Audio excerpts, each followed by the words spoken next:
Up, YouTubers? Your girl Survivor here.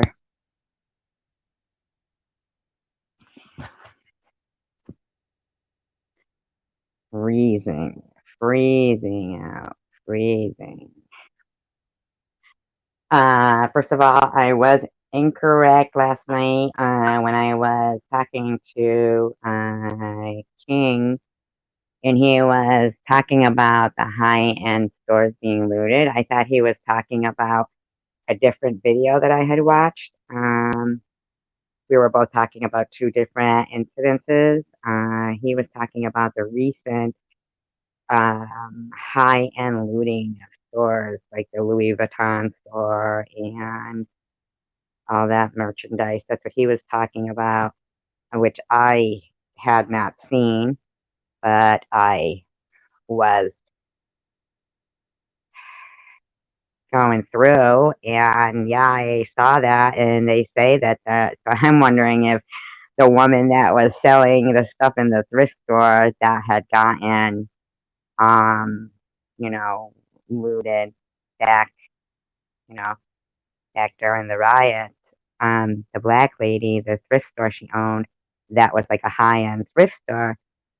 I'm kind of curious, because as it turns out, it's like a fencing operation, and they're like, I mean, I watched this video where these employers are getting pepper sprayed in the face. This is like today, for the Black Friday thing, and getting pepper sprayed in the face. And people are going in there with these huge bags. And the looks of the faces on these people is basically like, mine, mine, mine, mine. Take what I want. Mine, mine, mine, mine. And what's happening is Target, Walgreens, Walmart, all of those businesses are having to cut their hours and stuff because of the losses. And then the items are just getting fenced and they're being sold in at flea markets and everything. And I don't understand, why aren't they just going right there right away and just arresting these people? One of the incidents that actually, got, some of the most views is the police, like, smashing the windows of a car of suspects that had just looted, like one of the stores, and, getting the person out of the car. And I have to wonder, where's that gonna go? Like, I guess they had lowered the punishment on shoplifting, in, especially in California. So, of course, these people. This isn't like basic shoplifting anymore. Like, it's not even safe to work in a retail store because, I'm sorry, but here's the thing. So, say you're like on Rodeo Drive, which a lot of it was happening too, or like in a ritzy area where I don't even shop. Like, I would never even dream of paying that price for a pocketbook or something. But say that you're there and you get, um, you know, you got a bunch of people showing up, and um, that don't look like they belong in the neighborhood. Okay. Now here's the thing. If everybody remembers the movie Pretty Woman, and she goes in the store, and the lady kind of was like, she didn't even want to help her. She didn't even want to serve her because she didn't look like she belonged there. So that can happen. I mean, I guarantee you, that stuff happens consistently. Uh, you know, and I I I can't help but wonder if, say that they had come in prior to see how many employees were there, to, like casing the place, to know exactly where they need to run, because it was done, like, I guess, in like less than a minute. These lootings that were basically all over the place. Say it was done, so they'd have to know exactly what they're going for, where it is, how many employees were there, kind of thing. So say you've got a person who looks like they don't belong in a Louis Vuitton store. I wouldn't even look like I belonged in a Louis Vuitton store. Okay? And then the employer calls. But here's the thing: they weren't even doing it to Louis Vuitton stores, Walmart, Walgreens, CVS. And when I zoom in on the pictures of the faces of the people, their thought processes, their looks on their faces are, they're not scared. They're just like the employee is like standing there dumbfounded, like, oh my god.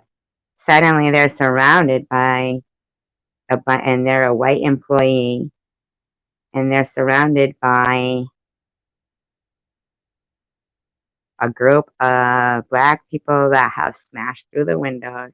And I'm sorry, I'm not picking on colors or anything. I'm saying that I went through the videos from all of this that was going on, and that's what was there in multiple cases.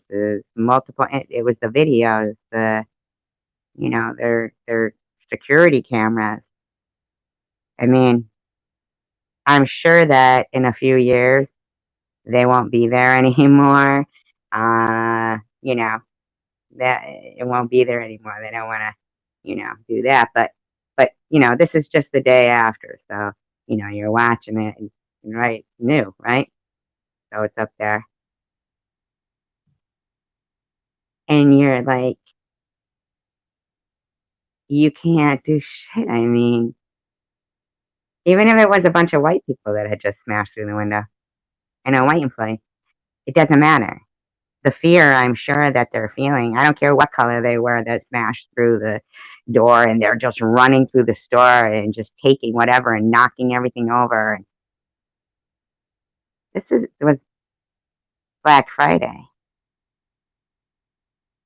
Like, Target made their hours only till 6. Um, who are the politicians that are running, like San Francisco? I don't know, I mean, I'm not racist. I'm a realist. I'm just talking about, like, regardless of what color they were, the whole incident of it is shocking. That Christmas shopping isn't like where you can. Well, Black Friday's always been a chaotic time anyway, but a lot of the things happen like in Oakland. Now, here's the thing: Oakland has this humongous homeless problem. So while these businesses are having to cut their hours, and now they're going to have to go up on their prices to make up for all that. And in the meantime, people who are just like law-abiding citizens, just trying to make ends meet,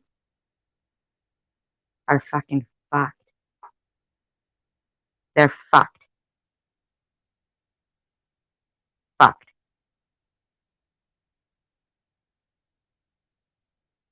This is bullshit. Okay? When, the Constitution and giving people their freedom and this and that, and all this and that, nowhere does it say smash and grab. That's not what it means.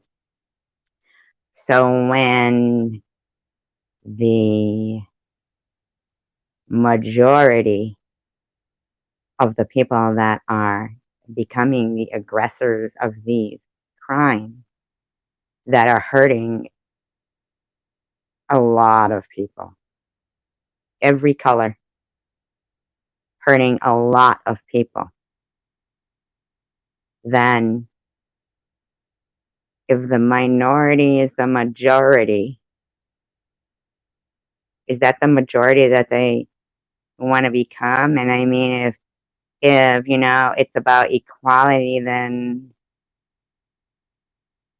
I don't know. I wouldn't say that's the way to go about it, because people who are just, trying to live their lives and make ends meet aren't smashing and grabbing, and no matter what color they are, doesn't isn't that a crime against humanity? Isn't it a crime? It's a crime. It's a crime. I watched a video of a cop that pulled some guy over. I mean, and he was really nice to him. He was asking him, and then he said something about, I guess it was only medical marijuana that was legal at the time. And so he pulled him over because basically, I mean, his windows. Now, this is another thing. I'm sorry.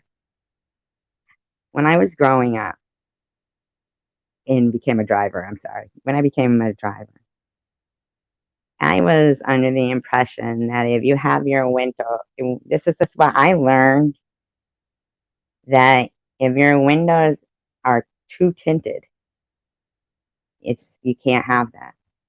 Can't have your windows like basically like so dark that you just it's.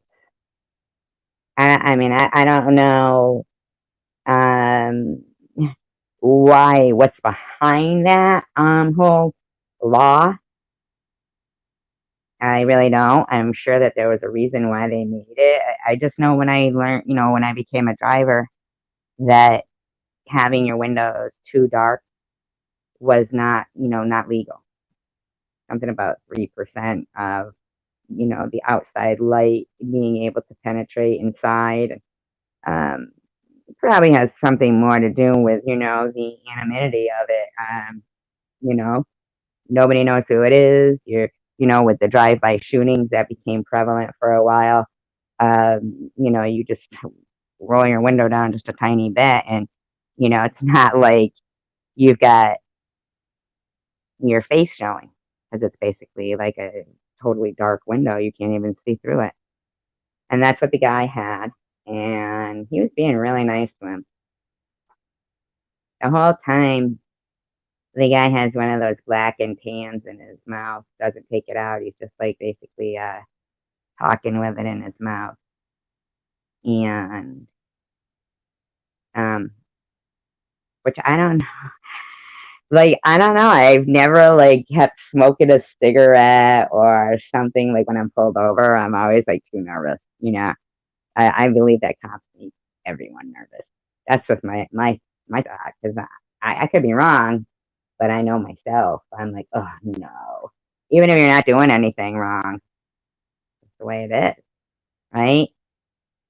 It's just the way it is. You're like, oh shit, ticket or whatever.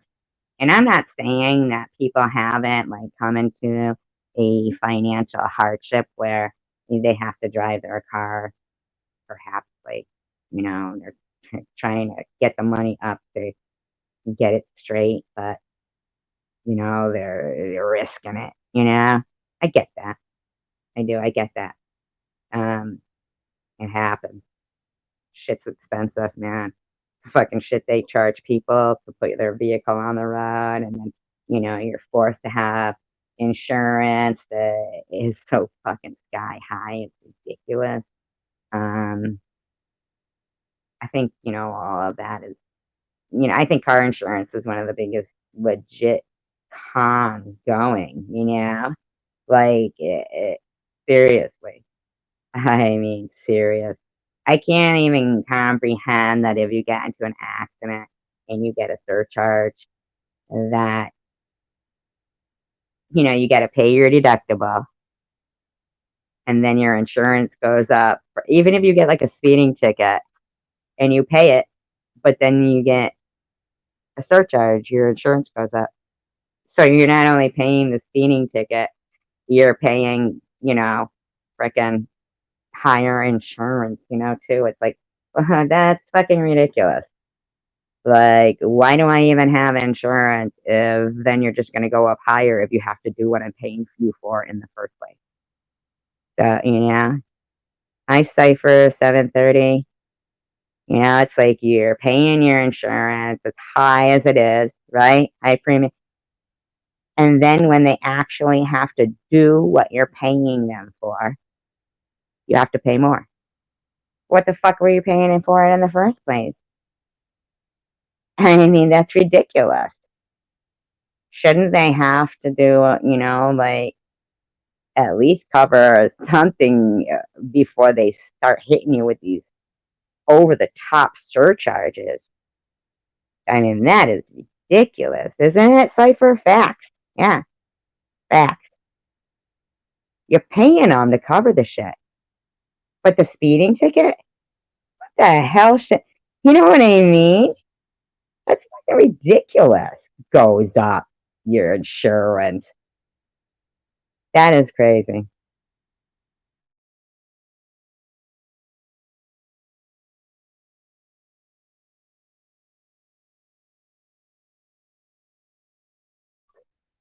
I mean, it is crazy, isn't it?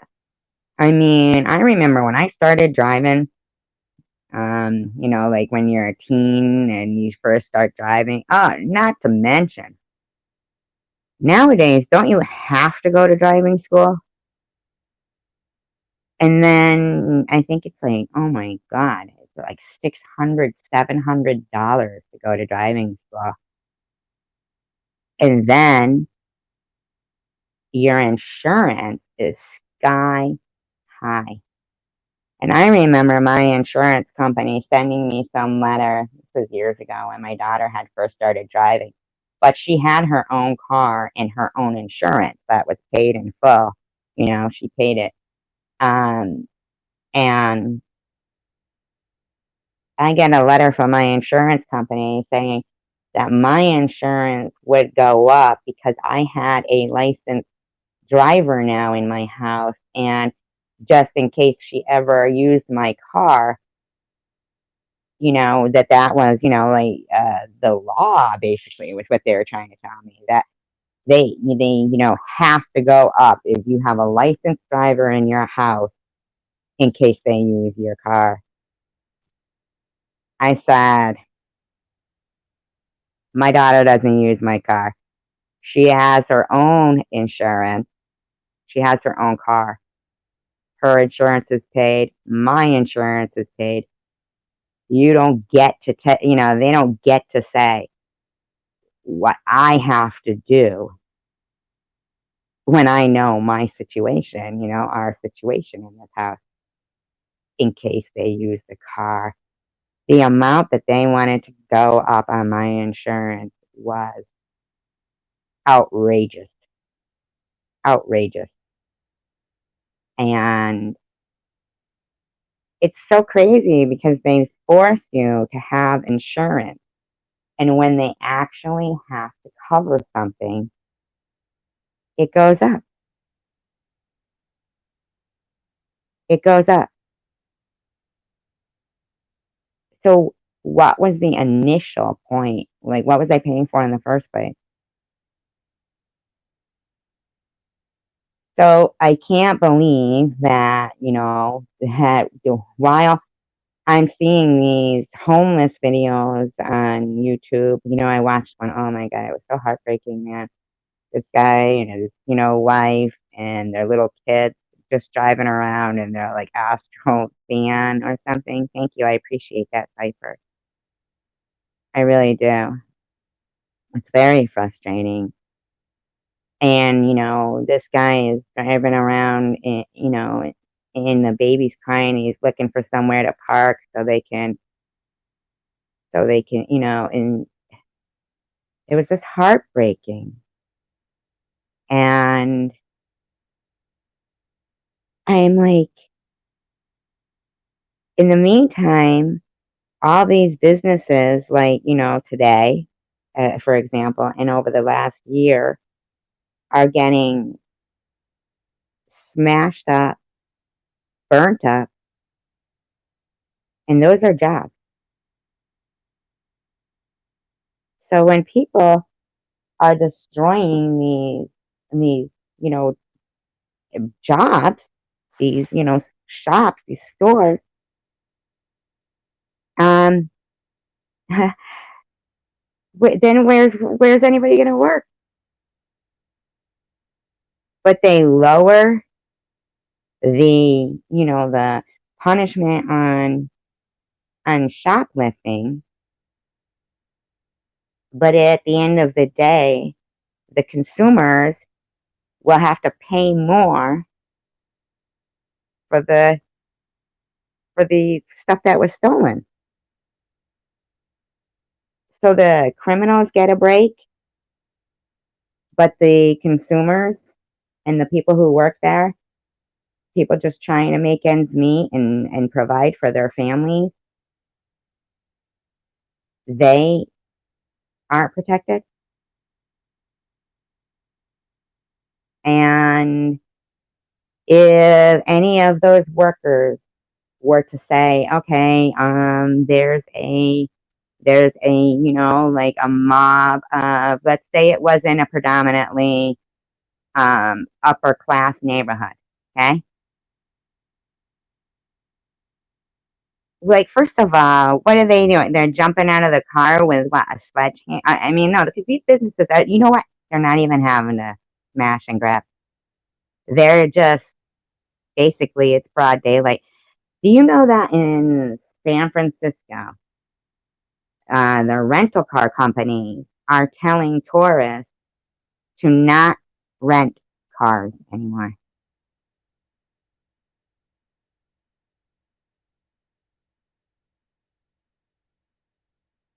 Yeah, just shutting down. Facts in the news. Yeah, absolutely. But I don't understand. They lower the penalty on shoplifting, but did the trickle down effect of shoplifting, did that for some reason get lifted? Did it no longer cause higher prices and higher premiums for the store, the cleanup, everything? Yeah, why would they do that? Now,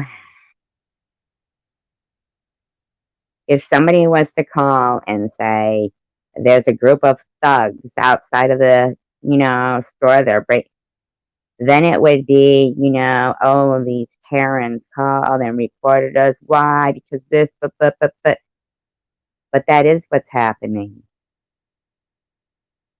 It's not racism, it's reality.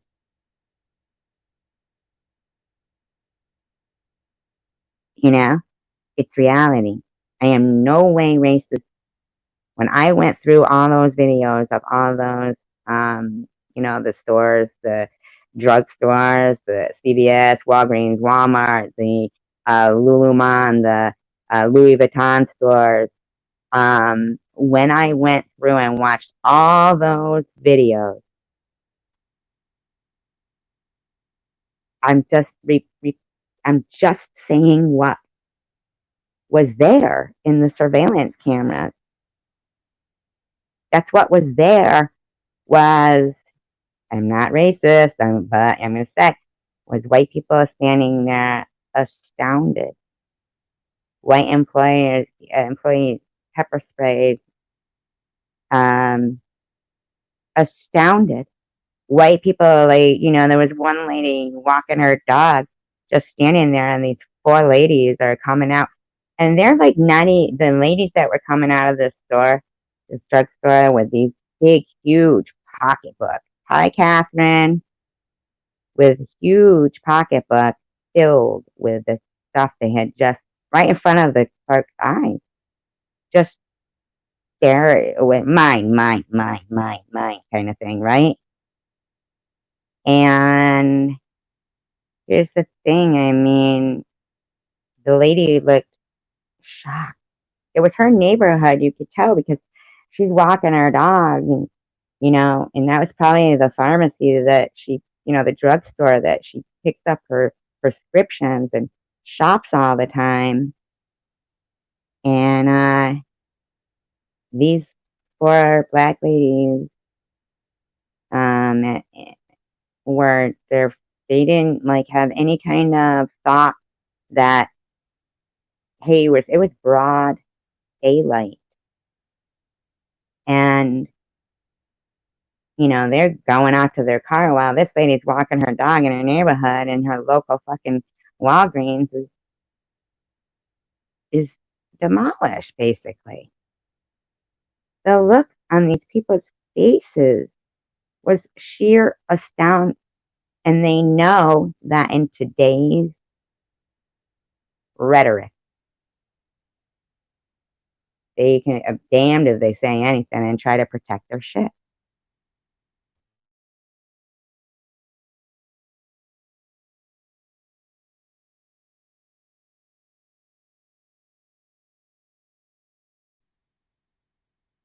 Um, I mean, if it was, if I saw, I mean, I'll tell you, I did see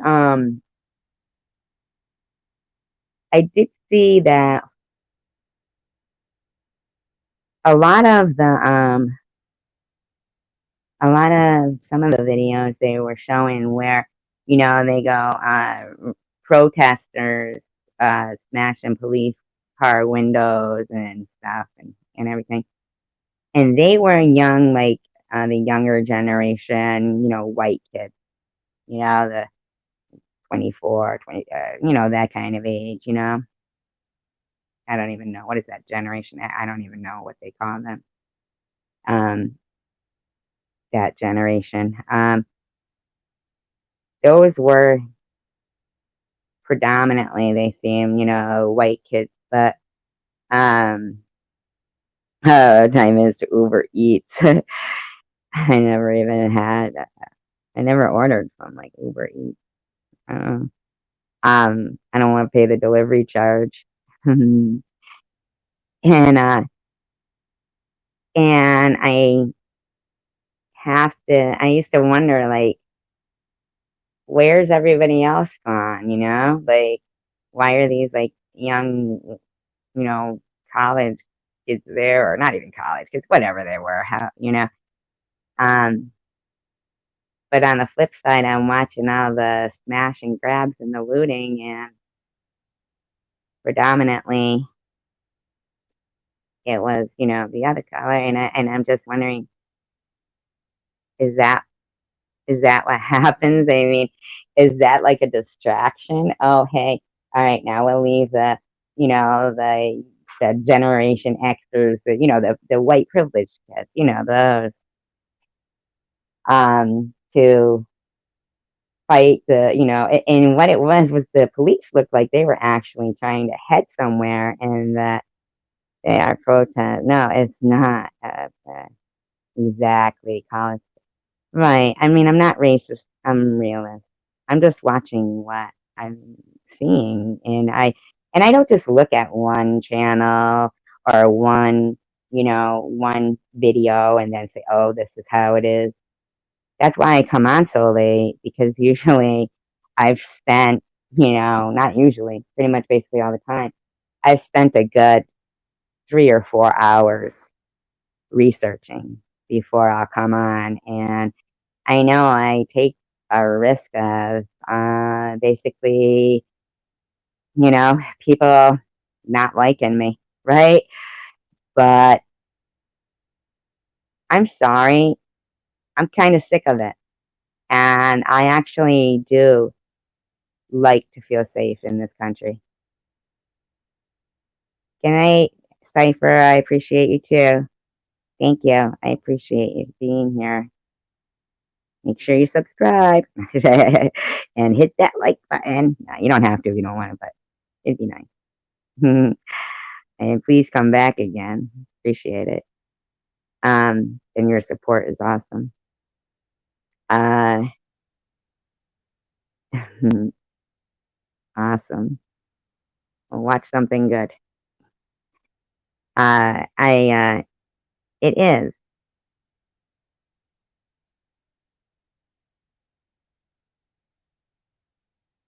I'm tired of half. Oh, thank you, Cypher. I'm tired of, having like the younger generation of, like including, I don't know, what do they call it? Are they Generation X? Is that what you call that younger generation? Say shit like, white privilege, white privilege. And when they didn't see, they weren't around like for the 92 riots. There was riots that happened even before that. I wasn't around for either. But I don't forget Reginald Denny being pulled from that truck.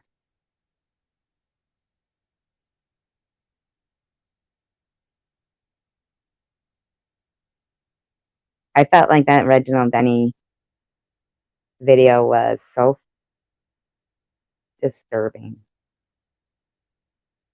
Was disturbing. Very disturbing. Now here's what I'm wondering is when they say, things like, oh, all of those things are done for change, for change. It's, for change. Here's what I can't help but wonder. If you're still doing the same things like the rioting and burning down businesses and things like that, then wouldn't you think maybe you might want to try something different for change? Because I think if anything, it's creating a bigger divide.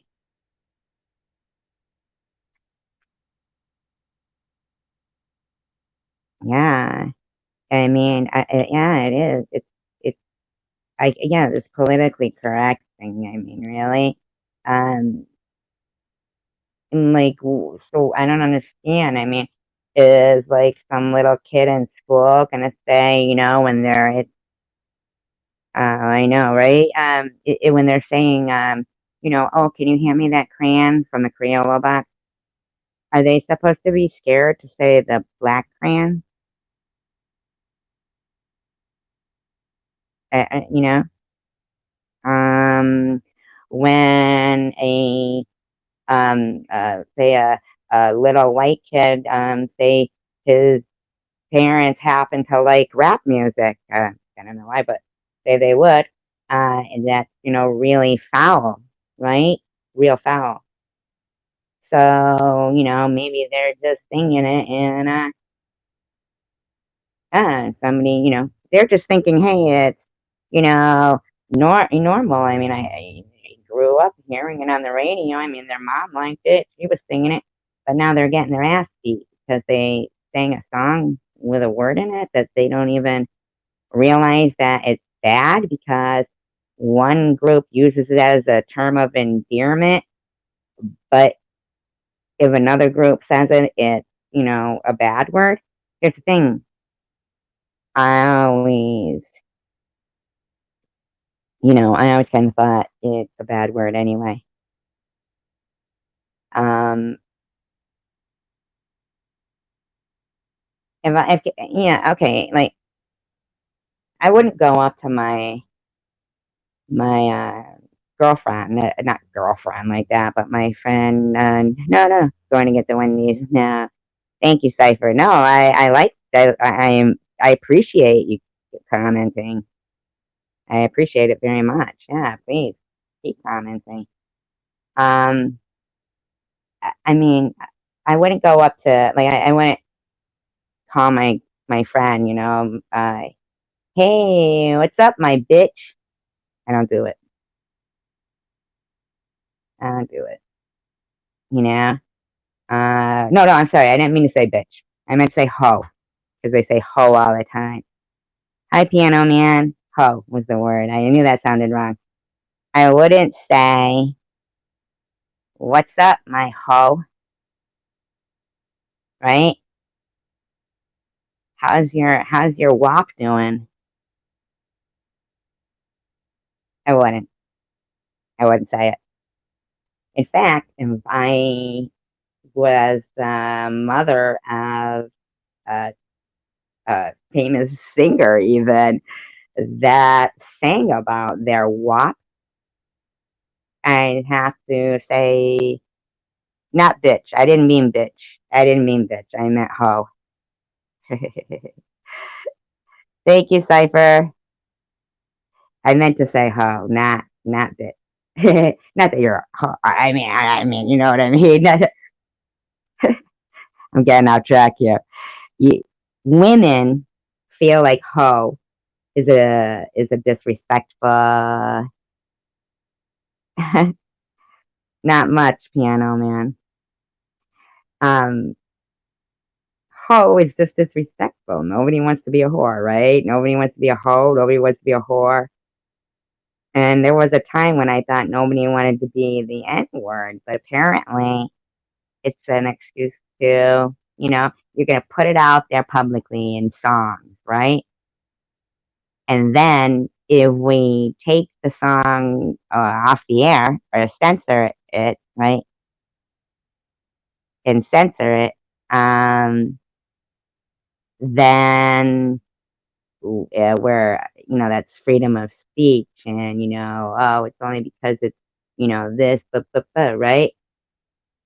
But, but if a white person says the word that's predominant throughout that song that they have to listen to because God forbid, it gets taken off the air because the whole damn song is offensive, then they get an ass beaten.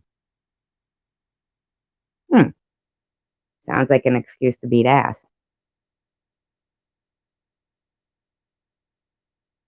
I'm not trying to be a dick.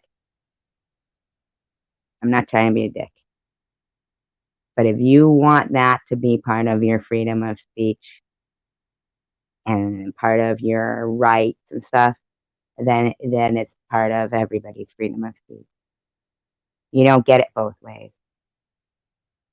Remember all that civil unrest about the whites only bathroom or water fountain, and oh, look what they're doing if a person of color uses it, they're beating the shit out of them. But now it's okay to have the mindset that you can beat the crap out of, a white person if they sing a song that is played often on the radio or something. I'm not going to live like that. I'm not. If they didn't want to live like that, then they should know that nobody else does. I'm not going to be called a Karen if somebody is, playing what WAP on some loud music at the frickin' park where people have barbecues and that's the music that's being cranked is like just throughout the whole thing is blah blah blah blah blah, right? Talking sex, talking this, talking that, talking this, while you're just sitting there having to have a fucking peaceful picnic as well. Some people, but not here, right? Right, Catherine? Because I'm not a racist. I'm a realist. And if Somebody sat there playing opera music at the highest volume they could go while you're just sitting there trying. I can't stand opera music. I'd probably be pissed about that too. Now, here's the thing. Before the phone call was made to the, say, in some of those, for instances, before the phone call was made, what happened prior? Was that videotaped? Did they say, excuse me, there's a lot of swears in that music, and I'm here with my 3-year-old and my 5-year-old. I don't want them picking up those kind of languages. I don't want them, saying the N word because they heard it in a song that you're cranking right next to them and getting their ass beat, right? So, yeah, me too, Catherine. So could you please just lower it a little bit? And then what happened? I'd be curious to know. I'd just be curious. And then did that become like, hey, let's film this Karen now, you know? Yeah, and that money doesn't come from nowhere. It comes from the people who are paying taxes. That's where it comes from. I would say to leave that shit as it is, all those cities. But that's, hey, that's where you live, hey. I mean, I'm sorry. I'm not okay with, I'm not okay with people, okay, here's two separate instances.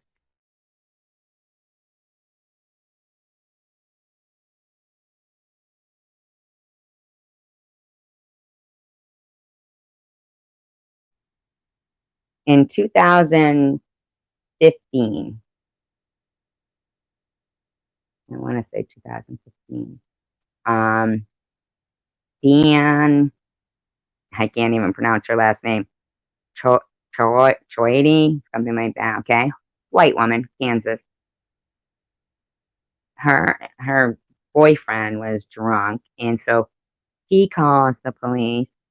Meanwhile, maybe they both had, a little buzz on. She goes to bed. He says, oh, she's got a gun, but she's sound asleep. She's sound asleep. She's, um, actually naked in her bed, sound asleep. Her daughter was there. Hi, Net.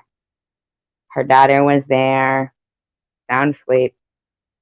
And the police storm in Kansas, and they say, where's your gun? Where's your gun? Now, mind you, this woman's naked in her bed, 53 years old, 53. And they say, do you have a gun? Well, she says, well, not here, right? Her daughter is there, and she's saying, my mother's sound asleep. Hi, throwback. So they finally let her put a t-shirt on. She goes to the drawer to get her gun that was legal, it was a legal gun, and they shoot her. Okay? They shoot her.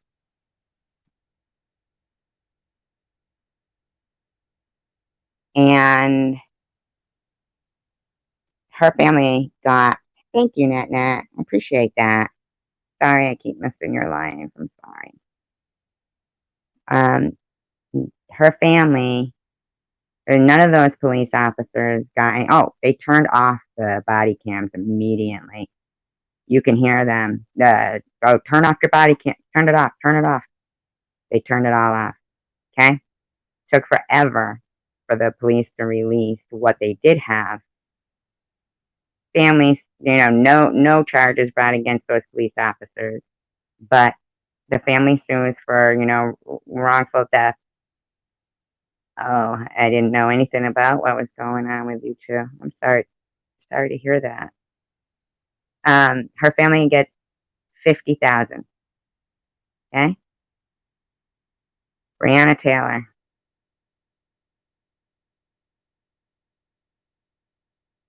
Um, Breonna Taylor, who was, actually she had, like, there was some kind of a drug dealer that lived down the street from her that she was friends with, that she had, like, insured his car. And she was holding money for him.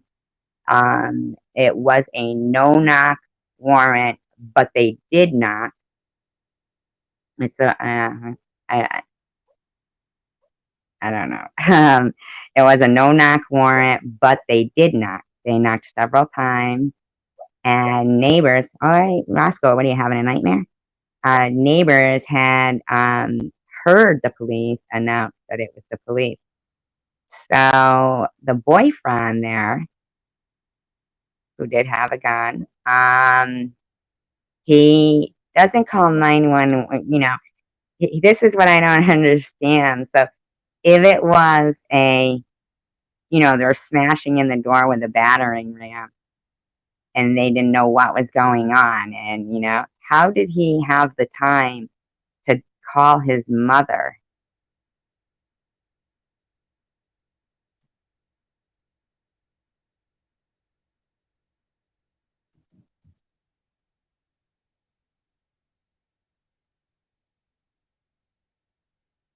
I'm sorry. Okay. Yeah, just take that. Yeah. Thank you. I appreciate that. How did he have the time to call his mother? But if he thought that it was a yes, thank you. If he thought that it was something that he was going to be in danger for, he called his mother first. And other neighbors did say that they heard them announce, and they knocked. It was a no knock warrant, but they knocked several times. Here's the thing, too, is like his, so he shoots at the cop, but he calls his mother. How long? And then 911. How do you have that much time? And why call your mother first if you think that you're going to need your gun because it might be somebody breaking into the house? Why would you call your mother first? And then he shoots the cop in the leg, and then he uses her as a shield. But she was keeping mouth. Thank you, Catherine. Oh, I have 15, right? I have 15. He uses her as a shield, and she gets shot 6 times because she was behind him, and then now she's in front of him. But she was keeping money and letting the drug dealer, like, register a car. You know what I'm saying? Hi, lucky girl. Hello. I mean, how is that? I mean, he's standing there with a gun and then uses his girlfriend as a shield after he shot one of the cops. I mean, do you know how much her family got compared to the lady, the 53-year-old woman that didn't have a criminal record and was asleep naked in her bed doing nothing wrong? Do you know how much Breonna Taylor got? Her family. I'm sorry, Breonna Taylor's family. 12 million. 12 million. But the other lady, the 53-year-old woman, the mother right in front of her daughter that was killed, got 50,000. And And I'm not going to even include the amount of damages that were done for the protests that were in Breonna Taylor's name. Even though they said she was keeping like $8,000 for the drug dealer in her house. And after that all went down, they didn't even search the house. How ridiculous is that? How ridiculous is that? But then again, one of them had just got shot. I'm shocked that when that white 53-year-old woman got shot in her bed, it wasn't the same. It didn't strike them as the same kind of injustice as the woman who got shot, that the police had a warrant to go to her house for criminal activity.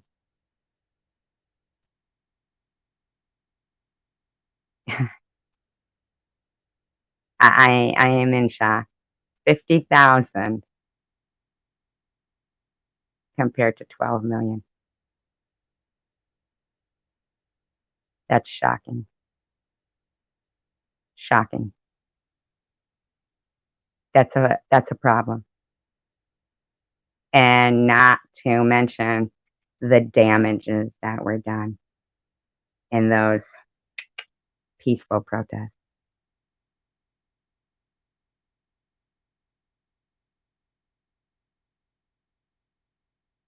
Same with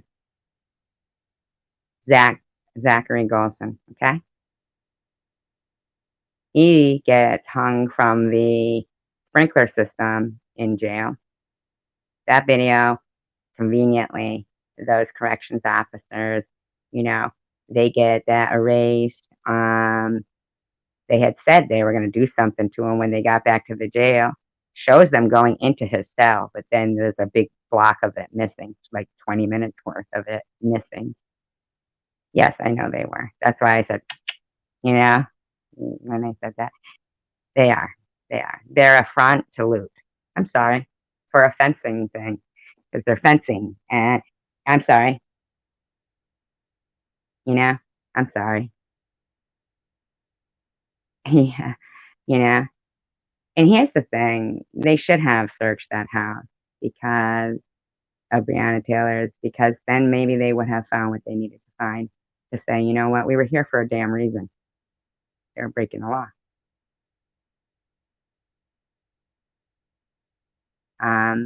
Would Breonna Taylor have made $12 million in her life? But I believe that the woman that they only gave $50,000 to, probably making that a year. I saw her Facebook page. She looked pretty happy, they were, motorcyclists. It was just like a domestic thing, the boyfriend being an idiot, but she was sound asleep. She was making about 50,000 a year, but her family got 50,000. That's it. Her wrongful death. Here's the thing. Should they have gone out and rioted and destroyed things? Should they? Maybe that's what we need to do. Maybe we need to start going into those neighborhoods and, doing the same thing. Because that doesn't seem like justice to me. 12 million compared to 50,000. No cops shot. 50,000. Nobody convicted. Hi, Ian. Here's the common, here's what they have in common in those cases, though. I don't believe any of them got indicted, you know, they might have got indicted. I'm sorry, convicted. The Zach Galton, so the white guy, hung from the sprinkler system in jail, and his those particular, the for the I am Ian. I hope you are too. Thank you, lucky girl. Um, Now he got hung from the sprinkler system, and the medical examiner said this was homicide. There's no way this guy could have even like got into the sprinkler system like that, And the judge, who turned out to be, she was a crooked woman and she was married to a crooked attorney.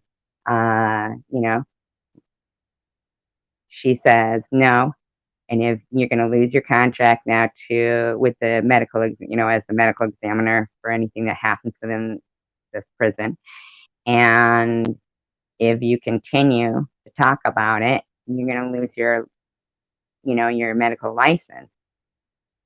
And she had to pay the officer $7,500 for legal fees, the medical examiner, and his family got nothing for wrongful death. Sandra Bland, okay? She gets pulled over for failure to use her signal, okay? Yeah, pretty, I'm sure there was probably more to it than that, but failure to use her signal is what they say. Here's the thing, though.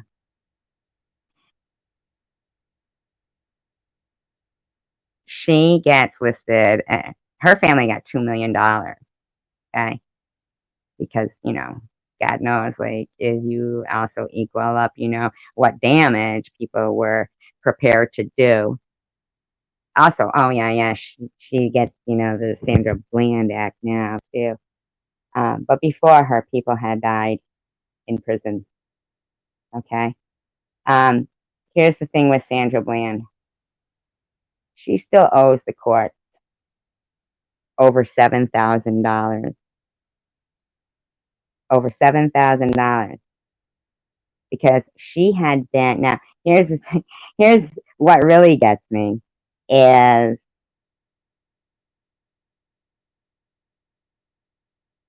don't worry about it, wash your hands. And wash your hands. You're funny. Here's what really kills me about that whole thing is they're calling her like an activist, okay? But and they say that, oh, for black people, there's so injustice, but, right? 10 times. 10 times prior to that particular, incident, 10 times she had been, in front of the courts for uninsured, unregistered, speeding. She was not even in front of the court. She wasn't even in front of the court. They really wouldn't do it at first. It was like a $200 fine, which she didn't pay.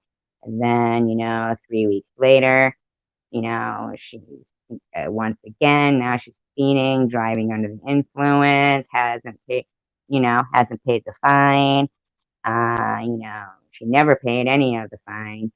And she went from Texas to Illinois, like, doing this with no, it was almost like she wasn't getting quite the response she wanted. Because she was all like, yelling out of the car in the video. First of all, she's got a cigarette in her mouth, blowing smoke in the cop's face. And he asked her, "Can you please extinguish your cigarette?" And she's, nope, blowing the smoke in his face. Blowing the smoke in his face. Who does that? Who does that? Okay? But as it seems, if you watch the video, I mean, it's quite clear to me this woman is trying to antagonize something. and she's screaming, "Film it! Somebody film it!"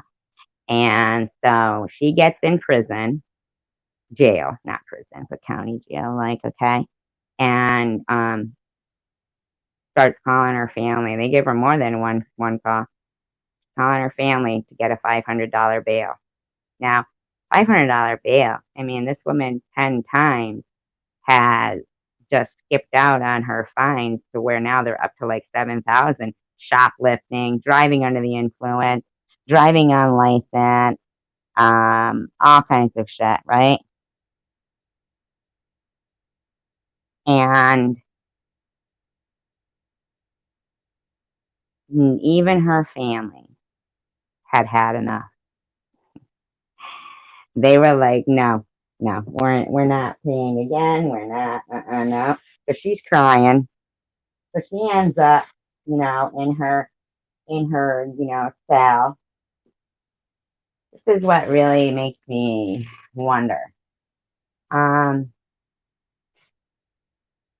did she get I guess she could have brought a garbage bag. I don't know, like what hanging by a garbage bag in her cell.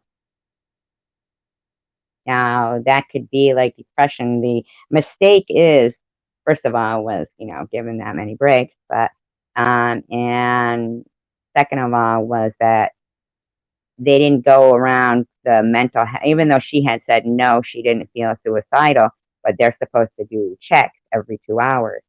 But 2.5 hours had gone by, even though she had wrote that she didn't feel suicidal, because she wasn't in like the mental health, like watch. You know what I mean?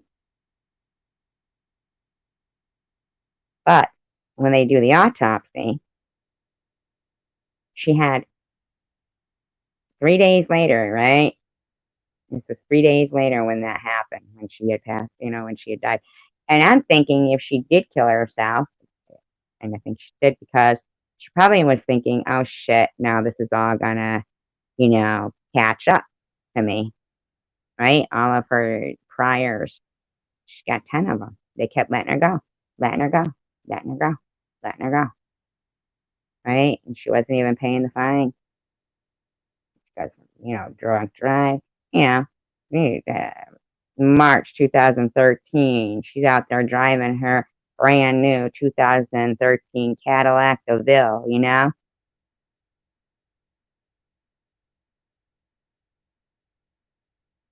uninsured,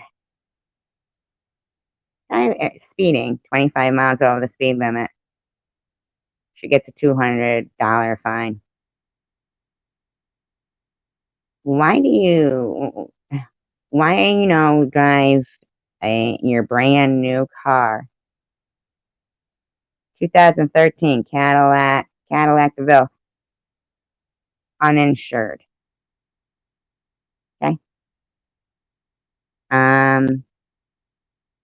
Why would you have it uninsured? I mean, that doesn't even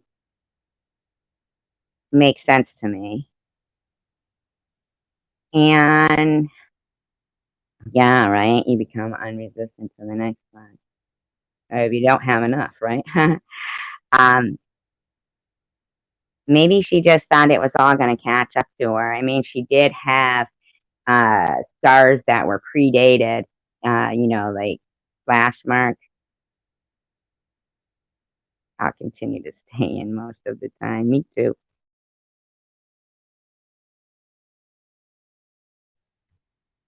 And but there was a significant 3 days later, significant amount of marijuana in her system.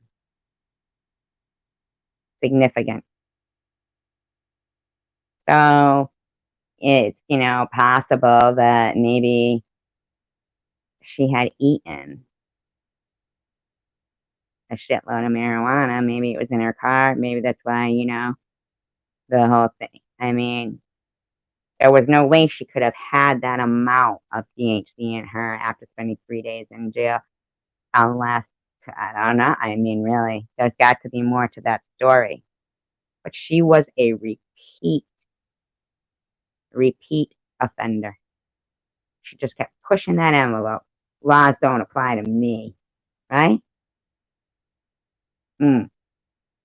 Hell, if I'm speeding and I hit someone, fuck it. I'm uninsured. They can handle their medical bills themselves. Fuck it, right? No regard for another human's life, whether they're whatever color. No regard. Hi, Mary. I didn't even see you. No regard for another human's life. And that's the problem. Because what if, she's doing that, driving like that, no insurance, and she hits a black family, okay, in a car. And, the whole family dies, or maybe there's no insurance. Maybe they're all just, medical, no insurance. She got no car insurance. There's a 2013 Cadillac DeVille that she probably, wasn't going to pay off anyway, right? I mean, she wasn't going to get no insurance on it, right? And that's all smashed up. So now that car dealership's out, and she has previous evidence of having a suicidal tendency. So possibly, maybe every time she was doing shit like that, she just had no regard for human life. Yeah. I mean, I gotta wonder if out of that $2 million that her family got, did they pay that $7,500? No, they didn't. It's still outstanding. It's still outstanding. But when you watch the video and she's blowing smoke in that cop's face, I was blown away. I was just blown away. Now this guy, he lost his job. He didn't get like indicted or anything. I mean, because he really didn't do anything, I'm sorry. I don't think he did. Maybe he had fucking asthma and somebody's blowing smoke in somebody's face like that and refuses to put it out. But it's the Sandra Bland act. Zach Goldson, he was out and out hung. Medical examiner said it. Nobody protested. Nobody said his name. And his family got nothing.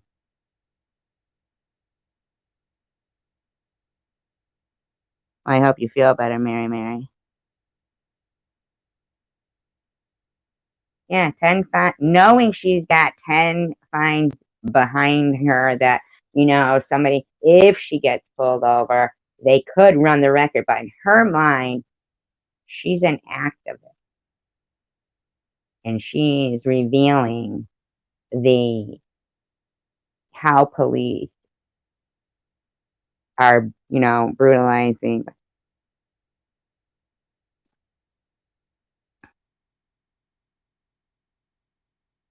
She did, and they kept letting her go. I have to wonder if somebody didn't know somebody there, that she kept thinking, how like when you get a rich kid, no matter if they're, because she was in a sorority. She, going to Texas, what is it, A&M or something, like a historically predominantly black school. If it was historically all white, what would they call it then? Racist? It's historically all black university. But if it was all white, it'd probably get torn down during the protest, right?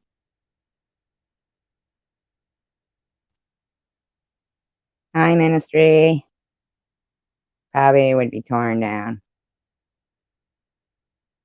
Here's another thing. When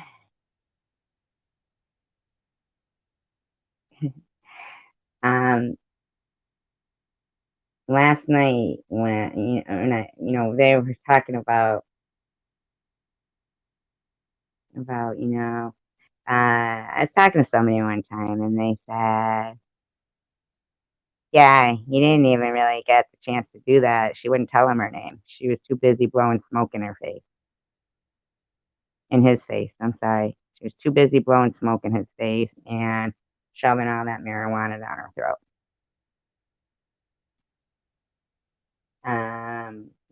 God knows she could have been like running things for somebody, and that could have been who did something to her in jail. Who knows? But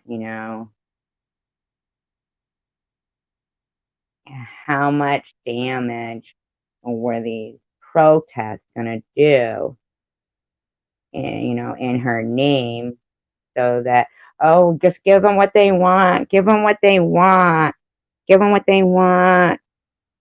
Oh, why? Who's going? Is she leaving? She's not leaving. Mary's not leaving. Are you, Mary? I don't know. I hope not.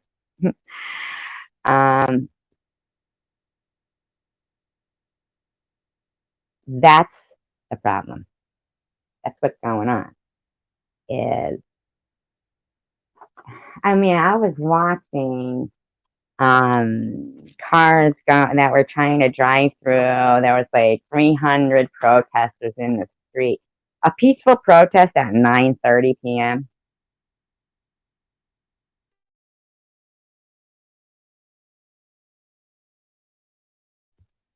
At 9:30 p.m. That goes on to like midnight. Are you kidding me right now?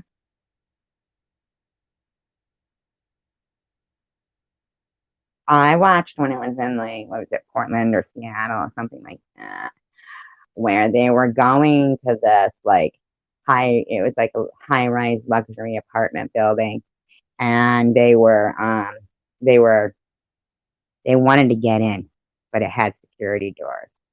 They wanted to get in because they said somebody threw a golf ball at them.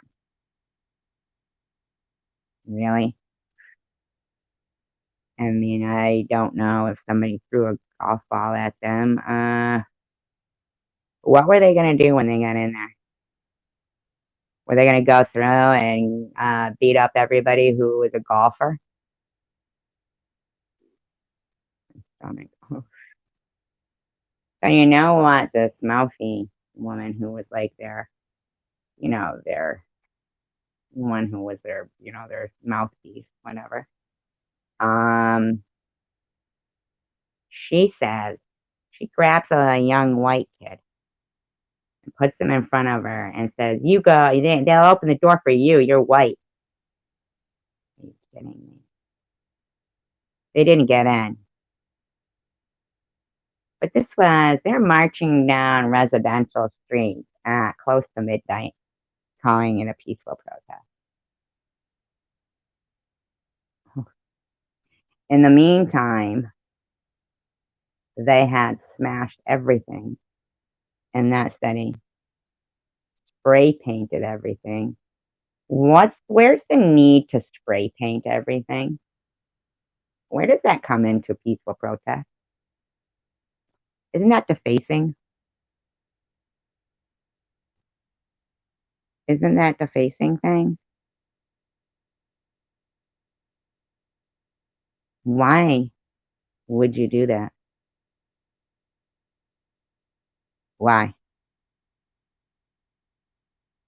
So now here we are, Black Friday, and employees are getting pepper sprayed in the face in broad daylight while they're looting stores. So that other people,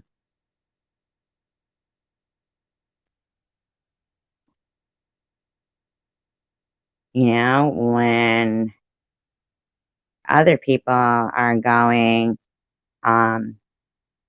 shopping now for Christmas, those prices are going to be higher. Maybe those stores won't even be open. There's no thought process. Yeah, that's terrorism. So there's where another thing where we are like between a rock and a hard place. You label that terrorism, acts of like domestic terrorism, because it's terrorizing people, right? Then because of a certain act, a safety act that was passed, they don't have to pay. Okay, so those building the insurance companies, so those buildings don't have to pay them. Okay, so it's basically like a free for all. People, if they rent cars, they're saying rental agencies, rental cars are saying if you're a tourist, don't rent a car in San Francisco because we have an epidemic of car break-ins of rental cars in broad daylight. In broad daylight, they are breaking into these rental cars, you know? And, it shows, this black guy, he's across the street, he's filming it all. But it's just getting worse, like Ministry said. Because at the same time, while all this shoplifting is going on, they lowered the punishment, for shoplifting. Really? Why would you do that when looting has become so prevalent? And they're even finding these, things that are being stolen from these stores. Do you know how weird it is to me to go into a drugstore that is in, my neighborhood, which is, a mix of all kinds of people. And I can go in and I can just, the body wash or the razors are, on the shelves and I can just, get what I need. But if I go in another neighborhood, I have to ask the clerk to unlock. I have to ask the clerk to unlock the thing and get it for me. Razor, body wash. I have to ask the clerk.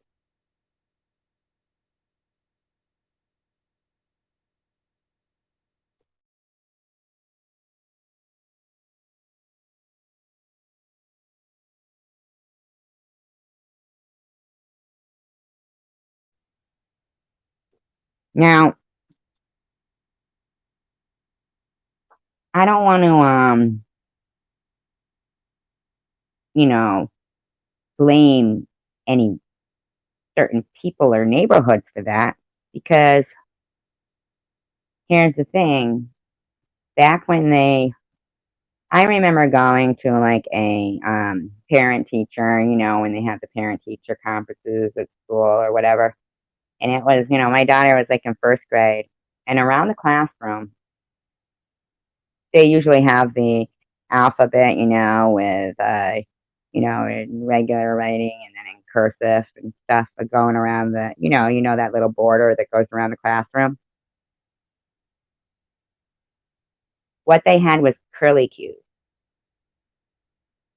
like curly cue writing for letters. And I said, what is that? You know, what kind of writing is that? And the lady, the first grade teacher who ended up retiring the next year, said, I don't know. I can't even, like figure it out. Somebody told me today they're not even teaching cursive anymore in schools.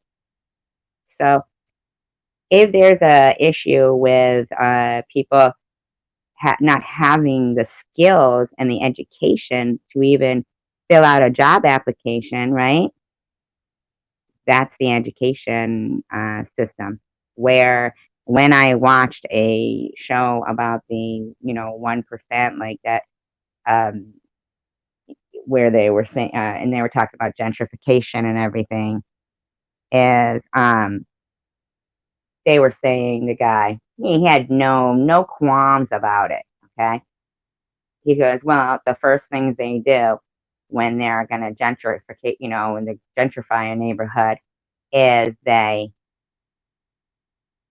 build a big police station there, and they close down the basketball court, and they close down the schools, close down the schools.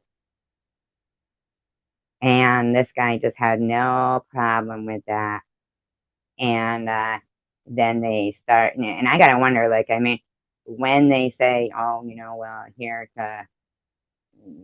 these people are out. I mean, we're closing down the store. I mean, they don't even think like, okay, well, where are these people going? Perhaps there's people in this neighborhood who are raising their children right and to, be a success and better themselves, but they're not even letting them,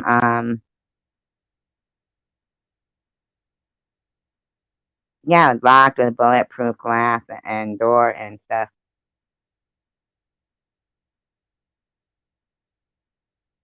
I mean, that's the thing. Even the guy who just, recently, that whole case in Georgia with the three guys. In fact, I had somebody up here on my panel last night, and they said, no, they didn't call 911. Why didn't they just call 911? They didn't call 911 that day. They did. Two times. Two times they did.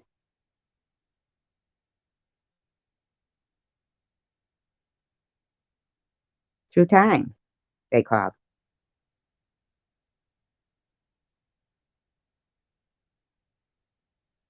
But the thing is that that kid, okay, he was on probation for, he had previously brought a gun to a high school football game.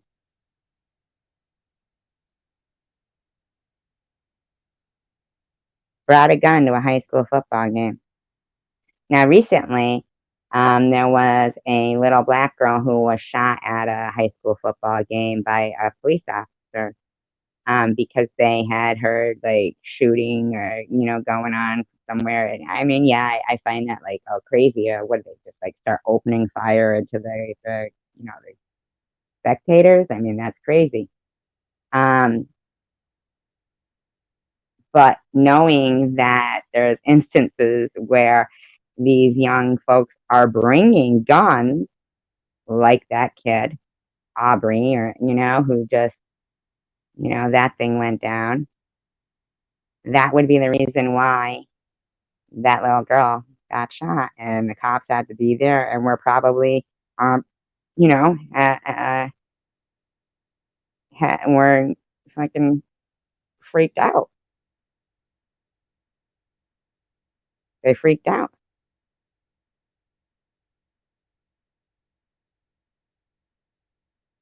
because it must happen, right? So I don't understand. Like,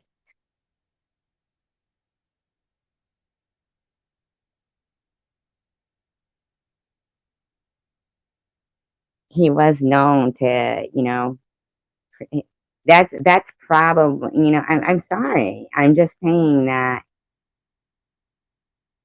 he wasn't innocent.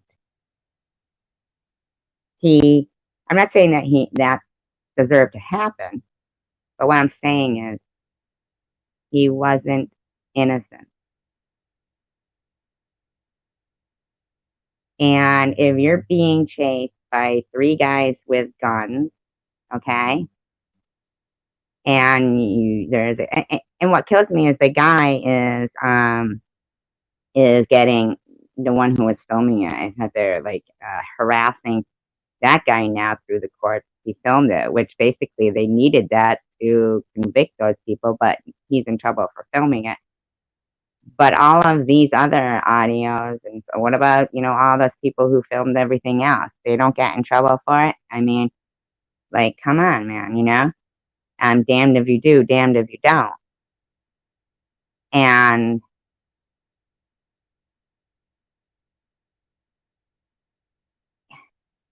his father owned a landscaping company, he wasn't like really a poor kid or anything. I mean, why is he bringing a handgun to a high school football game? Why had he had a shoplifting case?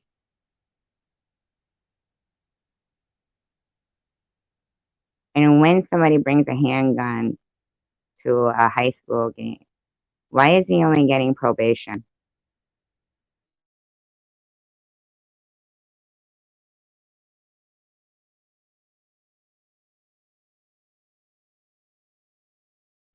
I had a friend who her sister was like a nighttime worker. She was a manager there. You get your fruits, customers from the workers. I have to feel like that that the bullet would probably go through anyway. I bet, yeah. You know, I really wonder. Hi, Pink. Really wonder if bulletproof glasses ever really like stop the bullet. I'd have to know to believe it. I'd have to see it to believe it. You know, I think that there should have been more punishment for bringing a gun to a high school football game in the first place. And in the looting video that I saw today, the 4 women in particular I was looking at that were just like, they had these humongous bags, like pocketbooks, filled to the brim. And one of them had these really long extensions. And how much do those cost? Like, if you need to steal from the not your local, not your local um, Walgreens or CVS, if you have to steal from there, yet you can afford those long extensions and that brand name pocketbook. And the white lady outside that was um, walking her dog, that's probably where she picks up her fucking shit that she needs in her own neighborhood, is like standing there in amazement.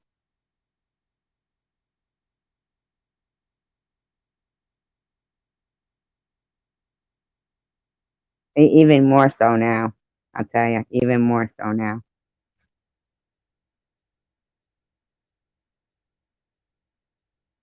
Like, God forbid if, now I hear this term culture vultures, or culture vultures, they're calling it, we want to steal their culture, or culture vultures.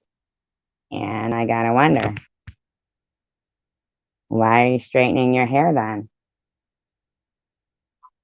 Why are you getting extensions? Why are you wearing those clothes? I mean, shouldn't you be wearing like like a whatever they call it, the African garb there? I mean, I don't understand. Culture vultures. You know that culture vultures used to mean somebody who really loved culture, like art, stuff like that. You were like, you just couldn't get enough of it. Now it's an insult on white people again. I'd never have even the mindset to want $1,000 pocketbook. I saw that Travis Scott, he had gone out of his house to check his mail. Yeah, like he checks his own mail. And he was wrapped around, he had a Hermes, or whatever they call it. I don't know. Some blanket. Cost like $2,000 wrapped around him while he's walking to the mailbox.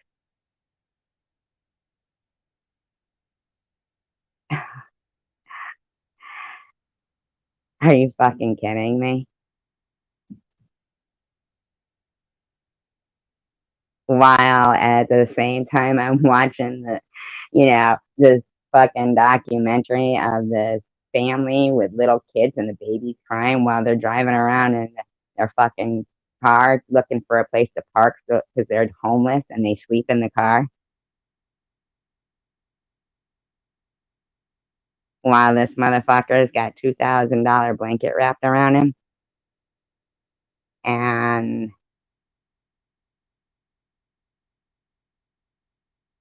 we're supposed to believe that this is all about change. It's not. It's not about change.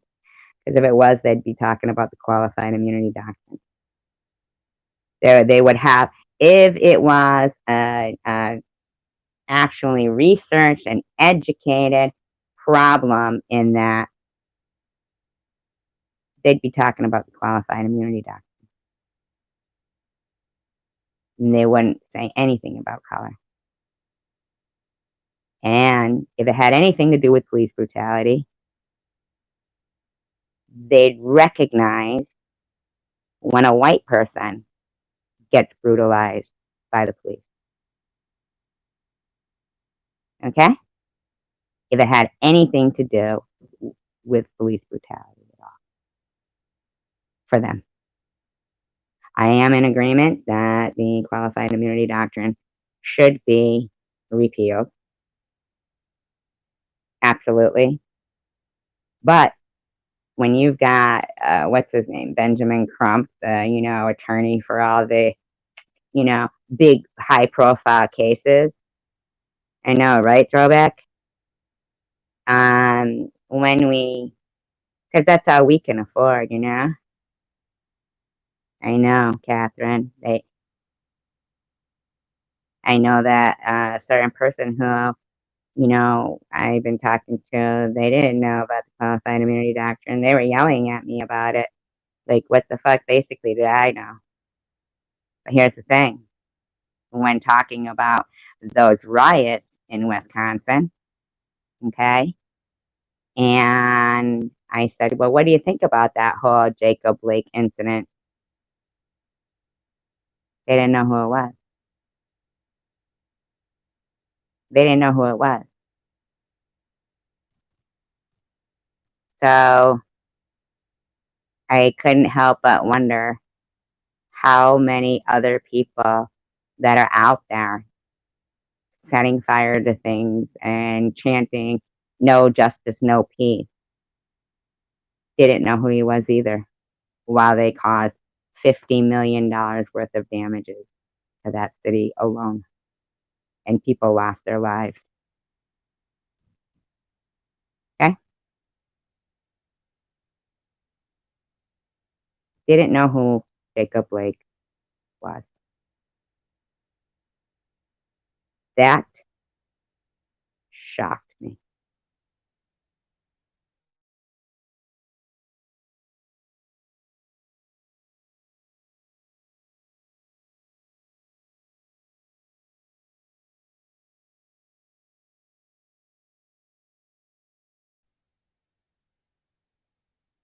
And when their argument towards me was my lack of education and their higher education,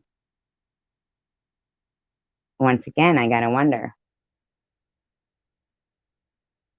So are you not seeing that, no, I'm not standing up for the pedophile. I'm talking about Jacob Blake, which was the guy who got shot and is paralyzed. Yeah, I'm not talking about, the shootings that went on there. I'm talking about what initially started the whole thing.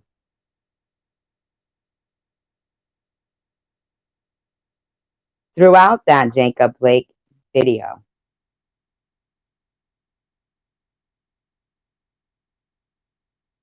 you've got, you know, people, you know, and I mean, trust me, there are things that the police do that but what I don't agree with, that Jacob Blake,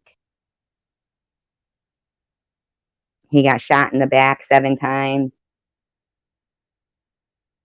I mean, but what I'm saying is, how is it okay? Like, even with ourselves, okay? With ourselves, okay? When people get a wrongful death suit, how does that replace their life?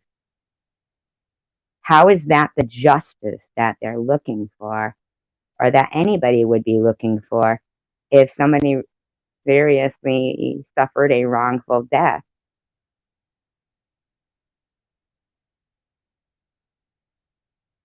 I don't understand. You know what I mean? Like, no, Jacob Blake, okay, in Wisconsin, okay, was the guy who got shot in the back 7 times prior to those, you know, that protest there where the whole Kyle Rittenhouse thing happened, was because of, you know, that's what happened was those, you know, police officers went to serve him with a felony warrant and he was breaking a restraining order. He had taken the kids that he shouldn't have, put them in the SUV. The mother, you know, the girlfriend, you know, took the, you know, I mean, called the police because there was a restraining order on. She had said, you know, here's the thing too. It was about, like, you know, and also, you know, there was some rape issue there. Okay.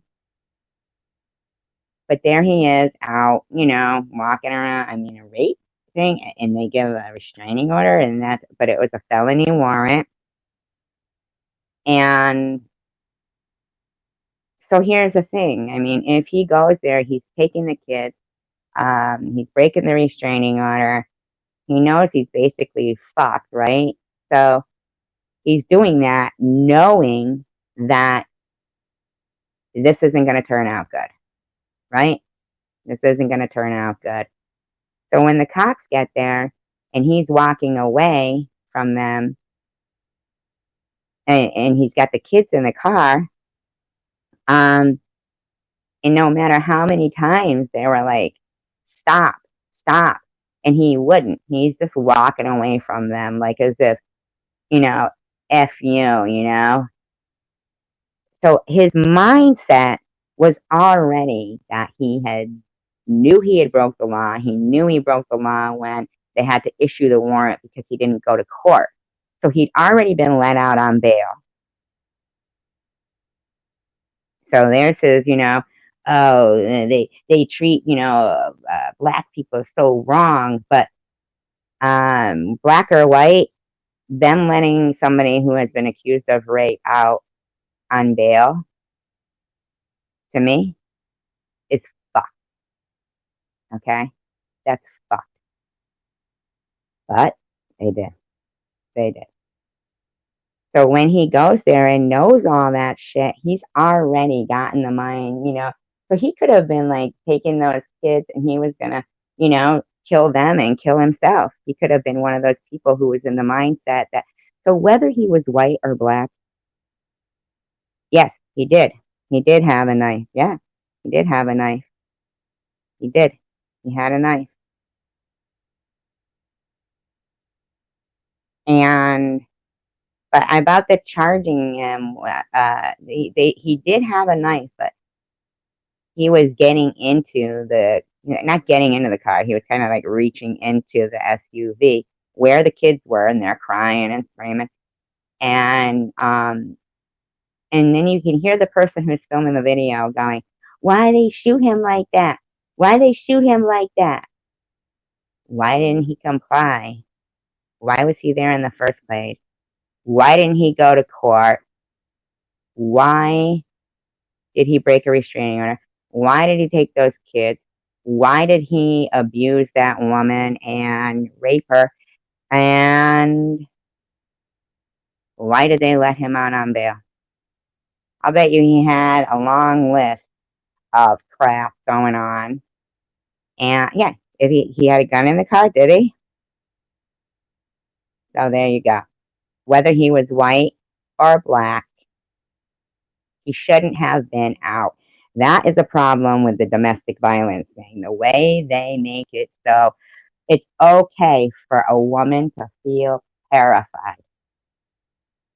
You know, that wouldn't have happened. He wouldn't have had the chance. Yeah, she had an order of protection. See how that fucking treated her, right? But here's the thing. Guy's still, he's still alive. $50 million worth of damages. All that, crap. And I don't even know how much of a, right. But he knew he was breaking the law when he broke the restraining order. That's why the woman called them. But they must know because of the multiple times, the authorities, multiple times that a restraining order hasn't worked. Hasn't worked. How many times has that piece of paper failed in protecting a woman? How many times? I mean, I really. Are you kidding me? Uh-uh. He shouldn't have been out. It's not okay to give him the opportunity to, terrorize that woman. Yeah, they do. They need to be handled better. And I watched another one too.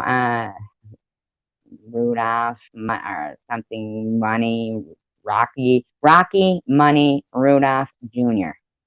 It was in Florida, and the cop was really super nice. But I guess that at that time it was like 2 years ago in Florida that uh, marijuana wasn't legal unless you had a medical marijuana card. So he pulls the guy over because his windows are tinted to absolute blackness. Okay, the windows you couldn't even see through them. They were, you could not see through those windows, not at all. Okay, and so he and that in itself, you walk up to a car that you're pulling over, and those windows are you can't even see through them. They could be right there with a gun. Wait till they walk up to the window and shoot them through it. You don't know what's happening behind that window. Okay. I know myself. I have heard laws that windows can only be tinted to a certain degree. But apparently, different rules for other people, right? And so this guy, he's got those. I don't know. I don't know. Is there different rules? Should he not have wondered about, uh, if you're going to drive around with a broken tail light? Okay, if you're going to drive around with a broken tail light, and you know that you might get pulled over, then don't have a gun in the car. And he did. But he also was like smoking pot in the car, so there was marijuana, but it never got that far even because the guy is literally reaching out of the fucking car window trying to grab the guy's gun out of his hand. He wouldn't put the car in park. He wouldn't shut the car off. And the cop's going, look, I smell marijuana. You just said that you don't have any, a medical marijuana card. I smell marijuana. The whole time, too, he's got one of those, what are they called?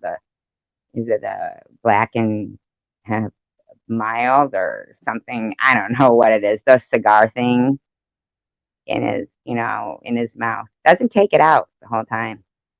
Doesn't take it out. Talks to him with it in his mouth. And when the guy says, "Can you shut your car off?" he starts freaking out. The guy starts freaking out. Okay? Freaking out. Won't put the car in, turn the car off. Won't turn the car off. And he fucking takes off with the cop on the side of the SUV. Yeah, he did admit he did. He had a knife. He did. He did admit that. Absolutely. Yeah, of course, but that's not in the video part of it, right? It wasn't a blunt. It was like one of those cigar things. And he kept saying, "No, that's what you smell. That's what you smell." And the guy said, "Look, I know what pot smells like. Here's the thing. It could have just been, and probably if they searched the car and found no pot, then he would have said, 'Oh, I'm sorry, I made a mistake.'" He was super nice to the guy. Super nice to him. Super nice to him. Even when he saw that the registration was expired, he goes, "But we'll give you to, the end of the month to do it. It just ended it ended on the whatever, and you have to the end of the month. You can fix it up." He was not, but he wanted to be able to see if there was pot in the car, and the guy starts freaking out. He fucking drags this guy 100 feet or whatever on the SUV. And that is sadly why they don't help. If someone is feeling like they are under that determined to get that way, it won't matter to them. Yeah, he did have a knife. He did have a knife. And he did. And he had the kids in the car. And he shouldn't have been there anyway. Even if he didn't have a knife, it was a felony warrant they wanted to serve him. Serve him? Weren't they supposed to fucking just arrest him? I mean, why a felony warrant? I mean, come on, man. Fucking the fuck. He shouldn't have been out, that guy, Jacob Blake. The most shocking part was, no, he did have a knife. He did. I know he did. He said it himself. I watched it. But what I'm saying is they didn't show when he's lunging at them, the person who filmed it. The person who filmed it only shows him walking away and the, cop shooting him. But I mean, the other one that I was talking about, this one was fucking,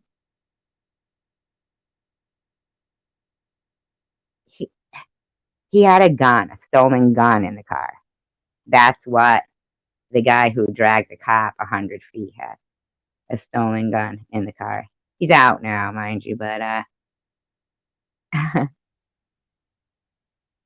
I mean, yeah, he got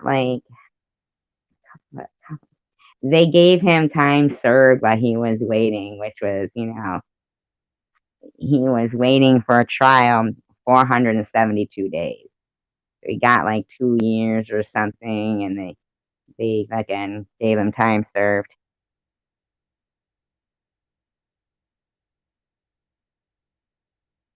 And instead of saying, in the first place, "Where's my right to a speedy trial?" people would be like, "Yeah, all right, time served." But in the meantime, Why are you driving a car with fucking black as black tinted windows when, um, I don't know. That seems to me like, I thought it was common sense. Like, didn't they stop fucking allowing that? And where the fuck are they tinting windows that dark? I mean, wasn't it that was all about like, I can't get over the rap sheet of the people that are being called innocent.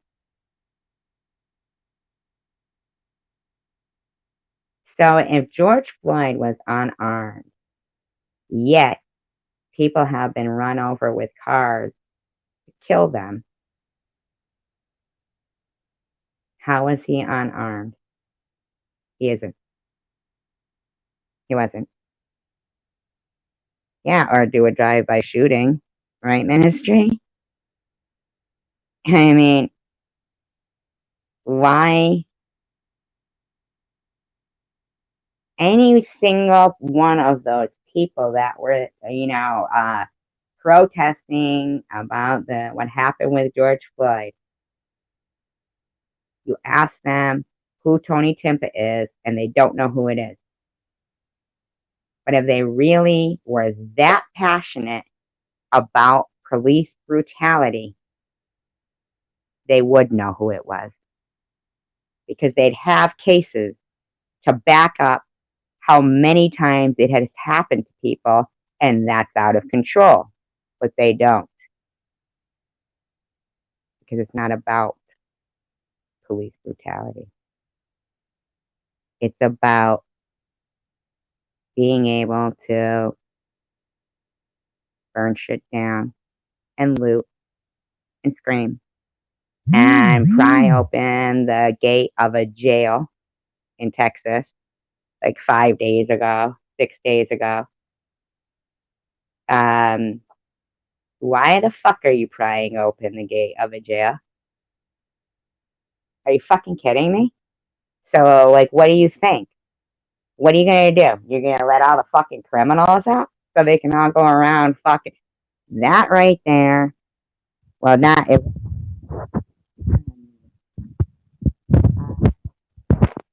But well, how's that? How is that? Um,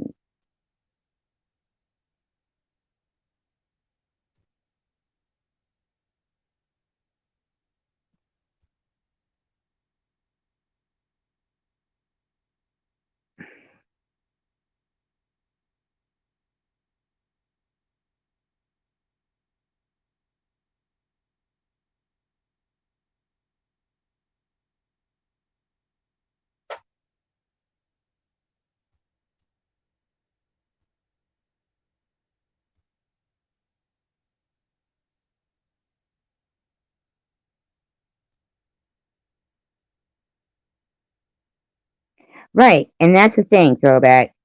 The guy wasn't gonna do anything to him for having the tinted window. He wasn't. And if there was no weed in the car, he was just gonna let him go on his merry old way. But the guy had a gun in the car. That's why he took off. That's why he took off. And he didn't take off just like lightly. This guy was trying to get his gun away from him and everything. You know?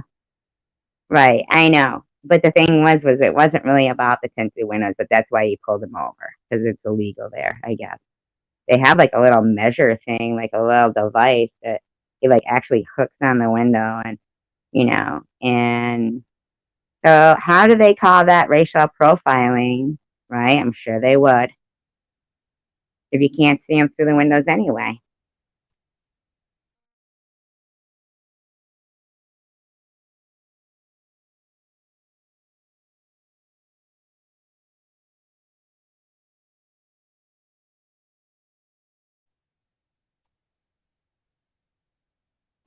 Right?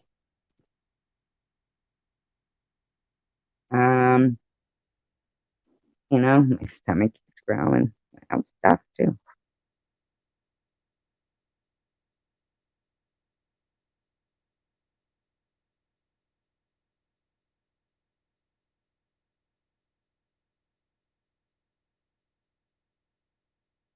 The guy took off like, I mean, it was just unbelievable to me because, man, he had no qualms with trying to grab the officer's gun. No, no, it wasn't the hood. The guy was like, his registration wasn't even like good, and he said, "Well, we'll give you till the end of the month. So, that's no big deal."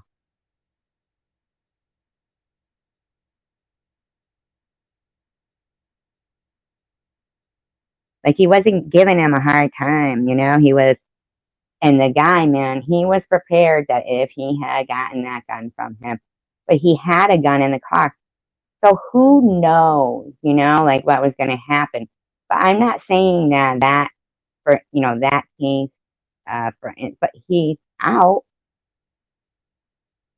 And at the end of the day, he didn't get a speedy trial.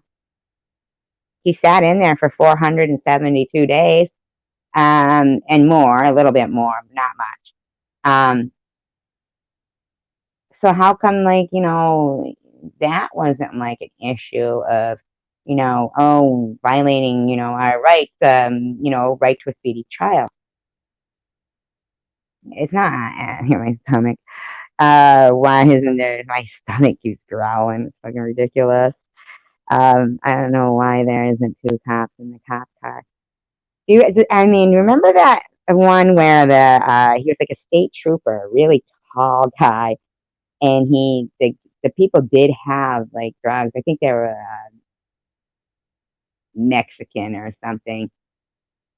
And man, they dragged him, and the two of them, no, not defunding. They shouldn't be. Oh, well, that's another thing. Imagine how much you can't even pay people anymore. Uh, because the budget is having to pay these wrongful death suits of 50. I mean, and rebuild these neighborhoods. There's not going to be any money to fund police officers, and when you lower the punishment on like shoplifting, when looting has become prevalent,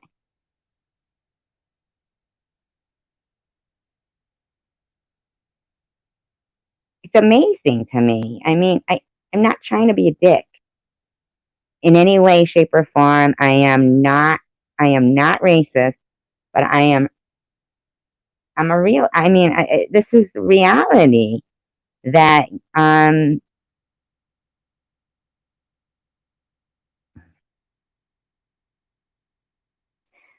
a Democrat. I don't think they should defund the police. You can't say that everybody who is a Democrat wants to defund the police or has the same ideals, because they, you know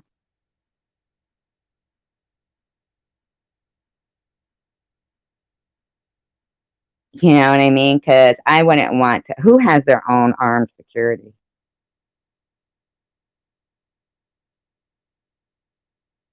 Protesters? Oh, shit. Hold on a minute.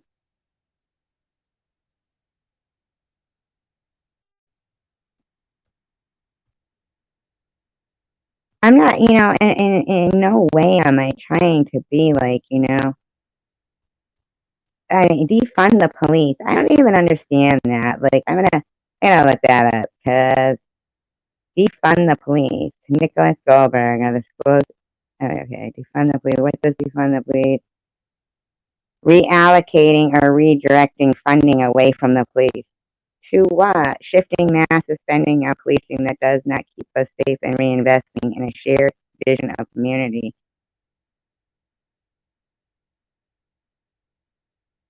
Defund does not necessarily altogether, it rather means reducing police budgets. I mean,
I was just really like, okay, sorry.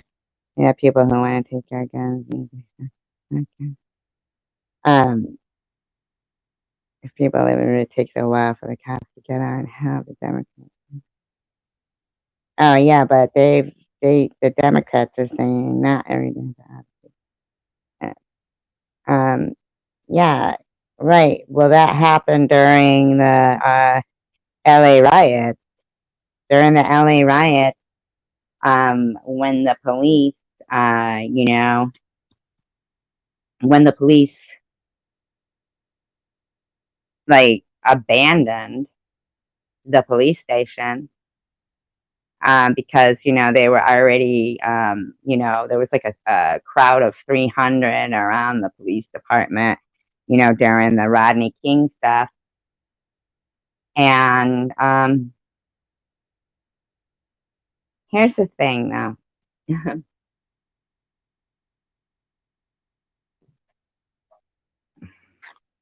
don't even know what I think. Um, oh yeah, some, you know, there was people who were calling, and you know, like one lady said there, you know, she was an elderly lady. She had, you know, they were setting fires out front of her house, all those fires going and everything, and they weren't coming. You know, there was no fire department, there was no police there, so like elderly people and stuff had no help. Okay, look at Reginald Denny. Okay, Reginald Denny. You know, I want to know how, when I brought up that people had burned inside, you know, the Pep Boys that was there, my stomach, man, I can't get over my stomach. People who had, you know, burned up in the fires there, somebody said to me, well, they died for a good cause. It was for change. And what the hell, that insurance can just cover up, you know, cover whatever they lost, you know? Um, well, did they die for change? Because I mean, look at how many I did eat. I ate my Thanksgiving leftover. I did eat. I know my stomach's like going nuts. Um, they fucking. Oh my god! I totally. It takes me 1 second to forget what the hell I'm talking about here. Oh, the change. So, what change happened there? What change? Like, what was the change that happened with the LA riot? That somebody can say to somebody, yeah, but you know, whatever, they died for, you know, blah, blah, blah, blah, blah, blah, blah, right? Well, I highly doubt that that family feels like that. And if it's increased, if all this shit has increased, then tell me, what change did they die for? Honestly. Now, when posed with those types of questions, um, the response that I got from, you know, from some people is different, but from somebody else was, bye bye, dropping out, dropping out. You're uneducated. You don't, blah, blah, blah, blah, blah. You don't know, blah, blah, blah, blah, blah. It's a simple fucking question. Um, I remember last night when, you know, I had asked somebody, but what if that was, you know, your vehicle? You depend on it to get to work. You know, you're not taking part in it, but they just walking down the fucking street and they're smashing up your vehicle and your vehicle's fucked, right? How would you feel? Yeah, 50-50. No, you wouldn't. No, you wouldn't. No, you fucking wouldn't. No, you wouldn't. If George Floyd held a gun to your daughter's pregnant stomach, you'd fucking want to put a knee to his neck, right? He should have been in jail. He should have been in jail still, because what he was a career criminal. So if a career criminal will make $27 million throughout his life, then I guess that wrongful death to settlement, I guess that was pretty good, right? Guess they got what he was going to make, right? Guess they did. I myself, I'd like to know, like, and another thing that somebody had mentioned to me was during like the whole quarantine and everything, some of the businesses I noticed even around everywhere, small businesses, small restaurants, things like that, they were really suffering, okay, during that time. So half of them were going bankrupt and are closed down. So how convenient if they get burned down, right? I mean, and then they can claim it on their insurance and, hey, boom, right? I think that's another like issue to think about. But how does spray painting a neighborhood and taking it over people who have done nothing to them, how does that justify the anger of somebody being brutalized that's innocent? So they're mad that somebody so-called innocent with a rap sheet as long as my arm goes through this crap, right? But they don't have the common sense to realize that all that bullshit was done to innocent people that probably they didn't even know. And we're supposed to believe that we're supposed to believe this rhetoric of we don't understand their pain. No, I'm pretty certain that everybody's pain is the same. If I, broke a bone, it would hurt. If you broke a bone, it would hurt. If, that shit's all the same, okay? It's all the same.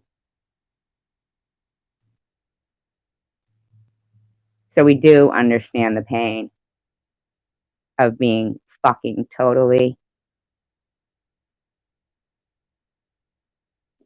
devastated.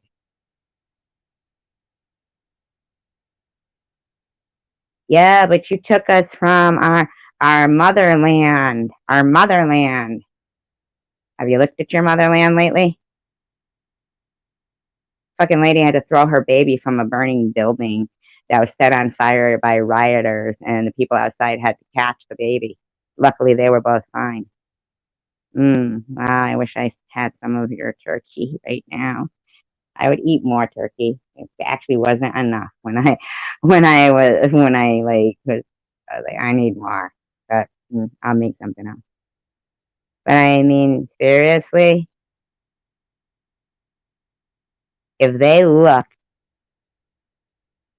at the same videos that I looked at and the unrest and the rate of women and everything that is going on, the poverty, Ethiopian babies still starving. If they looked at that and they don't think that they're living in a better place. I don't know what happened when he went to, not anymore. We just went out to eat and I had my leftovers. It was turkey. It was good. If they can't look at those videos of what's going on there and the civil unrest by crooked politicians,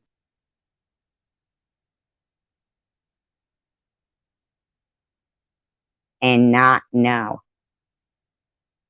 that this was a safer country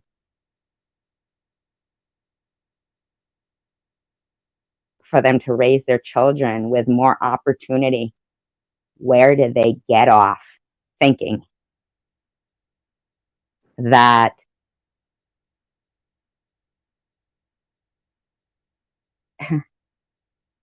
yeah, but fuck you people, basically, right?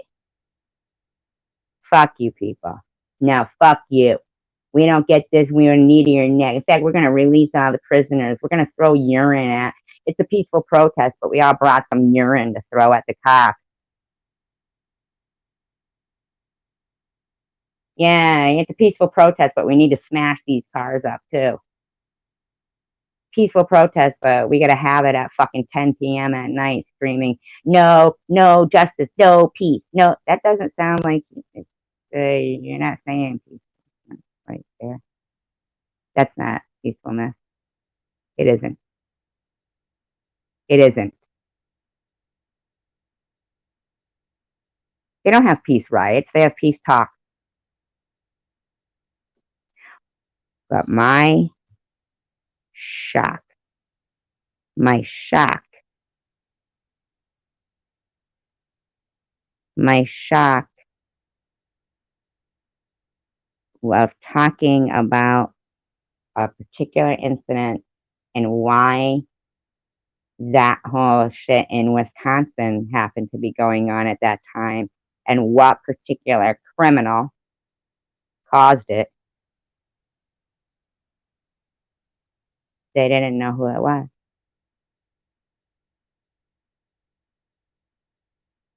They didn't know who it was. They didn't know who it was. They didn't know who it was. But you said I was uneducated and that you were oppressed. Well, if I'm uneducated, it's because, you know what, I was poor. Well, I'm white, I know, but I was poor.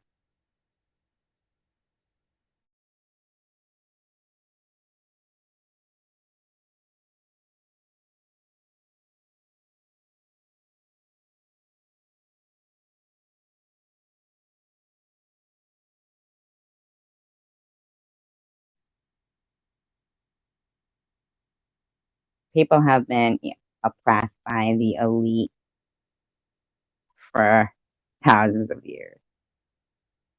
Thousands of years. Thousands of years. Um,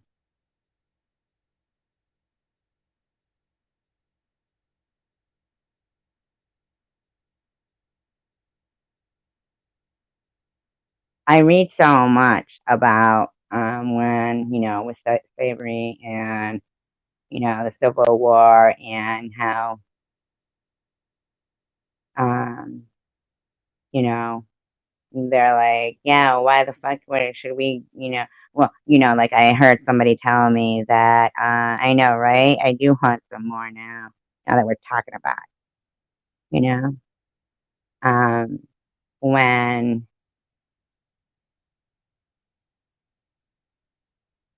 um, about the war, like World War II, and then, with Muhammad Ali, why should I go to, war, blah, blah, blah, right? Well, I guess it's fortunate that all of those people that fought in the Civil War didn't feel the same way, right? Lucky for them. Lucky for them.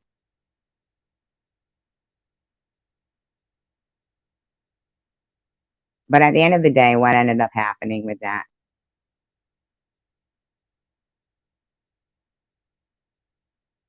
Um, Inaffordable housing and low wages for everyone, for a lot of people. Those homeless people, they're not only, in fact, I mean,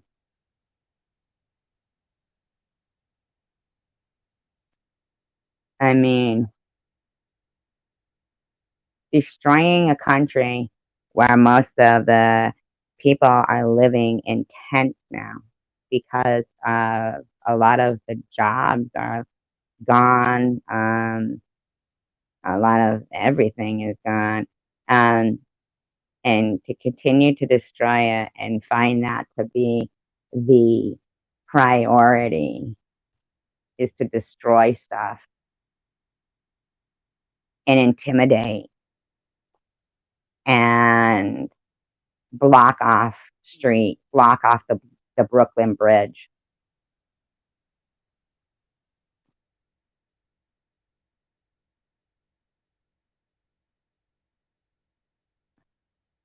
But you don't think that the homelessness problem is an issue? They don't find that an issue? Are they not homeless? Does it not, that doesn't like come into play because they're not homeless? Is that the case?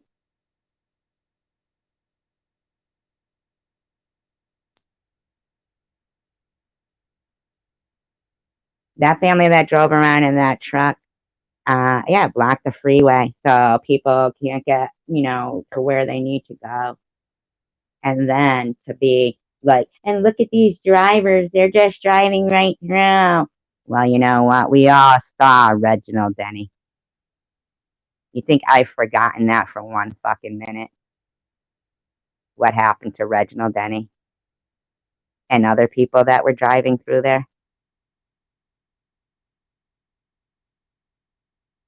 Seriously?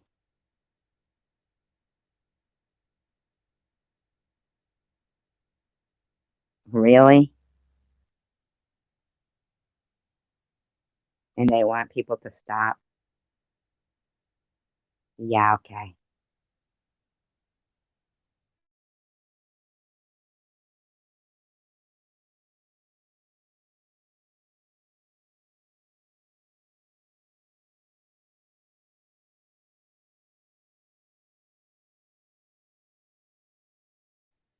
But there is no surrounding of a police station when there's a court case going on where police brutality has been on a white person,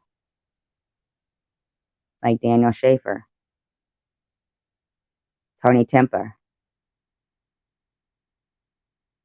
Deanne Chiotti, whatever her name is there, I can't say it. Nothing. Hunter Britton. They don't surround the police stations then for that verdict. Those officers got off as well. Those families didn't get any civil wrongful death suits. So if police brutality was really the problem, why would it matter what race it happened to? Why would that matter? Why would it matter? If, if drug dealers said to me, oh, will you like register a car in your name and hide some money here in your house, like take care of it for me in your house, and I had a good job and I was, planning on being this, successful, productive citizen, I'd say no because I'd be afraid of, getting caught, right? I'd say no because I'd be afraid of getting caught. But Breonna Taylor didn't say no. She said okay. And then her boyfriend calls his mother. They had no time to react. They didn't know who was busting it. Oh, so basically they thought that even like maybe a competitive, enemy of the drug dealer might be busting and maybe trying to get that money that's there. Good night, Catherine. Thank you for being here. I appreciate it. But there were, so if you know that you get a gun in the house because you're doing something that could possibly put you in a predicament of either, becoming the target of competitive, drug dealers or robbery or the police, is your mindset right? I wouldn't either. So, but is your mindset to not break the law and be a law-abiding citizen and peaceful? No, you're condoning drug dealing, right? You're condoning drug dealing,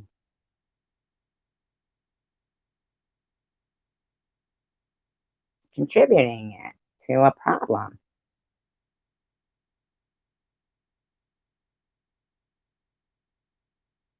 But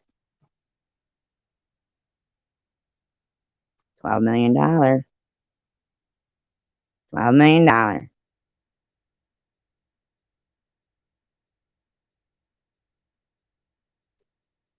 condoning it. So,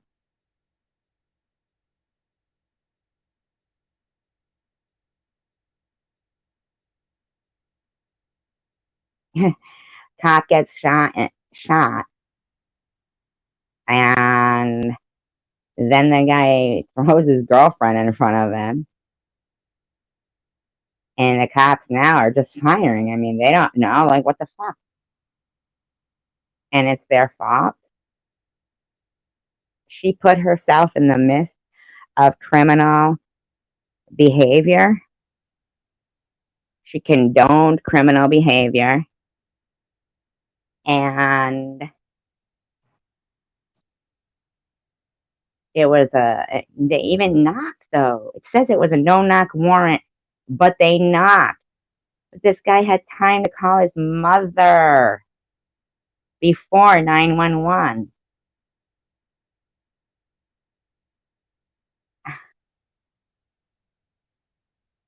Shit got mad, you know? I mean, I am just in fucking shock. I guess, like, she had like $8,000 that she was holding on, but here's the thing. That was a drug dealer that, had $8,000, probably more. There was a rental car, right? You know that I can't afford a rental car and I don't have $8,000.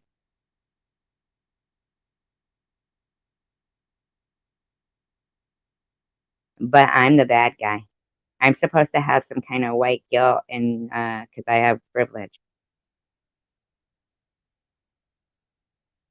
So when they get mad about all that shit, they're going around doing $millions of damage. Her family gets $12 million, and in the meantime,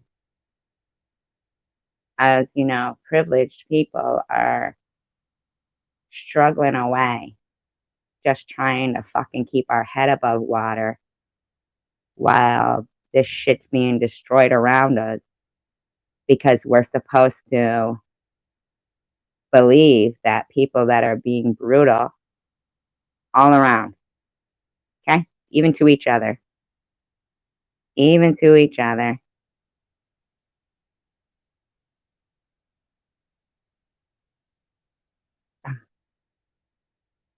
But the school is closed. In fact, the person who was like, oh, it's changed, we were oppressed, also agreed with gentrification. They thought gentrification was okay, though. You don't get it both ways, buddy.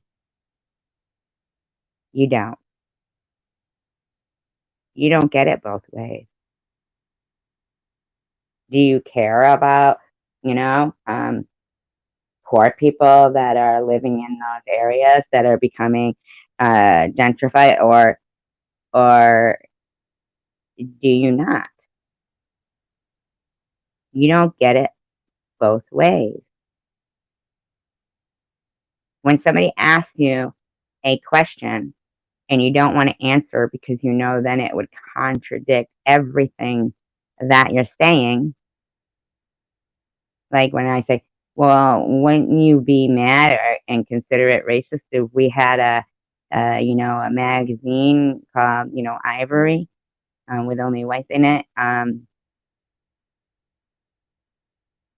The answer is yes, they would consider it racist. In fact, that's why, people are working toward, uh, diversity, right? I mean, and community and being together, right? You would, correct? And they would say, well, that doesn't show any progress. You have no black models in your magazine. That's racist.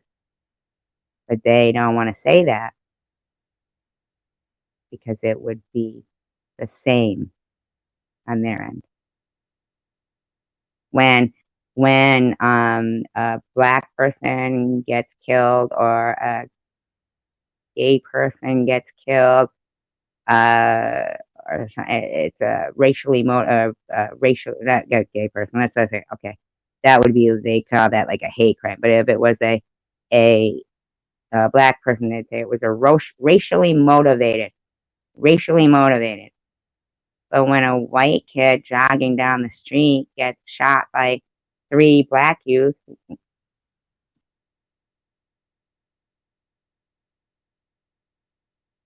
that's not racially motivated. It was called a boredom crime.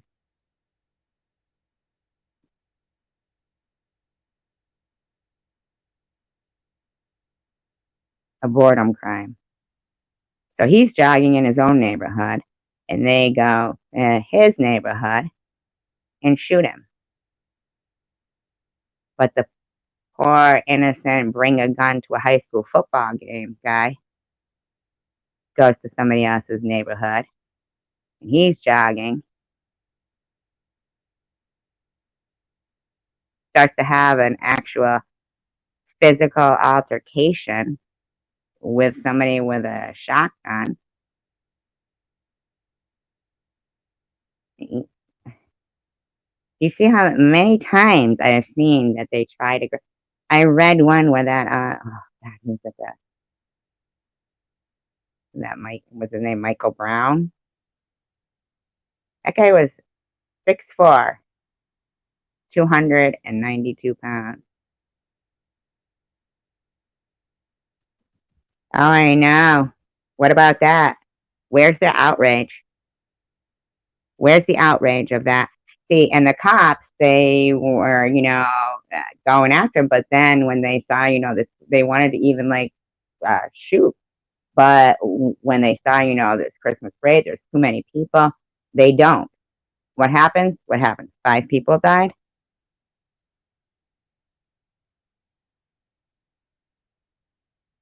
Where's the outrage of that? And why was that fucking guy out? That was, yes, it is. The media is to blame. But here's the thing. If you look for it, you can find it.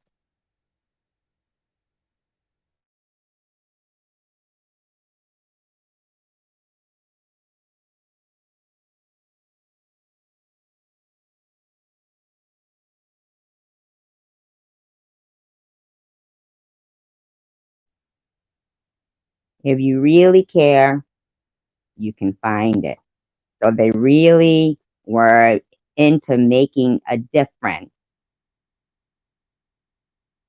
They'd have known what the qualified immunity doctrine was. When they say, somebody was like, they actually like will yell and shit and, oh, the British and they came over and they did this, blah, blah, blah, blah, blah.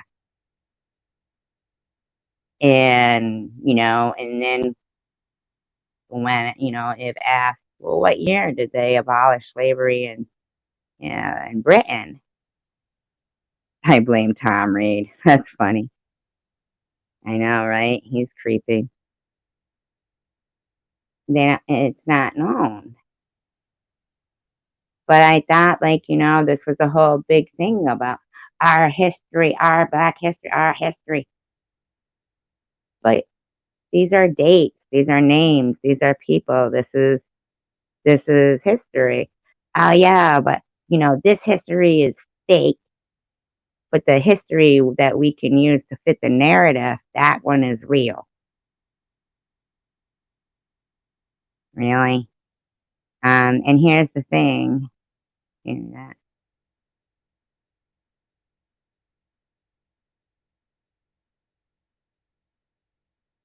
right, see? Even the one where, remember the officer, she was female, and she pulled over a guy, and the mother was crying, going, he was innocent, blah, blah, blah. That officer Tatum, had gone on his Facebook, and well, here he was driving a fucking car, illegal with no tag, and and she said, oh, by accident, instead of my taser, I grabbed my gun. Why did she need to?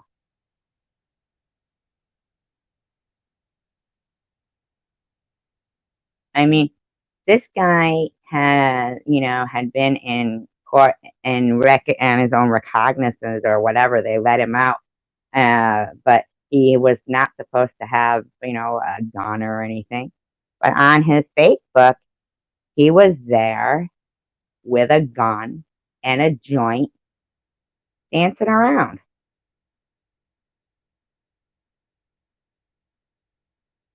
Uh,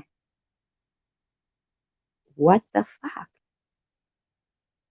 What is she supposed to do when he doesn't want to give her his, information because he's breaking the law and she's doing her job, and he goes to say, blah, blah, blah.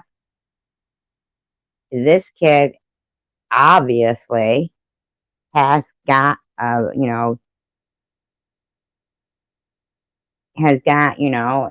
access to guns,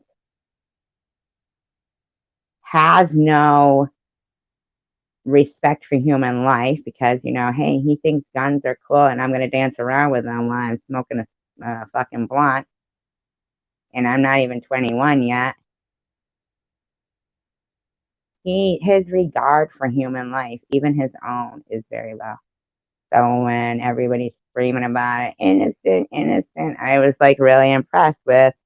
No, I know you were talking about that guy, the guy at the parade. No, I know, but what I'm saying is that I have seen other people, on Facebook that have, you know, they're saying, oh, he was an innocent, blah, blah, blah, and then look at their Facebook, and I'm like, what the fuck? That's not fucking innocent. That's a career criminal headed towards being a career criminal.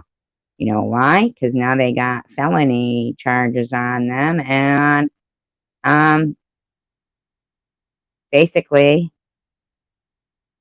what are they gonna do? Go fucking applying for jobs, saying, "Yeah, but I got a lot of handguns and blah blah blah, and some felony warrants out and blah blah blah." No, they're not looking at it that way. You know why? Because there's a much bigger money in drug dealing. And I saw a song where it says, oh, and on the 1st, on the 15th, we're going to get our paid because that's when they get paid. So they're singing about knowing when people get their welfare check, and that's when they're going to get paid. That's cool. I'm so glad and they got money too, those people who are singing that too. And so hey, I'm so glad that my taxes that keep going up goes to that, you know. Whatever happened with that Mary? Did you get your money back? Did you say anything to him? Has he responded to you?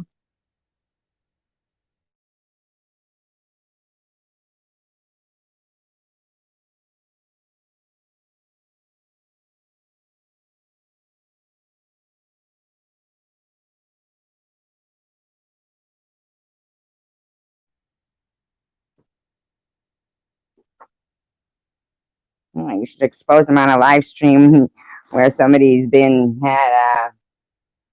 had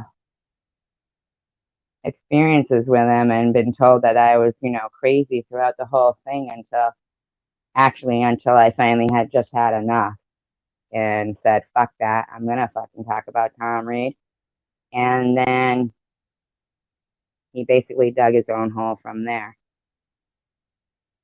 But for, the last year, I've been trying to say about, what he's been doing and how he is. And people go, why don't you just let it go? I, that's what fucking I had heard consistently. And I'm just like,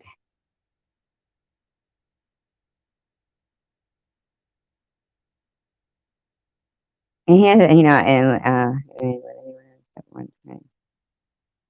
me, go back. Oh, see, that's why it kills me when um I know that I am a good person and that nothing that any of the things that have happened to me the last year from aggressive, aggressive, gang bullying, and the things that they say, like that Hug Million was saying, that I use cancer to be a horrible person.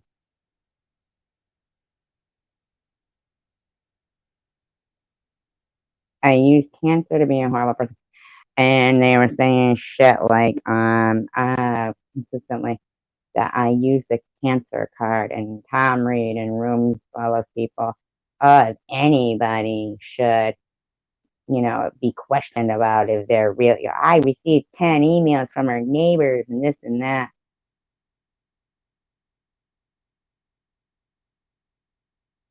And most, like the group of the people that were like, fucking that Hug Million. I don't even know who the fuck that is. Never had any interaction with him, to say something like, SG doesn't have cancer. She is cancer. Right? Yeah, I really wish you would have said something to me about it, like to come up on the ice. Yeah, but hmm even like somebody was over there talking about the most recent thing. Like, I don't know if you guys noticed, because I'm such a hateful person that I lost like 25 subscribers, and because I'm racist and I don't see things in my white privilege. And like, because of what Tom Reed did, that is strange, so bad, but not strange because I would respond to you because you're a nice person. Um,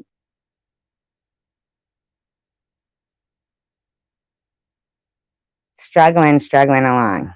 Okay, so even the other, the person, Jules, like our first interaction when she reached out and she's starting a channel and can I help her out with her channel, and having like over 3,000 subscribers now. I started my channel before hers. I started my channel before Miss Passions. I started my channel before Bobos, before Angie's, before Sharon. And because of the consistent, aggressive bashing of one of the more honest people and less drama, person, like trying to remain positive. But consistently, I was rotten. I am rotten. Any chance they get to try to say I'm rotten, they take it. You know, the clones of me that are going around. Tasha Harris making videos that when I die, nobody's gonna care, and and nobody, she's gonna smoke a big fat joint and have a parade. But I'm not gonna die, so I'll do the same. I'll do it for her when she dies, so that it doesn't go on, so it doesn't go anyway. But so that somebody at least has a parade for her. Um, because of that, I'm still, struggling along, struggling along, struggling along, and man, I share people's fucking shit out consistently. Their channels, promoting everything. And even like, somebody makes a fucking video so called, to say, oh my God, I can't believe that, Nitty was saying this stuff about a cancer patient. Like, not hashtag Survivorgirl like done with everybody else when the video is pertaining to them.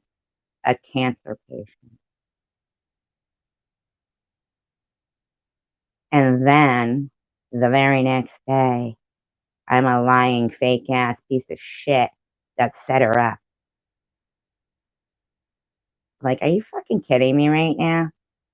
Everybody jumped right on. Not everybody, but the other side of the coin. I watched when he went off on you out of spite and black. No, because he didn't go off on me and block me. He said, Are you going to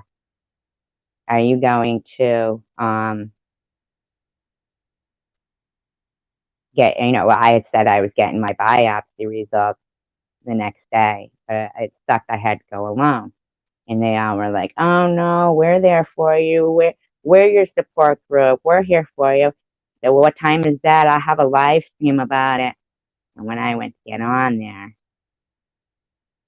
I was fucking blocked, unread.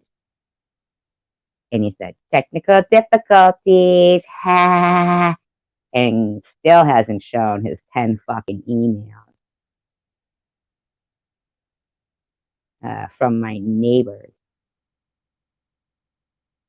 But I should get a tramp stamp tattoo, according to him, saying I fake cancer. Oh no, I have cancer. I have cancer. Tramp stamp tattoo.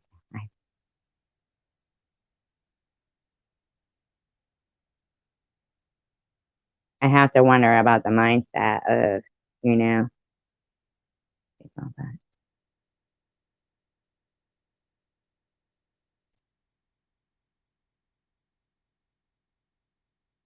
Yeah, it's a disgusting throwback, right? Disgusting. Disgusting.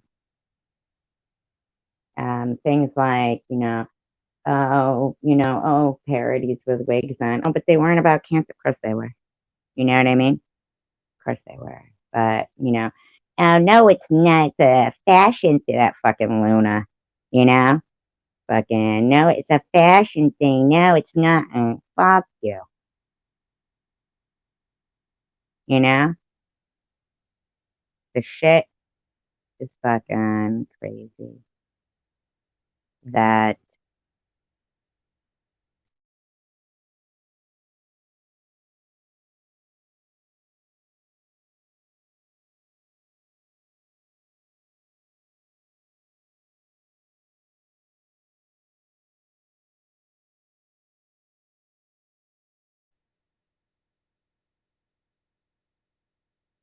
Amy825, you talking about? Um, that's unfortunate, but I guess if, like people would have listened to the truth from people, like when Debbie was saying what a fucking whack job Tom Reed was, or I was, maybe they should have, fucking listen instead that Amy think, she's gonna go around asking people for Debbie's number and you know, fucking, here's the thing. If she's pissed about it, though, what she should have done was fucking call the police and said, this motherfucker, and then she should have been more adamant about, that whole two-party state, one-party state, because it's not a one-party state. Michigan is two-party. So him playing that, I mean, if anybody was adamant enough, fucking, they could fucking take him down in a second. He's a fucking loser. He's an idiot. You know? He really is. But I didn't know Connie was doing like a big reveal on Tom Reed on her channel. Didn't know she had any kind of axe to grind with him.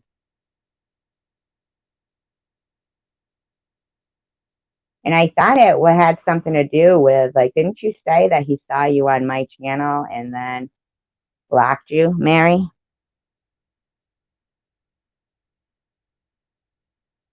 Is she still here? Mary, didn't he say that? Or I thought you said that to me. I'm sorry, not him. You. Didn't you the last time I saw you? Didn't he say, you say that it was because he saw you on my channel and blocked you? I never heard him say anything about being called Lord.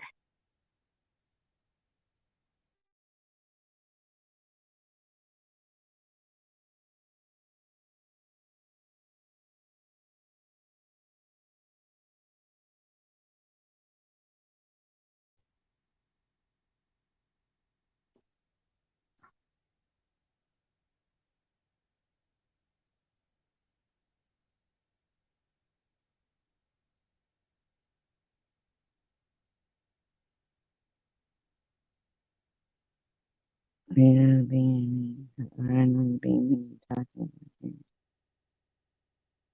was being mean and talking about her?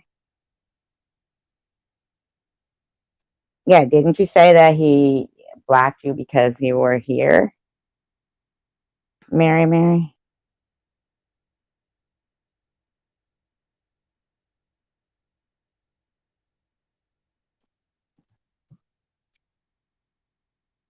No, Simca told him about me being over here. Oh. And then what happened? What'd you say to him? No, I know who Simca is.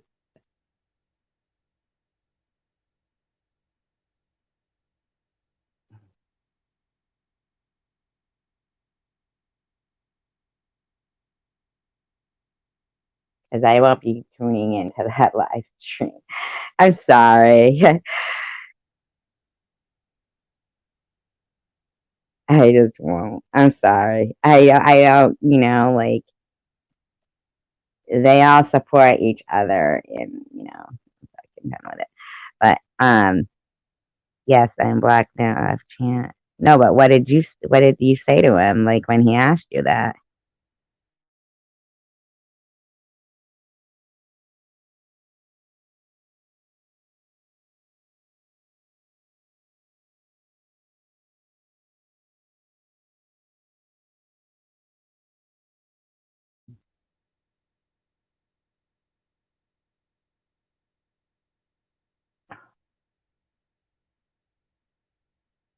And that was after you had bought the camera?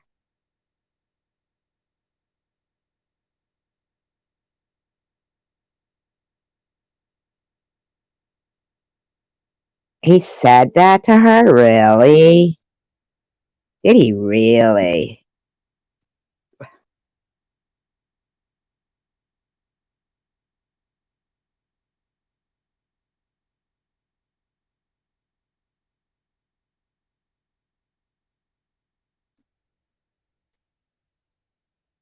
He really said that to her?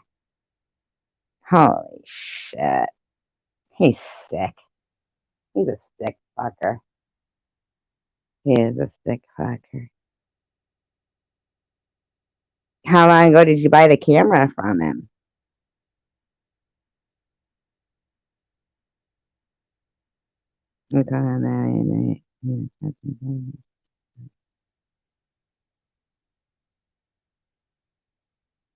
Hey, but he waited till after he received your payment for the camera.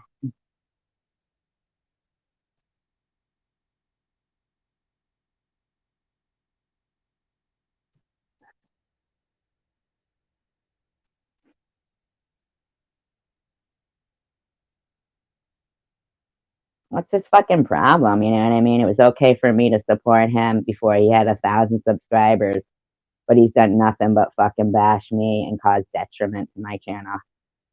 He's a fucking piece of shit. He really is a piece of shit. Who says even if I did give the guy a ride that almost cut her head off and fucking killed her and sliced her kid's fucking throat? What do I care? I sleep like a baby. That's what he said. That he'd sleep like a baby.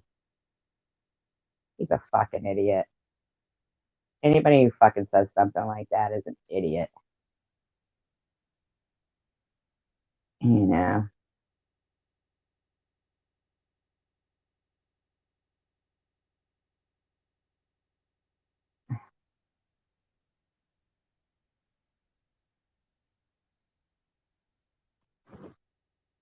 Probably about a year ago.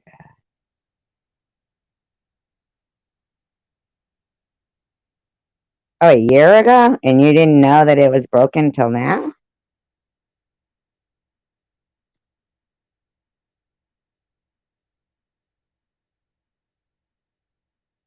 Yeah, so doesn't like him blocking you have to do like with you be can I say something please? Yes, you can, Mary. Absolutely. You can say whatever you want here. I don't like Tom Reed and I'm not like, you know, the type of person who is afraid of repercussions of losing subscribers or, getting dislikes or anything like that because, fuck them. Fuck them. Just like in that movie Good Will Hunting, when fucking he says when he was little, his father would say, pick one, like what was it, a switch, a ruler, or the wrench to be hit with. And he'd say, he goes, what did you pick? He said, the wrench. He said, why? Because fuck him. Same thing. Same, because fuck him. He's a piece of dirt. I kept telling I could not use it because I couldn't take any pictures.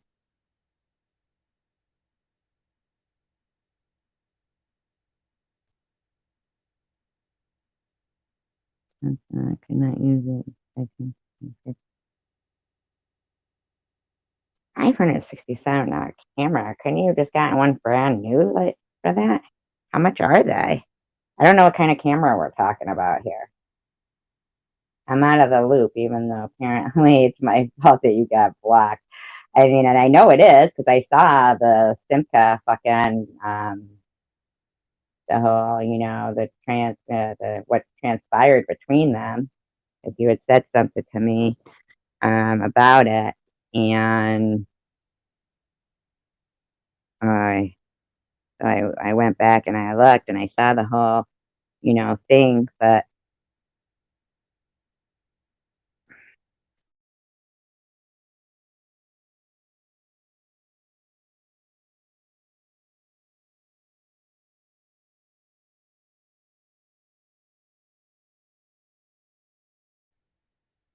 you know, do you want me to drop the link? I mean, if you want to say something to him straight out, go right ahead. I mean, really, like, what kind of a piece of shit? Like, he thinks fucking he gets to dictate who goes to what channels, and you know what I mean? Like, fuck him. Fucking stupid piece of shit. He's a piece of crap. I don't really care, like, what. I know how I am. You know what I'm saying? Like, I know me. Oh, my internet connection. Can you guys still hear me? Why is it saying that? It's weird. Huh. That's fucking weird.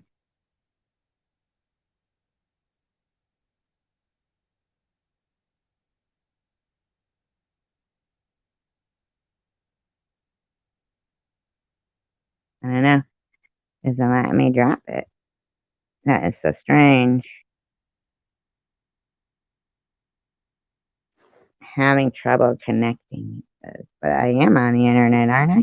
You guys still hear me?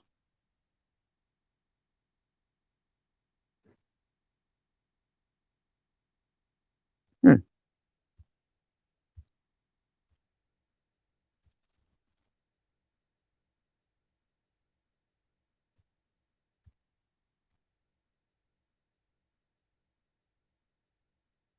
That is so weird.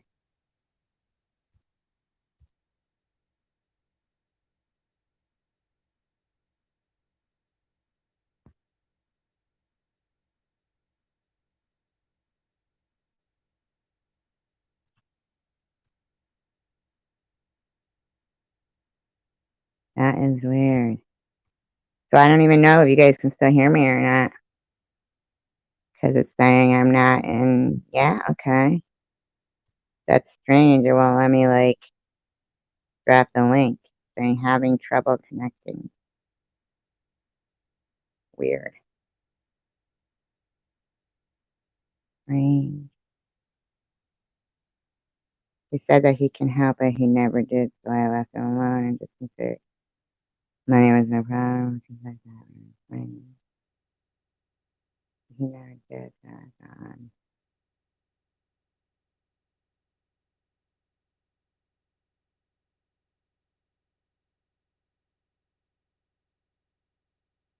She says, man. What do you mean, man? Man. I know. What the fuck is the gig here? Oh, there. Can you see it now? The link? There it is. Okay. Yeah, he's a fucking idiot. He really is. I can't imagine, like, being married to him. And he even, like, admits that he, like, cheated on his wife, that he was cheating on his wife and all this shit. I mean, he's just a dick. Look what he did to Catherine. 313, remember?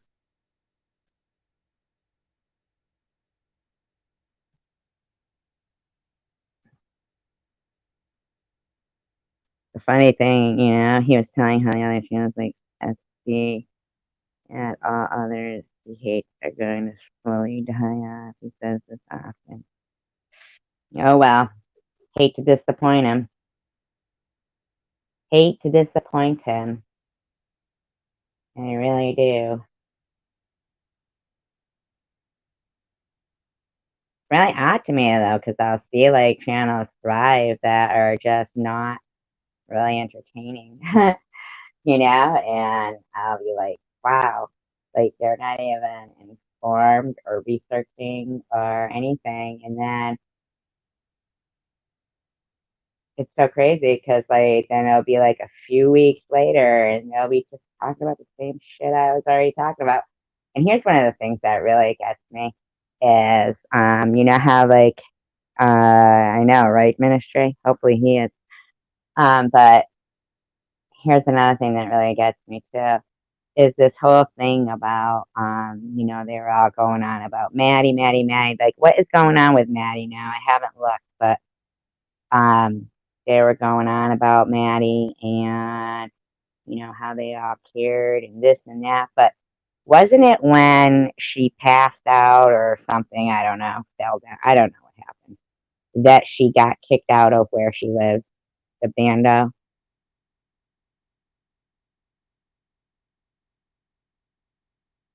I mean, wasn't that when that happened? Like when a certain person had called the police, and then they came, and then I don't know, kicked them out of the bando, which I don't know how they would even know the address of the place. But is there an asshole?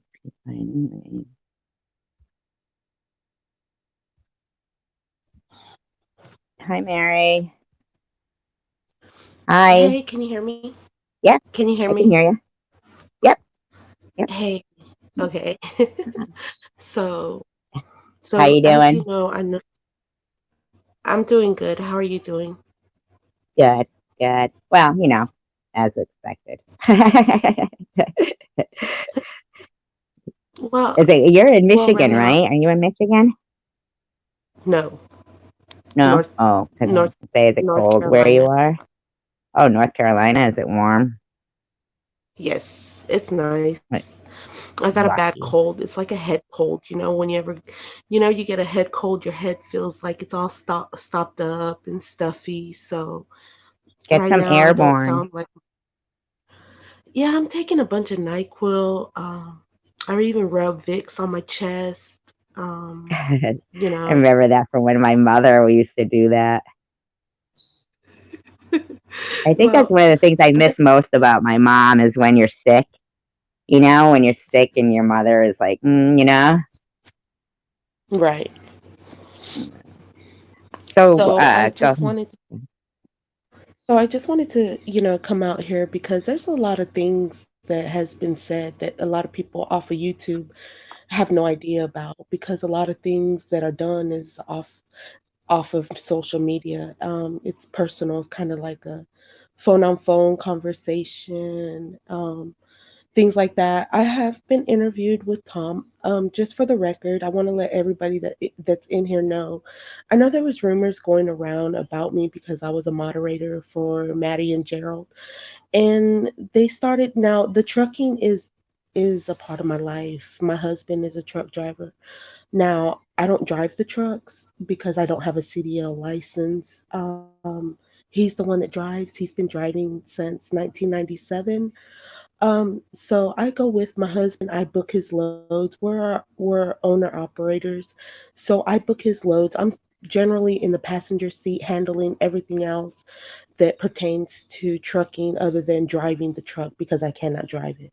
So I started talking to Tom and he started like interviewing me, asking me questions because he knows that I'm in the trucking industry. So I travel city to city and state to state. I do long haul trucking. So I can go anywhere. If there's a load that goes to Albuquerque, New Mexico, I can definitely go there if I choose to.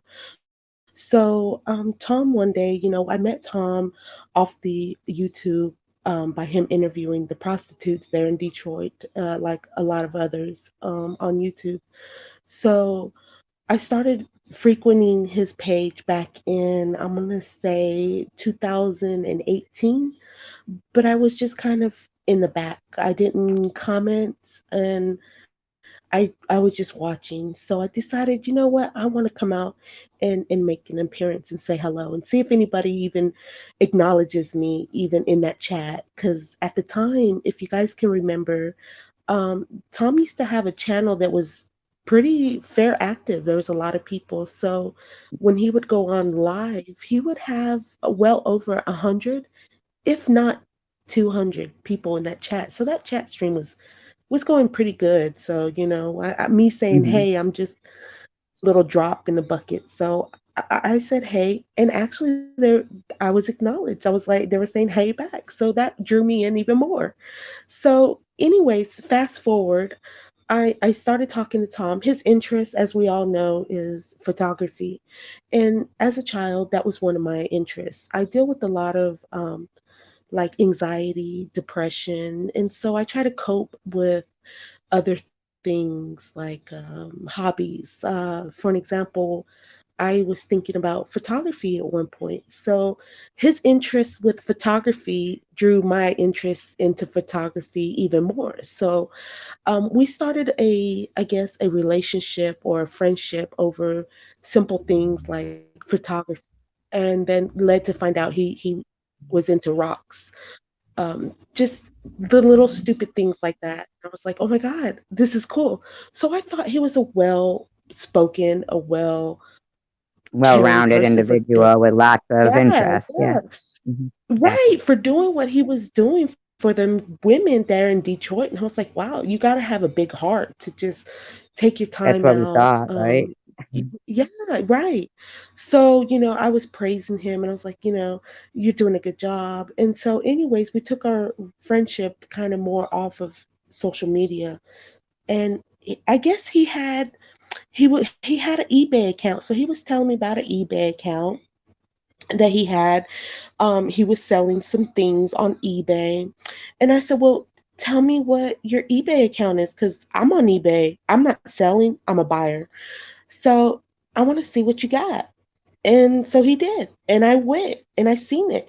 He had a camera up there for a little over $700.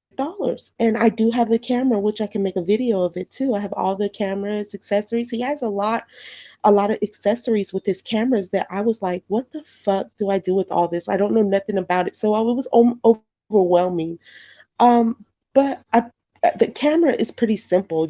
I would think you would mash the button and it would take a picture. So I kind of put two and two together on how to work this camera. It's one of those Nokia cameras. Hmm.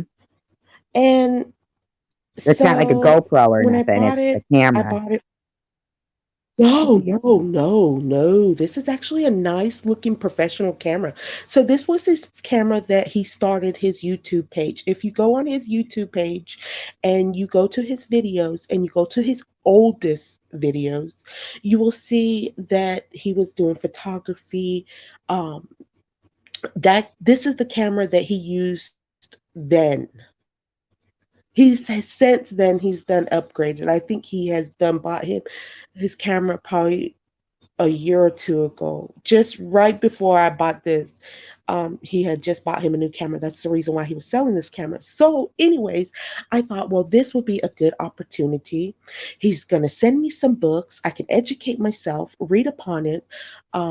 I'm going to buy this camera, and this might be something that I can fall back into doing, when the money's not good. Maybe get into photography. Maybe I was even going as far as thinking like doing weddings, photos for What do you, weddings. But is that what you like to I do? Do you wasn't like to quite, do people, like photography, or like what do you specifically like to take yeah, pictures of? just Mother Nature. Mother Yeah, Nature, trees, natural, just the whole birds, Mother Nature, things like that, stupid things like that. that's not stupid. That's not So I stupid. thought It's maybe, beautiful. thank you. Some people might think, but you know, my thing is, so he would tell me, how to work it and try to get me, and I charged it. He even sent me an SD card, a new one, a memory card. I'm not going to completely sit here and say he didn't try, but he could have tried harder. He tried to send me like things like that would go in the camera. And I'm saying, Tom, the camera's not even cutting on. I charged the battery to its full capacity, and I can't. I pushed the flash button. Ain't nothing taking no pictures. Nothing. I don't know if you guys noticed him back then. If I would come in his chat, he would ask me, "Hey Mary, you taking any photos today? Hey Mary, did you take any pictures Yeah, today?" I feel like I Well, do that's what remember he was you talking from about. his Yeah, live stream. Do you yeah. remember me at all? You do? Yes. I remember you. Yes, I remember the night before you had gotten blocked. You were in there. Actually, can I actually tell you the first thing that I remember? And this is probably so small that you don't even remember. So I was talking in the chat. This is how I remember you. Okay, so I Yeah. was talking in the chat, and I used all caps. Okay, and you had said to me, why am I using all caps? Do I have to be screaming or yelling? It was something of that sort. And I'm like, Yeah, no. like I was But just that's how like, me, trying to be funny. yeah. So Were I'm you like, a no, different no, name no. then? So no, I've always been Mary, Mary. There's so many, Okay. that's the thing. I wish, you know what, Survivor Girl, I've always been Mary, Mary. If you go on when I comment, I know it's when you go Mary, Mary on YouTube, it's going to pull up a bunch of gospel. So I'm like way the freak. You're gonna have to stroll for like 3-4 days before you even find my channel. So that's kind of hard too. He I'm was trying to subscribed to your encourage me. channel. I know. Do you remember? I Do do you remember know? that. I Okay, do remember what you're talking about. Do you also remember I did go, okay, and I want to be clear here. I did change my name. A couple of us changed our names from Tom Reed's channel. A couple of us, because he told us to. Now, he told us to put Chosen One in front of it and it'll help us. So I Yeah. was Chosen One, Mary Mary. Now that I think about it, it was more like him being a cult, like he was like a master manipulator trying to get Yes. us to do that so Hmm. he can. You feel me? Now that I think about it, I'm like, oh Yeah. my So that god, then he my he my husband, puts somebody my down, husband and didn't then like he that. can watch their channel go up and then down, and knows that it takes effect to that Yeah, person because my husband did not like that. He did not like that one bit. He said, "No, you take that off and you put your name back as Mary Mary." That's why I'm now not. I have not changed it. Now I am Mary Mary. I will not. He did not like that. He did not. So I actually love the I gospel group didn't do Mary it. Mary. They're my favorite. Oh, really? Oh, I love them. But Yeah. the thing Yeah. The thing about it though is I was cool with Tom. I didn't bring it up. I told Tom, I said, hey, look, the camera doesn't work. I'm unable to take pictures. Oh, well, I'm busy right now. I can help you. You'll just have to call me or something, or I'll call you. No, it was, I will call you. I will email you or I will text you. Okay, no problem. Let me know. Never received the email, never received the text message, never received that phone call. I even said, look, I can make a video and show you what it's doing so you can see. He was even wanting me to go up there to Michigan. Like, Oh he wanted God. me to drive. Can y'all book a load? Can y'all come up here? And I'm Oh like, God. no, I'm not going to come up there. For one, we don't go up north trucking because we're owner operators, so we try to go in routes where we're more profitable. And up north, we are not profitable. We Because there's tolls, there's the loads ain't paying good. It's hard, the freight is hard for us. We're van trailers, so our choice is we don't go northeast. We do a lot of Texas, and I told Tom, I said, look, I don't go up north. I can, but the money ain't, it's not worth it. It's not worth it. You're traveling. Tell me where you at. He was going to Kentucky. I can easily go to Kentucky. Um, but he kept like dodging me, like he didn't, dodging me. And so I kind of picked up on what he was doing. So I just said, fuck it. You know, um, it was $560 something dollars. I paid him through PayPal. He told me to send it as friends and family so that I wouldn't get charged. I Can't left the you camera complain to alone. He would eBay? even no, nah, because I wasn't trying to be like that with him. You know, maybe if I was harder up for the money, I'm not. I, Yeah, but it's the then principle maybe I of it. would. I know, Because but isn't that like an all? If he was using that when he first started, his channel goes back way back. So I mean, that would mean that it's an older camera, and if he didn't send you the manual with it, that's kind of fucked up too. And ministry said you could maybe download the instruction manual for it from the internet, but if it's broken, I mean, but like, how old was the camera for that price? That seems so high, you know? he said about yeah, he said it was probably about a 2000. I'm gonna say he's 2009. I can go back and look. I kept all my Yeah, emails see, that so we've, that's older. Yeah. about the camera. Yeah, so I can.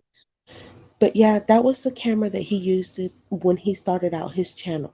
So, um, and the dumbass sent that camera in a box with his physical address on there. I even kept that a secret. He slipped up. He made a mistake. He put his physical address there in West Branch on the damn thing. He didn't realize it. So, I was like, oh, okay, But anyways, but yeah, I left it alone. I just figured, maybe I can get somebody, look for maybe like a camera shop, kind of like they do like the vacuum shops, but maybe somewhere there'd be a camera shop that I could take it to and just have somebody, look at It's it and tell me possible that what's the wrong. parts are like outdated now too, you know? Yeah, but he kept telling me, he's like, I gave you that for a good deal. I gave you that for a good deal. $500. That's a good deal. That's easily all this stuff. If I was to sell it individually with all the stuff that I sent you, he said I could have made well over $1,000. So I didn't want to argue with him. I figured, this is a man. This is coming from somebody that knows about this product more than me. So here I am, just a nobody, don't know a damn thing about this camera. So I figured what he was telling me was truthful. You know, and I'm like, damn, okay, yeah, you sold me this camera. He was like, I didn't have to sell the camera. I could have just left it on a shelf. I could have just left it on the shelf and left it where it was. But you had it for sale off eBay, so you was trying to sell it to. Yeah, exactly. I just left it alone. I just left it alone. I didn't want to argue. I didn't want to bicker. I've wasted more money in my life. I just considered it a lost cause. But I just wanted people also to know that I've never been to Detroit, seen Tom, never seen Maddie. There was a rumor going around that my husband was Maddie's, or that I was tricking Maddie with my husband. That is disgusting. Never have I ever been in a prostitute situation. I'm not on heroin. I don't know anything about heroin. I've never seen the thing. I'm a vapor. I vape. Um, I used to be a very bad pothead, big, big, big pothead. And I don't mind potheads at all. I, I know, but like yesterday we had.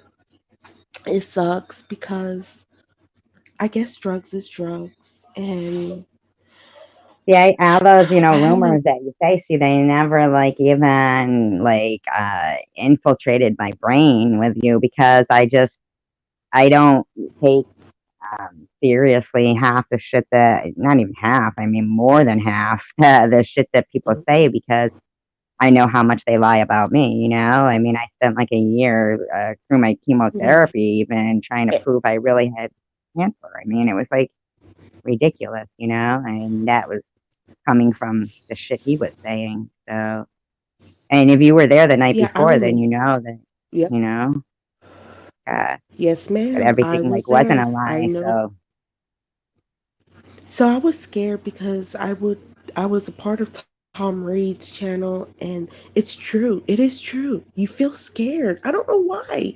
It's like you're walking on eggshells. I used to come. I'm gonna say this. I'm gonna be very truthful. This is the true serum right here, right now. Look, I used to come to your channel. I used to watch your videos. I would pop in your live streams just for a minute, but I would never comment. I was always afraid because I knew what went down between you and Tom, but I knew that there was something about you that drew me into you because you seemed uplifting. You seemed very calm. You seemed very caring, loving. And there was just something about you that I just was like, I don't believe a damn thing that this man is saying about her cancer. I actually thought him saying that was a disgrace. I couldn't believe that he was saying those types of things to a person, regardless if it was you, somebody else, that had a terminal illness like that, like it's not cancer. I just, terminal though. Like, I it mean, like, turned yeah, it could be, like people it, have been, but I haven't been like diagnosed as terminal. So, but, but but just yeah, cancer in general, just that it's illness, just scary, it doesn't matter. scary. Yeah. And I'm sorry You that you need, had to go through that, and I'm sorry that you had to endure all that negativity from Tom, but God forbid when his day comes, he's going to have to answer to his maker for everything that he's done. And it's going to suck for him because you can't take back the things that you've already said. You done said it, and you can forgive and forget, but you can't take it back. And he that's how said I a lot feel of about like things. the a lot of people that joined in on it was shocking to me. And when it's, when people will say things like, oh, get over it, people really don't get over things, just like you with the camera. Like, You don't get over uh, things that are just hard to wrap your head around. It's hard. Yeah. Oh, and you There's want he no. would email me. Go ahead. There's so much that people don't understand and don't realize that was it. I just kept a lot of it hush hush. And then he would call me and then want to talk about like prostitutes at the truck stop. I've heard about him recording conversations over the telephone. I remember hearing about that. That never slipped my mind. Once I heard that a long time ago, I always remembered, oh my God. So I always wondered when he was talking to me if it was being recorded. And Yeah, it he was. would He want says me he to records talk to him. everybody he has a conversation with from YouTube. Yeah, he's just a weirdo. Um, Now that I think about it, I'm just like, wow, I just thought he was interested in the trucking, but his main focus when he was talking to me more were so upon the prostitutes. Asking me if I've seen any, have I, and if I did, has anybody knocked on the truck? And I would say, yeah, because I'm out there. Yes, I have been out there. Yes, I've had to run into with prostitutes. They woke me up. Um, I've chased them down, because they wake you up, and I think that that was so rude. And so Tom was just so interested in everything that I have encountered with a prostitute. It was just weird. And he would ask me weird questions like, were they ever dressed up? Did some just come casual? Did they look like prostitutes? How did you know if they were prostitutes? Just weird shit. Where do you think they go after they finish with a guy in a truck? How do they go? Do they go from the next truck to the next truck? How do they just like he was wanting to know every little detail. And I'm like, I, I could tell you what I kind of felt like he thought I was a prostitute. Is that crazy? I feel like he's like trying to get you to say something that he can use against you while he's recording the phone call, I mean, he even anything at all. he it, and you know what? He got mad at me. He gave his moderator, you know who I'm talking about, because she's been number one for a long time now. Mama. Do you know who I'm talking Yep, about? I just yeah, say mom. yeah, Okay. yeah. Mhm. Okay. She called me. He even He had her gave her call your phone me. number. Yes. What was she calling you for? And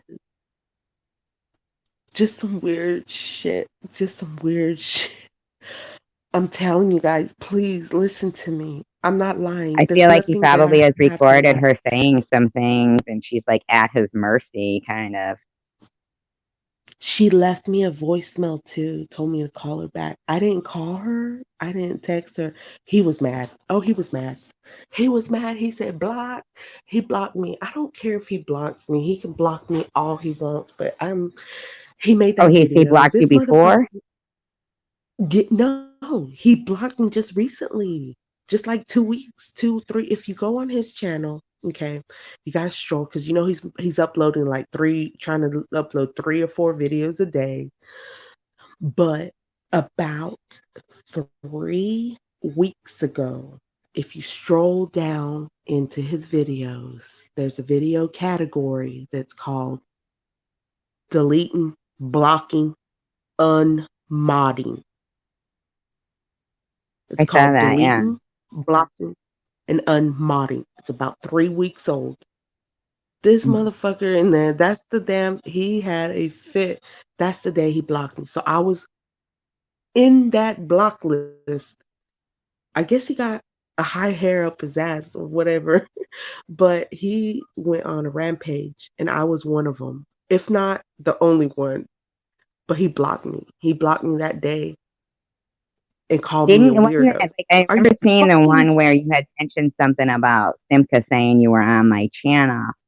That you were. yes. She had said you were bashing him on my channel. Yeah, and Simca. he She was said she changed somebody her in the name room now. said, "I don't believe that," or something. Yep, Said, and he said, "Oh, I don't think Mary would do that." And he was like kind of defending you at that point. That was the night when you had told me about it. yep. Um, but you hadn't gotten That's where it blocked started. yet. Yep, that is when it started. Yes, ma'am. That is when it all started. Me coming over here the next day. No, yeah, was it the next day? It's so quick. It was either that night or the next day. Somebody told him, Simca said, Mary is a bad person. She needs to be gone. And Yeah, that's they the one said, I no, saw, you and he can't didn't. do He that. didn't Yeah, agree at that point, yep. and But then when he he called found you out after that I that. was, yes, ma'am. Yes, ma'am. Was he yelling at you? Yes, ma'am. Oh, no. Where's he get off? No, he wasn't. Now, I'm not going to lie. He was not yelling at me. I think he Okay. was sick. He sounded sick. So that's when he started getting sick. He sounded sick. Hmm. He said, I wanted to call. And I said, yeah, I was over here. We're both subbed to each other's channel. I even told him, I said, if you go on my channel and you go look on the New Orleans video, she says I'm subbed, talking about you. I said, she said she's subbed. So I went and subbed to her. Oh, that was it. Oh, he didn't want to stay on the phone long. Oh, he wanted to get off. I don't even know what I said, his I've been problem is with me. I just didn't want to deal with the drama because I had drama of my own. My husband's going through a bunch of medical procedures where he gets his throat stretched. It's called an EDG. It's a throat stretch, and they go into his throat, it's kind of with like an umbrella, just a tube that stretches it because his throat closes up. He can't even swallow. He can't even drink water. It gets so bad. Mm. So I've been going back and forth since January of this year, every other weekend up until back in July. No, August was the one of the last procedures. That this procedure is not working. I told him, look, I'm stressed out. I don't want to deal with this drama. Um, I'm not one up for the drama just because I go to Survivor Girl's channel. You don't like Survivor Girl, but that has nothing to do with me. That's between you. That's your problem, not Mary's problem. I have no problem with anybody. If I choose to go to that channel, that's my God given right. Nobody pays any of my bills, my phone bill, or anything. You know, it just sucks that you don't like her, and I like her. It sucks for you. He didn't like that. He didn't agree. He didn't like that. I said I And did didn't he talk tell you bad that about you day in that that. he was blocking you? Yeah, he blocked me. He got mad. He got mad because I'm Mary. Mary knows too much, so he's afraid that I'm coming over here talking about him, spilling the tea about him. Um, and I've held in a lot. I've held in a lot. I've kept my mouth shut. I'm trying to play it cool, but it just the more I think about him fucking blocking me, it just pisses me off. And I'm like, that's fine. Like I don't. It's not the principle. Look, if he don't want me on his channel, that's fine. That's okay. But any other time when it pertains to him, he calls you. He'll be call. Oh, I'll call you if I got something to say, or if I'm gonna block you. This is his words. If I got something to say, or if I'm going to block you, I'm going to call you before. Well, you ain't told me that you was gonna block me or anything. So, that's what I'm like. You could have been you have all my personal information, you have my email address, you have my phone number. You could have called me, Yeah, that's the you could thing. have And then texted you know me, that this wacko has you could have said your something. information, and then when you see like he's actually Yeah. driven to Debbie's and stayed Like outside I her feel house, he's scary. mm, Ain't that weird? And that's the thing, like with This took me, me a like long time. I have a he had sent me those PS. magnets, remember? Yeah. Yes. Yeah, he had And then it sent me was those like right after magnets that like magnet he 4 days sent you. Did he before. block you? Yeah, and then he blocked me. You block? Yes. Yeah, four Yes, days ma'am. I before. So I was remember thinking the all same that. thing as Yep. you. You're Like, right. oh, this guy has my address and he's a whack job. Yes. Yes. Not to Yes. mention that, I mean, he's been Yes. like, Oh coincidentally, no, there's he, more. Oh, there's yeah, more. Oh, honey, I could be on here all night. There's more. Oh, I was in an accident. I was involved in a pile up.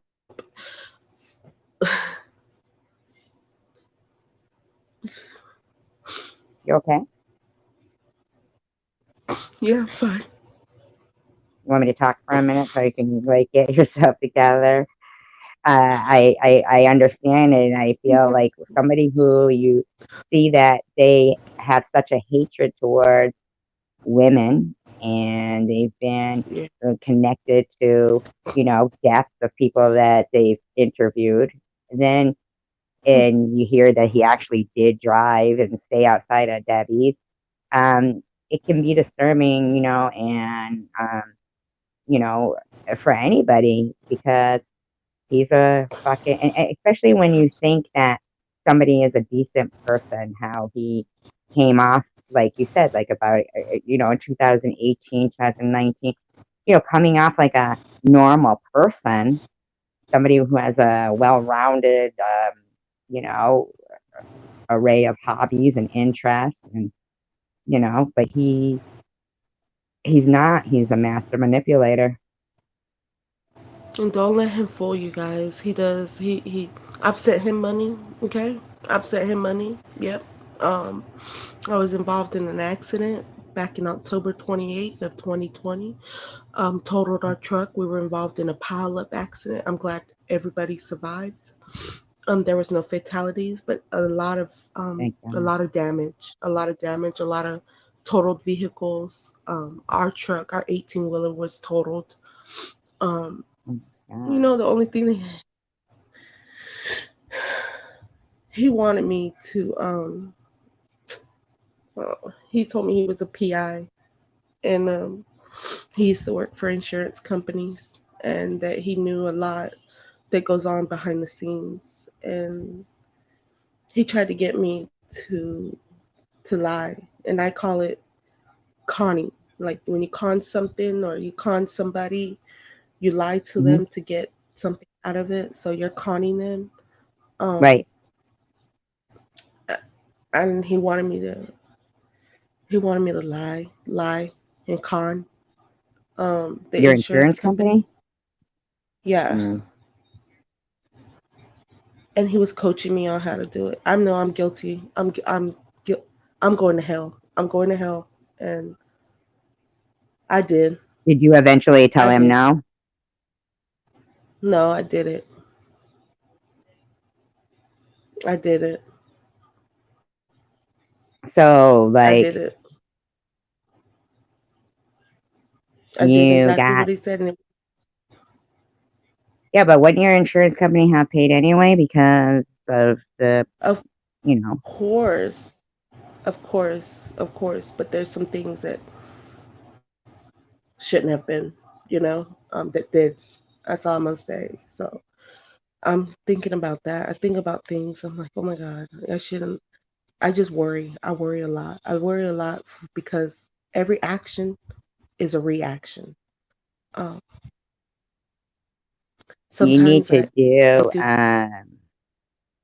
yeah, if he has that, or you need to do like a preemptive strike immediately. And, um, because if he had, yeah, um, I wish you would have recorded the phone call, you know, Fuck. like at Yes. least. Oh, I'm so scared. And if I was you, I I'm so would scared of it. report the camera thing to eBay and try to at least give a pure preemptive strike. And I don't know, like, like how deep what you're saying there goes with the other thing, the insurance thing, but that's a touchy subject. Yeah, it is. It really is. I'm just Hmm. saying, after everything, I thought we were closer. It just kind of sucked because I feel like you got my information. It took me a long time. I kept giving you my PO box, but you weren't satisfied with that. You wanted your Um, address? Oh, God. See that? I yes, never ma'am. talked to him on the More, phone. I've never spoken to him on the phone. I And have talked to him more on the phone than we have talked in a chat. So we were mostly talking on the phone. I text him, he would text me, "How you doing?" and just I just feel like weird he's shit, always just weird setting shit. something up. He's always trying to set something up. Like, if you ever, you know, uh, um, betray him in his mind, then he's prepared to, Yes. and that's what he says. Yes. He says those kind of things, Yes. and um, I feel like But that's all right. I hope Tom Reed hears this. And Tom Reed, if you're listening to this live stream right now, you take that $567 and you shove it so far up your ass that you couldn't see the light of day. I hope you take that money and I hope it does you well because I got more that you ain't breaking me. You're not breaking me. You never will. And you're not gonna. he's just, he's such a. What do you think about the fact of him being coincidentally, you know, interviewing those girls Connect and with then, smart. Yep. yeah, the Oh, connection of all that. oh, oh, he plays that off really well. There was somebody in his live stream actually last night because see, I've been I went to bed early today, like around 7:30, 8 o'clock. So I was up 3 o'clock taking more medicine. So I said, well, hell, let me go on YouTube and see what's been going on. I checked your channel. You were on live. I said hey to you. Then I went to see if Tom Reed's been on live to see if he's talking. Because slowly but surely,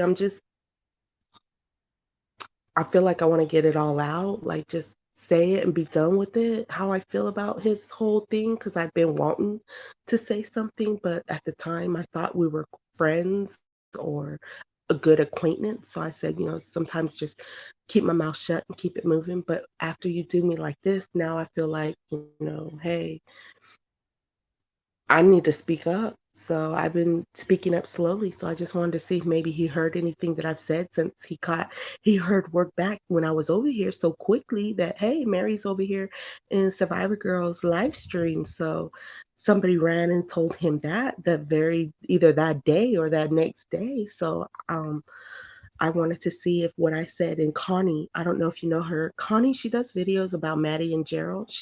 I believe her last name is Connie M, Yeah, but I Connie Miller. subscribe to Yeah. her. Her name is Connie. And Mhm. yeah, so I was on Connie's live stream the other day and I was telling them about some of Tom Reed's fetishes and nasty things like that I know about. And I just wanted to know if it got back to him because Mary's not supposed to speak. Mary's supposed to keep her mouth shut, but Mary's been done wrong. And, after the $567 was set and you sent me something that's fucking broken and I still kept my mouth shut. And even after that, you still did me wrong. So it's like, to each his own, fair game now.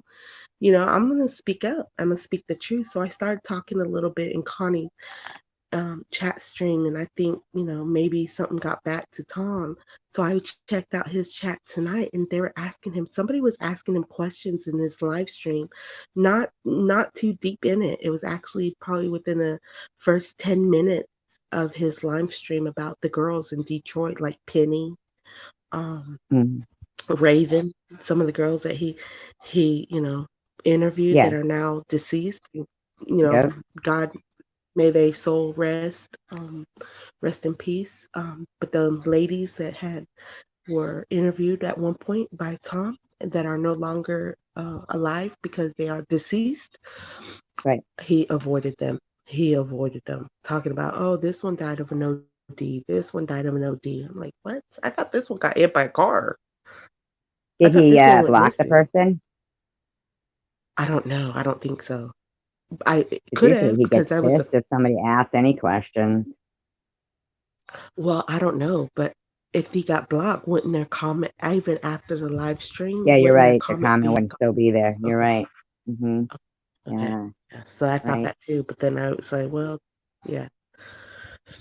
I feel like that it's, But very strange for somebody to be, coincidentally connected, like, it just, like, that's just such a coincidence to be, in the vicinity of somebody within the time frame and then they get killed and like Angel and Wendy, I mean, Monica, yeah. And what uh, about wait, what about the girl? What about the girl last year? Was it last year? Come on, help me out. Was it last year the girl that was pregnant and when she gave birth in secret and threw her baby away in the dumpster? And that was one of the girls that he interviewed and they want the news down there in Detroit wanted to find him and talk to him and he was avoiding them. He declined their interview for comment on that right. girl, that young girl. What is her name? Do you know what I'm talking Was it about? Jennifer or Jamie or something like that? Yeah, yeah, yes, yes, Something like yeah. that. Yeah. And then look what he did to How Jamie, fuck? that girl, Jamie, when he took all that Oh my god! Oh money. my I god! Oh mean, my he god! took that, huh? Oh my god! That. Oh my. How the? Why? First of all, hold on. Why, first of all, would you even interview if she comes to your motel room higher than a kite? You know she was on something because you could see. So I guess in that interview before he done it, she took Xanax, whatever.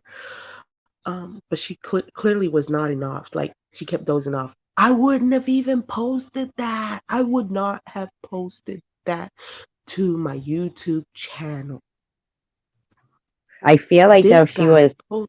she definitely changed like throughout the video, like, seemed to get, more fucked up. Like in the beginning, she wasn't that, it didn't seem like she was that messed up. And then it seemed like throughout the interview, she seemed to Was it? increase. And I Wasn't feel she like, she drinking? also wasn't aware how much money was being donated. No, she didn't. She didn't know. He wasn't telling her. And nobody Uh, got their money back. She didn't get the money. Nobody got the. He kept the money. But wasn't she drinking something? Wasn't she sitting there? Didn't she have something to drink? a coffee. She had a coffee. She walked across the Mm. street and got a coffee. And, um, and, Did he I not just feel like post? him getting up in the morning and taking off and then not taking her But, calls but, and saying, "Oh, this happened, and that's why I won't but, take her calls anymore," is but, similar but, to but, what he did with you with the camera, kind of. but listen to this. Am I crazy? Because this is my theory. This is my theory. I noticed what you're saying. I hear you. She seemed okay in the beginning of the video. She had a coffee. She had something to drink. Didn't she get up, have to leave his room to go get something? Didn't she? What I'm trying to say is, did she leave that coffee behind? Did he put something in her drink? That's what I Think wonder. about Like it. if Think about it. before, Think. before that, if he didn't, I'm wondering if if he had done it before. It just seems like she Does increasingly that? got, Yes. yeah, and, Yes. and he left Like a before the mix, girl like a even woke switcher. up. Yeah, he left before she woke up, and then he was saying, And "Oh, then, that Laura Benedetti called her and told her this." Laura Benedetti didn't call her and told her that. To get pie. She left to get pie. The pumpkin, yeah, because she did get the coffee, but I'm wondering if she did leave it there. Who knows? Even prior to that, she might have come in with a coffee and sat it down, and then we don't know what happened like a few minutes before he went. How close he tried to get into the girl who was strung out and ended up dumping her baby. right. I'm just thinking about that. I always thought that, and I was like, wow, I can't, because he posted that video. He had it posted for a little bit, but then I think she either told somebody of her people's, hey, look, this guy posted the video. I don't know what the beef exactly was between them two, but he didn't keep that video posted long. He deleted it. And Yeah, then because after that, she he would have then stopped seen going how much Detroit. money was donated. he stopped going to Detroit. And then do you remember that last time he went, somebody tried to fucking get him out of his car and whoop his ass? Do you remember that? He was in his van, the Astro van on the side of the road.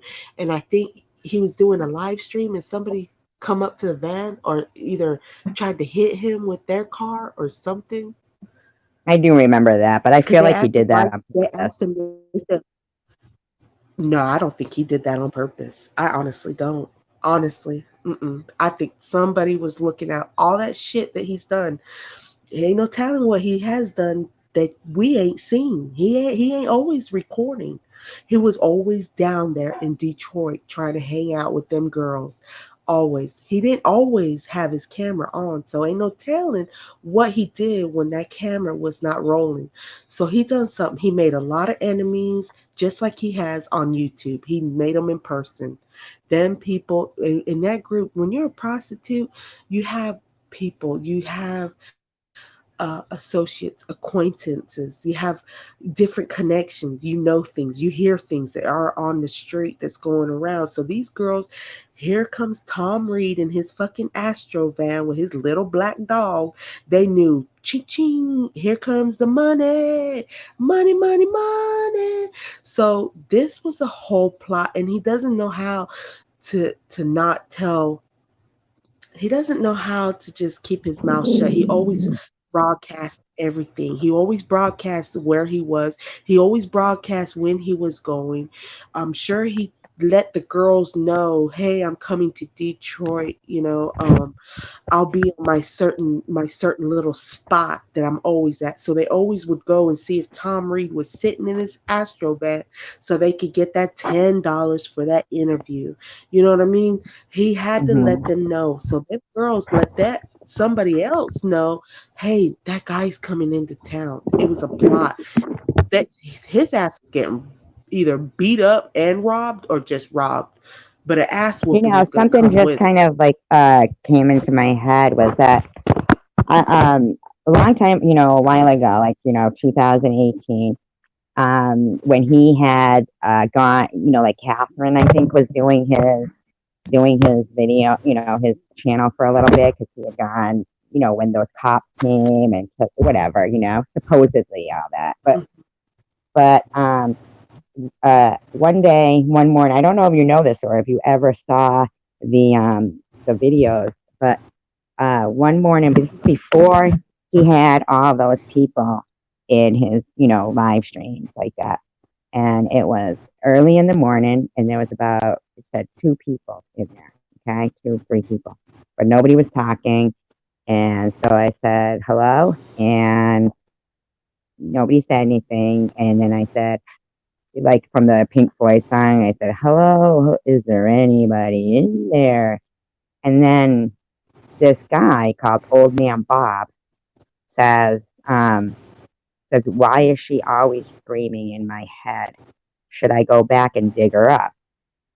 And he, I was like, what? Like, I was like, that's not the next line of the song. And so I freaking, the guys go, I go, what do you mean go back and dig her up? Oh, she dropped out. What happened to her? Oh, shit. I hope she comes back. Let me drop the link again. These animals are all over me again. What happened to her? Oh, shit. This is important. What happened to her? I hope my dog didn't do it. Uh-uh. Where'd she go? I don't know where she went. Like what I was getting to is like the girl that ended up, Ashley Loring, that ended up, I don't know what happened to her. I hope she comes back. That ended up getting, murdered, that Ashley Loring. Um, and it happened on like the year anniversary of her death. But in the picture that I used for my thumbnail, she's holding a camera. The girl was into photography. And I just wanted Mary. I don't know what happened to her. Where'd she go? And I just want to marry to maybe. Oh, there she is. Good. Hi. Hello. Sorry about that. I pushed my tablet, the back arrow on this Oh, the tablet. back area. I'm Yeah, sorry that about could do that. Yeah. But the picture that I used for my thumbnail in that video, the girl, Ashley Loring, right? Who was like, the guy was saying that he lived in Glacier, like Glacier County, and ran a home for wayward girls. If I if he if I want, he could send pictures of them, but unfortunately, they're all crying because they don't know where they are. So it happened to be a year, I started like researching really about it. And there was a girl, it was the year anniversary of her death that occurred on Tom's channel. And so the thumbnail, when I made the video, um, she happened to like photography and she's holding a camera in the thumbnail. And I'm just wondering, like, maybe if you take a look at it, I'm wondering, is it possible it's the same camera? right.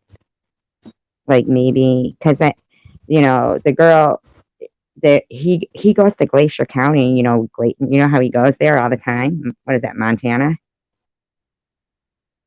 I think so. Yeah, and he went there even after the whole Jamie thing. And the guy that Yes. said, Yes. yeah, yeah, and coincidentally, that's where the guy said that he was, but this was a year before, and that's Tom's favorite state. You know, that's his favorite place. He says, and I just thought maybe if you can, get a chance to look at the missing Montana. Oh, said that she was a photographer, or no, you're already talking about the baby. Okay, but if you could take a look at the camera that she's holding in the picture and just see if it looks familiar to you, because I just thought it was kind of strange that it would be really easy for Tom, who has a YouTube channel and likes photography, to start talking to a younger person that likes photography, is there maybe taking pictures, and start talking to them about, Okay. because he is engaging, you know. So Okay. Yeah. I yeah, I I mean, would like yeah, I honestly I know this camera came from Tom and it has to be back in its when it was brand new. It is a very high-end camera. It's a really nice camera that I have. I would really like for it to work. I don't know what is wrong with the camera. I haven't fooled with the camera because I do not want to fiddle with it and break it. So I figured I need to take this camera to a professional and have it looked at and possibly get it fixed where I can actually use it. So I have hope that I can get it fixed by somebody. I know it's going to cost some money, of course, but hopefully I can get this camera and I could get, some use out of it where I don't feel like, I just I'm just wondering if bought it was her something. camera, the girl that went missing. Yeah, money wasted. I know $500 to some people, it could be a lot, and it is. It's a lot of money, but I would like to get it to work, or else I'm just gonna have to consider that money No, just I would report wasted. him to Just eBay. that sucks, because that sucks. It really does. I don't know if he But knew when you about see what it. I'm saying, Maybe though, that. like if possibly that camera, what like the girl went missing, Oh, you know. yeah, yeah. What if he done some? Like okay, how these technology devices, like your computer.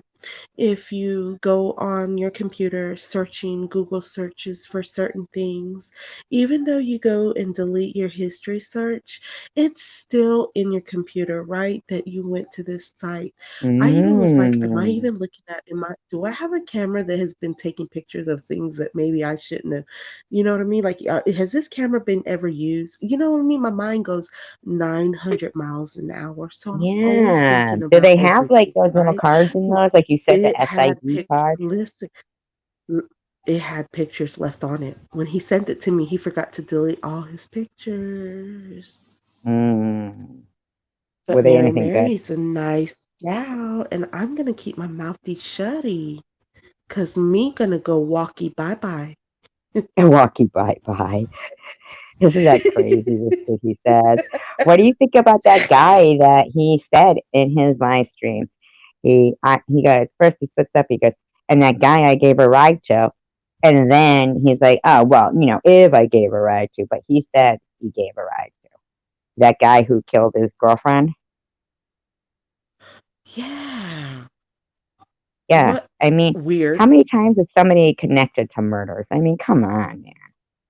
I mean, come on. What if he's paying these? Look, I don't know how to put it because I don't want to offend people. But when you're living that kind of life, and I secret society. uh, Yeah. you could pay them. Sometimes you could pay people to do things. You know what I'm saying? You know where I'm going with this? You can pay somebody, hey, I will pay you to whoop their ass. Excuse my language. I will pay you to go into that store and steal me a bottle of liquor. I will pay you to get what I'm trying to say. What if he's paid somebody to do some of this?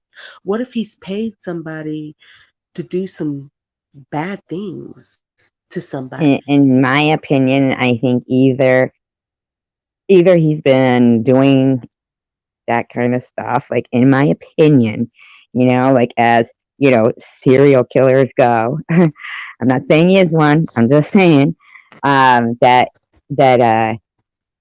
he way back when, even when he used to make videos, way back when he still would be. It would be like 2 a.m. at night, and he's driving down the highway, going somewhere at 2 a.m. And then um, he, I just, I don't know who would have possibly been able to connect him to all of those interviews and then those women. They were dying in order of upload. In the order of he was uploading those videos, they were killed. And like Yeah, he, right. and like what person is gonna like know what those girls' first and last name is in order to say, oh, this person has been interviewing them and connect. They don't. So I find it odd that suddenly there was this lots of videos, even podcasts of people saying, YouTuber connected to, possible connection and stuff like that. So I feel like possibly he might have even made that connection himself and put it out there himself so that his channel blew up. And, Kind of weird because, though. Kind of an odd suggestion though for him to do something like that, just to blow your channel up, to put yourself in well, I don't think it's like to blow his that channel up. I whole. think that it did blow his channel up, but it also would give somebody a thrill to be able to hide in plain sight. I've heard They're of getting that. away with I've it. heard of Getting that. away with it. Yeah, Yeah, yeah, yeah. Hiding yes. in plain sight. Yeah, I've heard of that. Yeah. Yep. And I feel like that's, you Yes, know, ma'am.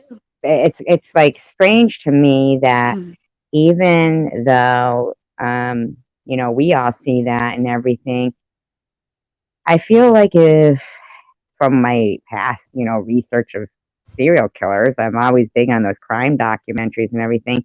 If somebody who had that many interactions, I can understand, okay, they're all, living a lifestyle that's dangerous, so anything could happen. But the fact that it was a possible serial killer, that's how it was put, you know? So it wasn't like they were living a dangerous lifestyle and, this happened. It was put through the news that it was, is there a serial killer in Detroit? So why wouldn't they, if I was like an authority and I was investigating it, I think I would pay heed to the guy who says to, the guy he's interviewing, that Jacob guy, whatever, and he says, "Oh, I need a ride to, Kent County." And he says, "Oh, I'll see if I can do that for you."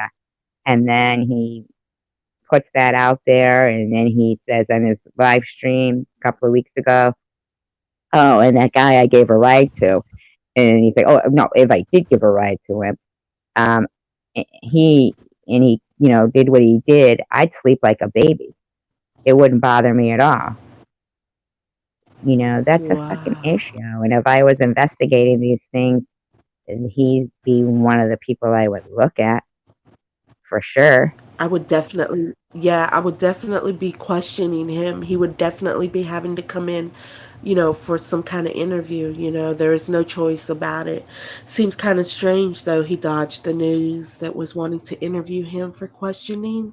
He dodged that. He told me plain out, and that was something that we talked about off of YouTube, and that was phone to phone about Hi, how they want. paranormal He underworld. couldn't believe he could I'm not sorry. believe that this news down there in Detroit, Michigan, was wanting to interview him about this Jennifer case with her throwing. I think she did time, and and he couldn't understand why they had her in jail, and why they're punishing her. And I just think that's odd that no normal person would even second doubt that when somebody does something like that. Yeah, she was a drug addict, yeah, but that doesn't mean, hey, I'm a drug addict and it's okay for me to throw my baby in the dumpster. It doesn't matter. It's like he uses that for a pass. Oh, we got to excuse her behavior because she's a drug addict. So there's something clearly wrong with him all around. I I remember mean, him he saying would the reason why definitely be on.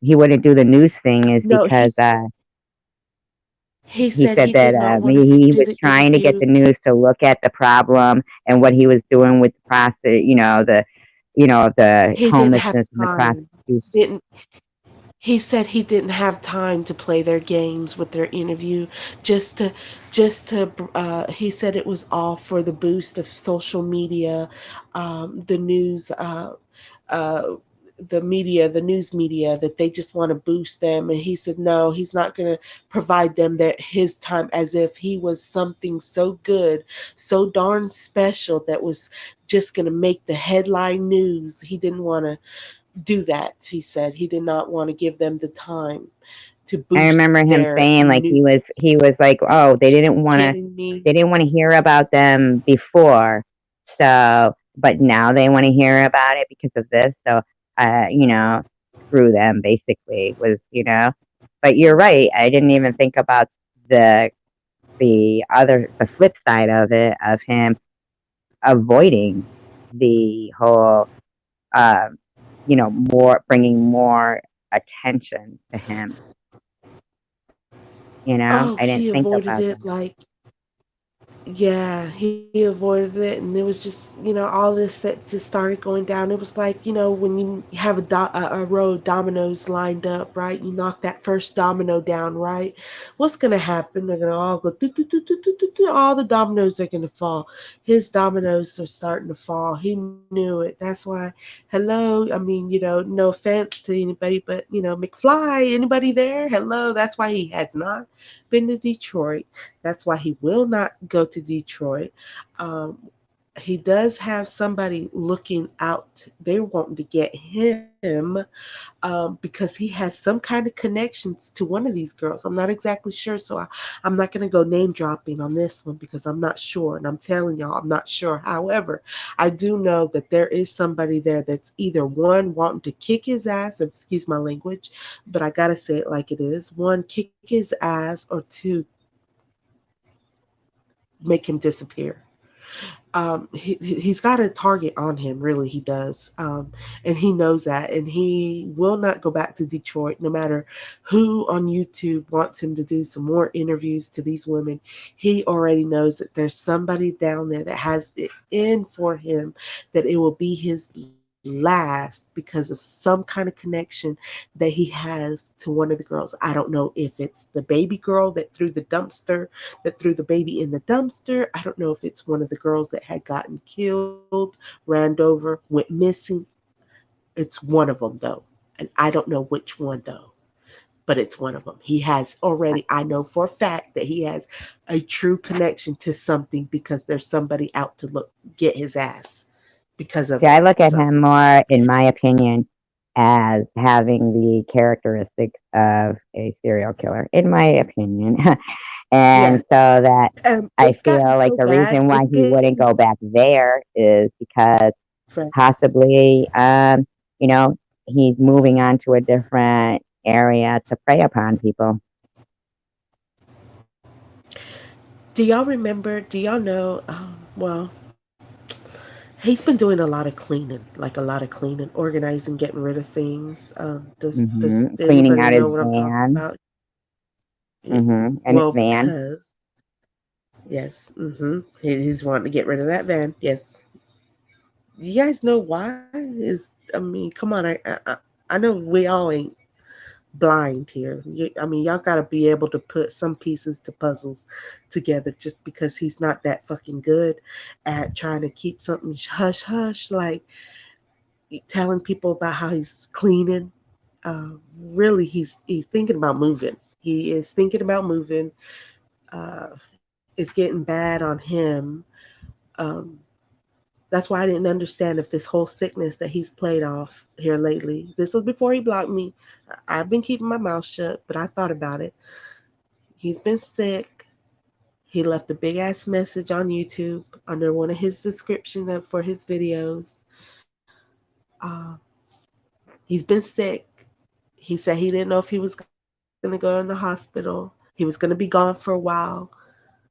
Well, I was kind of doubting that he was telling the truth. I didn't know if he was having to use that to say it on social media for cover up so y'all when he's gone and not posting like his chats and stuff. Oh, he's in the hospital sick, kind of like, keeping a lie straight. Well, he's probably not telling y'all the truth. He's having to leave. He don't know if he's thinking about moving. I think he said something about Florida one time. Um, I don't know if that was a place that his ex-wife lives or he's familiar with. But Florida, I know, was one place that he was thinking about. But yeah, so just in case, so he's been cleaning a lot lately. He's having to get Yeah, rid of and he things gutted his. because Yeah, he he might be having. gutted the van. He took the panels out and everything. They like repaneled it and everything of the Yeah, van, of the inside. Like he yeah. gutted it. Who does Now that? does it? Yes, yeah. Does this all make sense, you guys? Like, think Well, about it. yeah, Does it that's make what sense? I've been Doesn't it saying make it for a long sense, time. Survivor That Girl? Please, you're smart. Yeah, yeah. So if you go you back are and you fucking look at smart. my You are really videos smart. from 2000, right? So and I've been saying it for a long time, but because for some reason I don't know, it was like people like automatically get off on harassing somebody who's fighting cancer, but they were all way quick to jump on board with oh, why don't you just get over it, Survivor, blah blah blah blah, right? But then I finally just was like, you know what? Fuck that. I'm not gonna. Because nobody gets over fucking somebody telling people that they received letters from my neighbors telling him I was fucking faking cancer. He didn't receive no letters from my neighbors telling him that because I'm not faking cancer. So fucking, where's his fucking letters? He's never produced them. But he always goes on about evidence, evidence, evidence. Well, where is it, buddy? Where's your fucking evidence? But he doesn't. And if there's Right, anyone he should be afraid of the most, is me. Because I fucking hate him. right. I hate him. I hate him. I hate him. And if anybody will fucking, I mean, he made a time in my life that was the worst time in my life, 200 times worse. And all those mods of his, Mama Mari, all of them, they all fucking ended up over at that, Vern Vision, who was sitting there, wither away and die ditch videos with my face photoshopped like I was dead. And they all ended up over there. And the guy gets 100 more subscribers, and there's fucking chosen one letting him in. Right? Right, Jack? Exactly. And he let him in. Now, Jax, you were there. You remember the night that I first, not the first night I went into Vern's, but like one of the times, in the beginning when I said, "Oh my God, do you?" To Tim, remember? And I said to Tim, I go, "Oh my God, you sound just like this guy I watch called Chosen One." Vern didn't go to Chosen One before that. He started from that day forth going to Chosen One, and he started making clones of me. And he even says it in one of his videos where he'll go to live streams, and if somebody isn't in the live stream that normally is there, he'll clone them, and he'll have copied and pasted what they'll normally say to try to sound like them, but then start coming out with some shit. You remember that? He did not go before. And all these people that were on Chosen One that went over to Vern when he let him do what he did, um, they they were believing, they were going, "Oh, that girl's stalking him. She's been stalking him. Look what she's put poor Vern through." Jax, you know yourself what he put people through, because Jax, like I've known Jax for a while. Paranormal Underworld is, here, Paranormal Underworld. Sorry to call you Jax, but I'm used to it.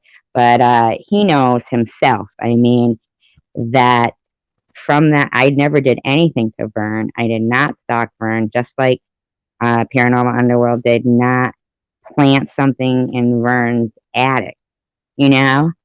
That's this other thing, that you and Alex went up in his on his roof into his crawl space and planted stuff, devices. And I mean, it's like, are you kidding me? I mean, so people who weren't in this community were like doubting what had happened with this Vern vision prior to, everybody would just, oh, ignore him. But in the meantime, he is he was stalking and infiltrating this community.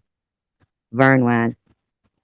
And this community, because of Tom Reed, was quick to jump on board with I'm faking cancer. Vern had wanted everybody to report my GoFundMe.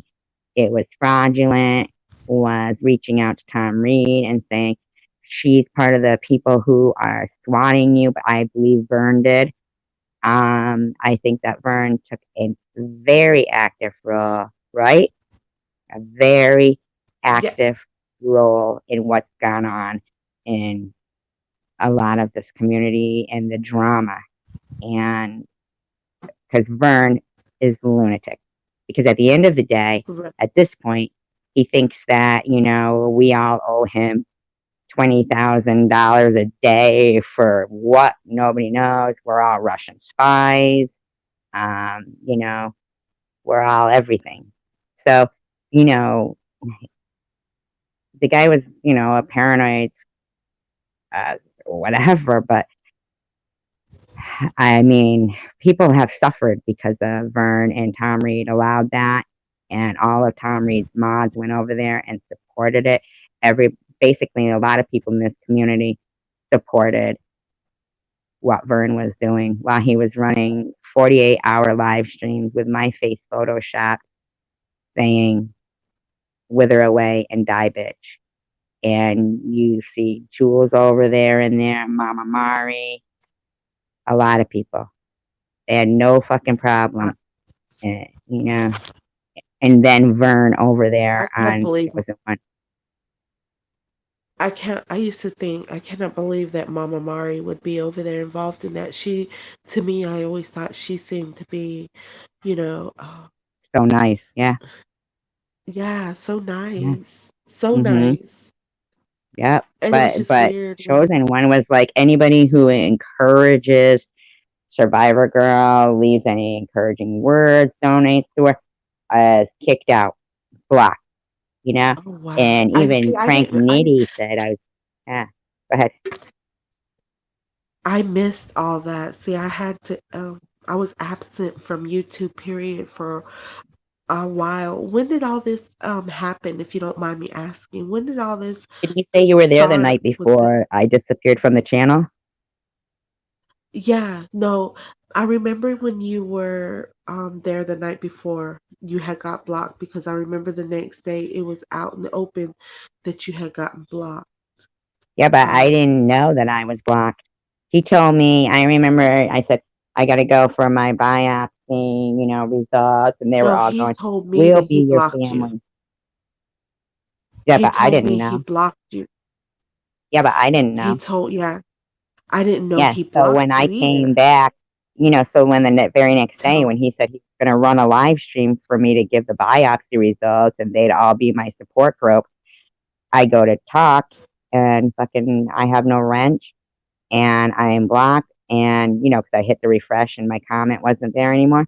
And he starts laughing and says technical difficulties. And I threw up because that day I found out I was stage 3 cancer. And from oh, that day forth, I was totally ostracized from this community and made to feel like a fucking something that was the worst thing going on in my life. I'm watching people sit there that had said they'd be my support group, sit there over there in 48-hour live streams called Wither Away and Die It.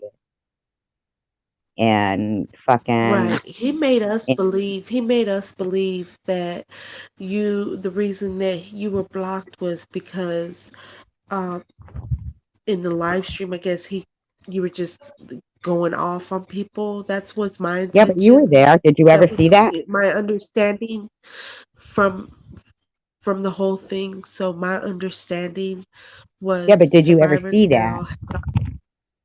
No, I always thought No. you were very So how could active. he Like make you you believe were it if you never talk. saw it? That's what I'm saying. Four Yeah, days and then he before, was saying, sent me magnets. and then he said something like, "Oh, his favorite word, his favorite freaking word. I hate him. He always says that stupid word, weirdo.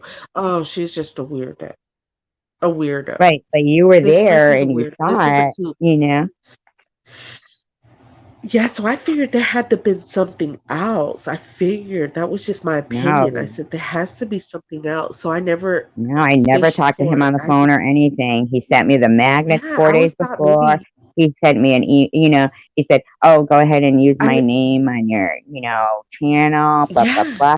And then 4 days Yes. later, I'm fucking like on the day that I got the results back. He did that. He did that to be evil and horrible and fucking he I mean, even Frank Evil. How Nitty said, I can't believe when I'm watching, like a couple of weeks later, he goes, Tom Reed is actually kicking people out of his room if they're supporting Survivor Girl and telling people not to die. He was shocked.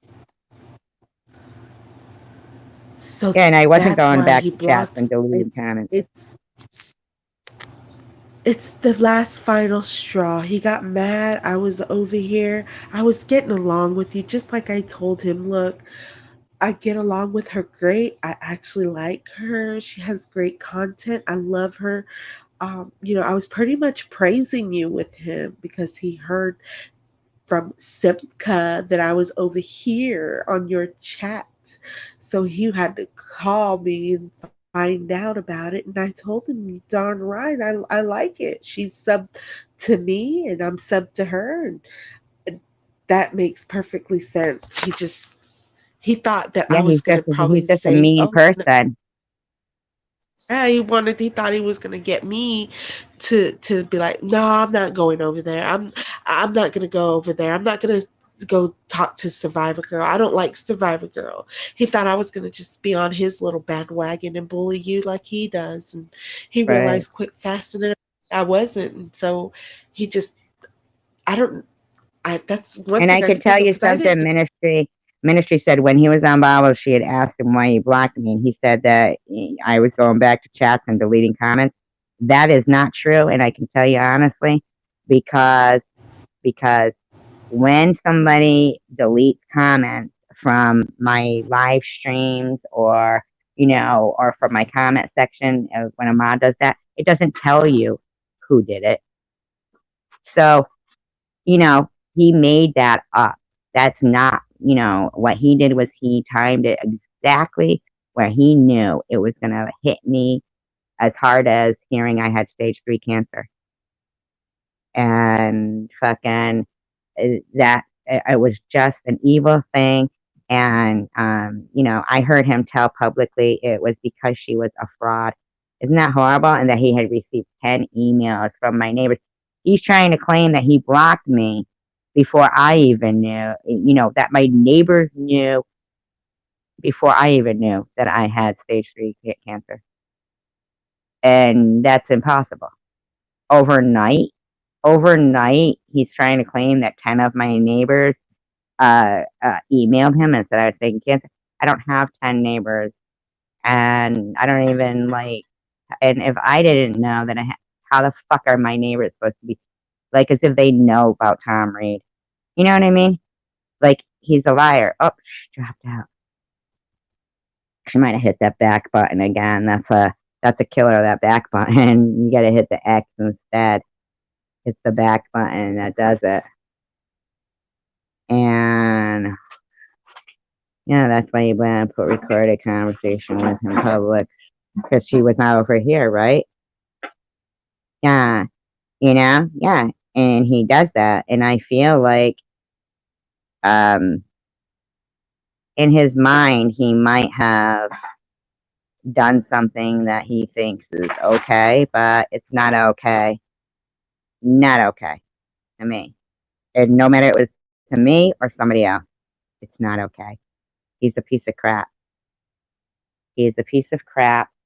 And in my opinion, I think that he hates women enough to, fucking do whatever. He's just a piece of crap. Yeah, because they all, who knows? I don't know when his gig is, but I just know that it's not okay. And odd to me, he goes to another town, starts doing fucking interviews, and next thing, some guy murders his fucking girlfriend and tries to kill her 2 kids too. And the cops were looking for whoever gave him a ride. That's strange. Um, he's remember that night ministry when I was like, if you cut down the apple tree, then all the apples are gone too. The bad apples.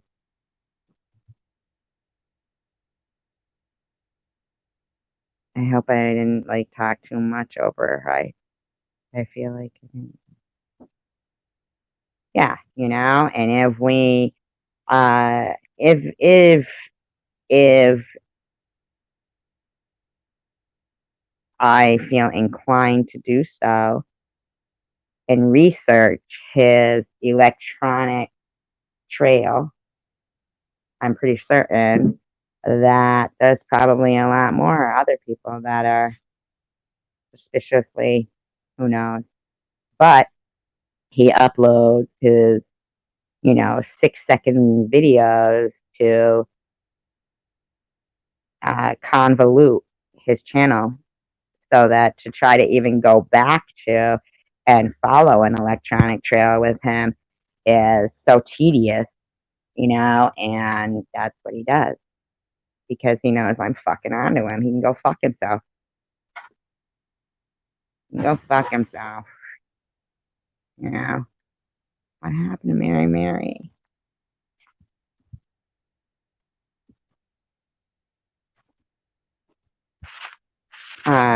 But I don't know. If I ever feel inclined to do so, but I feel like he's creating his own demise anyway. His personality is pretty revealing about himself, I had some questions I wanted to ask her. I hope she comes back. Because I was curious about Maddie did she find somewhere to stay? I know that it's wicked cold, and I'm wondering, how does he sit there and defend Maddie so much and yet know that she's basically homeless because one of these caring people decides to call the cops and get them, removed from whatever shelter,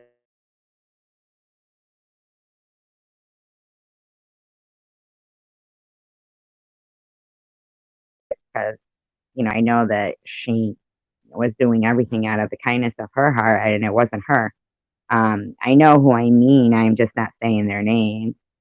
But um, suddenly it doesn't seem, oh, yeah, I feel like they also,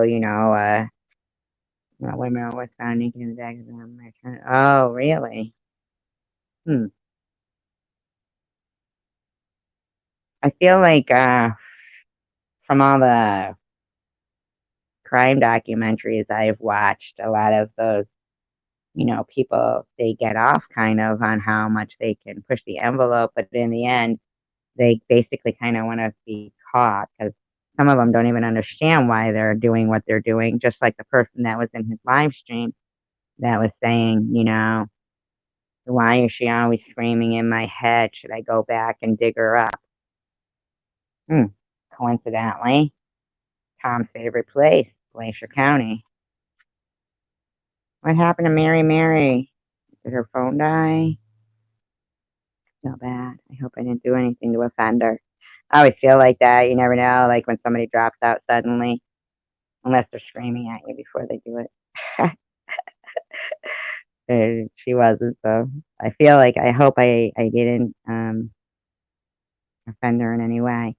I like Mary Mary. I've never had any issues with her. Like I said, usually when I hear a bunch of, rumors or things like that, I know how people can say things that are just insane and that are not true. So I never really paid much mind about them. Like I won't be going, oh, I heard this about them and stuff. Right, exactly. But not really, because I'm not, I'm not,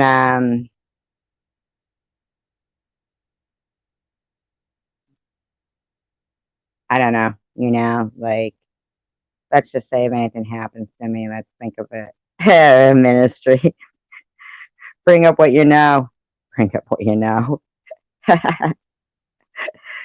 Right? How coincidental 4 days before I'm, wonderful enough to send magnets to, and but prior to that I've always been a lunatic, he's an idiot. He really is an idiot.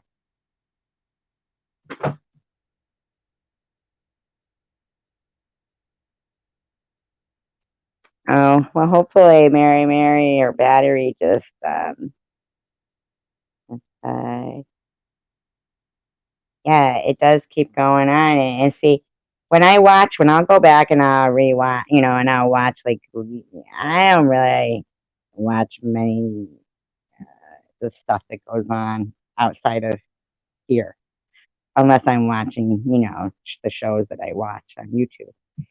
But as for all that other drama, it seems to be like a lot is the same. So that's why lately I've been just making videos based on current events and things that are really going to make a change. Like these things, between this one and that one and stuff, um, they don't concern me as much as. I mean, I do feel bad that Mary got ripped off for that camera, and I hope she does go back and take a look at the thumbnail of Ashley Loring, Missing Montana Women, um, and just take a look at that camera and see if it looks familiar. I find it.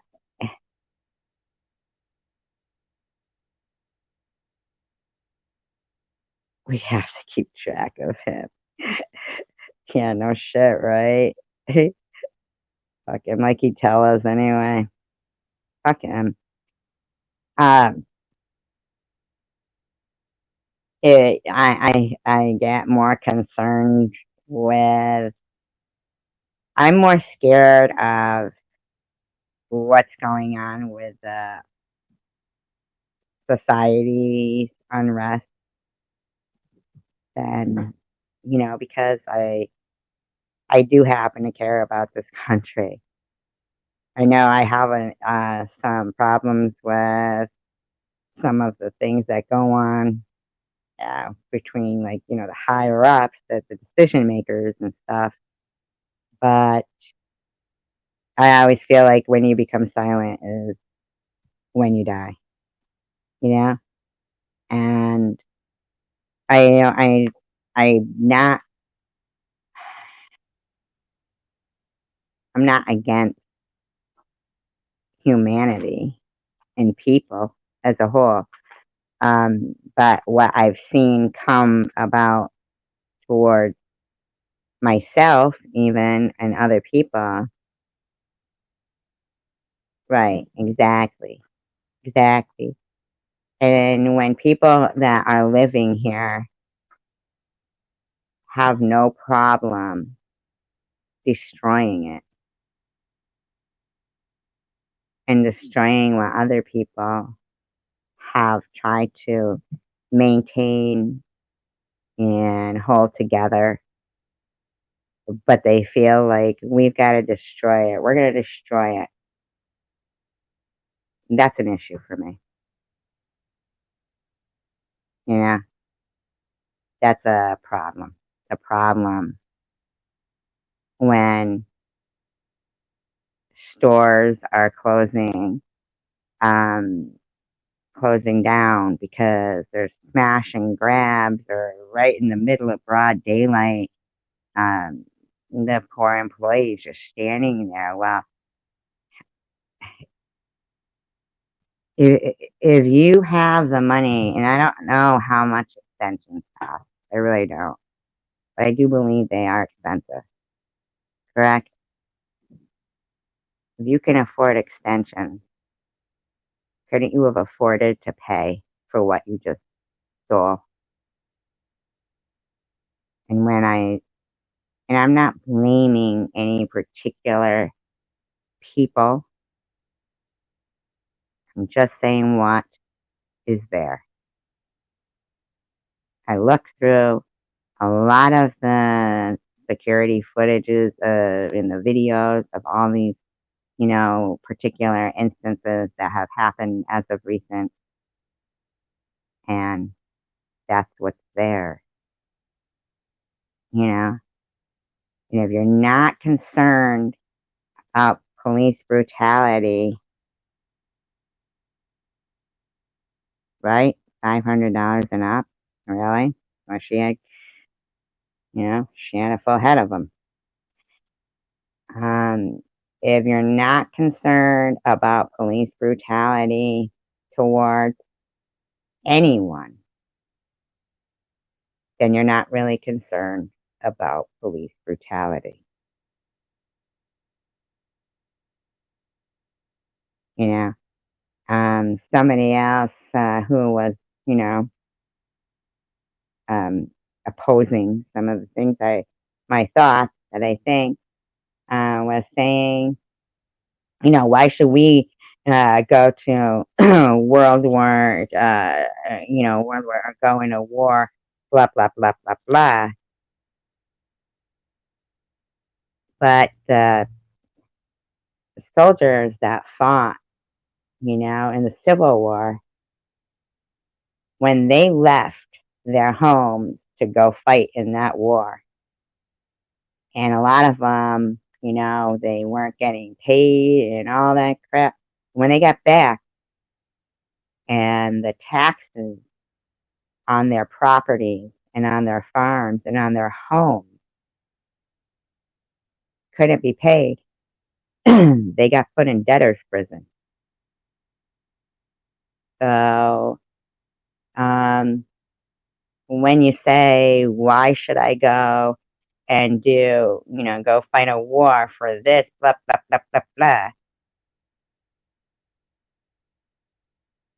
So the people that were being killed in the concentration camp didn't need to be liberated. It was okay to oppress them and do horrible things. Hi, Melissa. Welcome.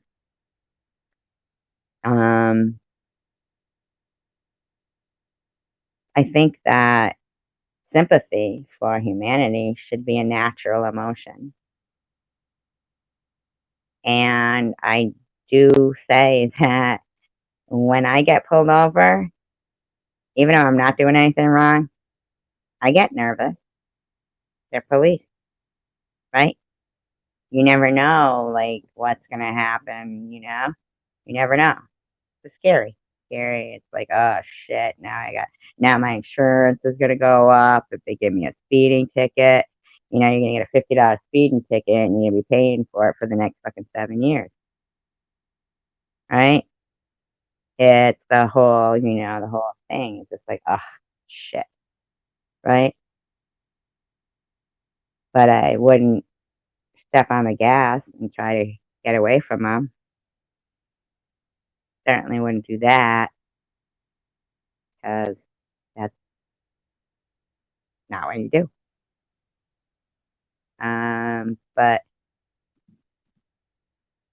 the more concern from somebody was, yeah, but look, they give those Japanese reparations, but they got to give us reparations. Wait a minute, I thought this was about police brutality. Reparations. During the time that all went down, that was in the Industrial Revolution. The cotton gin had been invented.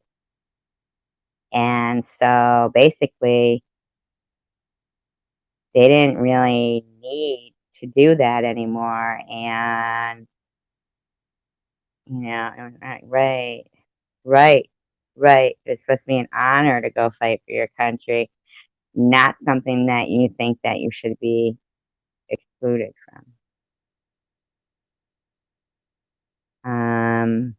And especially when somebody like, Muhammad Ali, who was, quite the, to me was like a hero. Like we all loved Muhammad Ali, but when he feels like he shouldn't but Elvis Presley went. I mean, like what the fuck, man? Elvis Presley, did you see where he grew up? What was that, like a one-room shack where he grew up? Yes, he's very crazy. Melissa, you should go back and rewatch all of the and then look at the missing Montana women. I don't know what happened to Mary. Mary, I hope her phone just died and I didn't do anything to offend her. I'm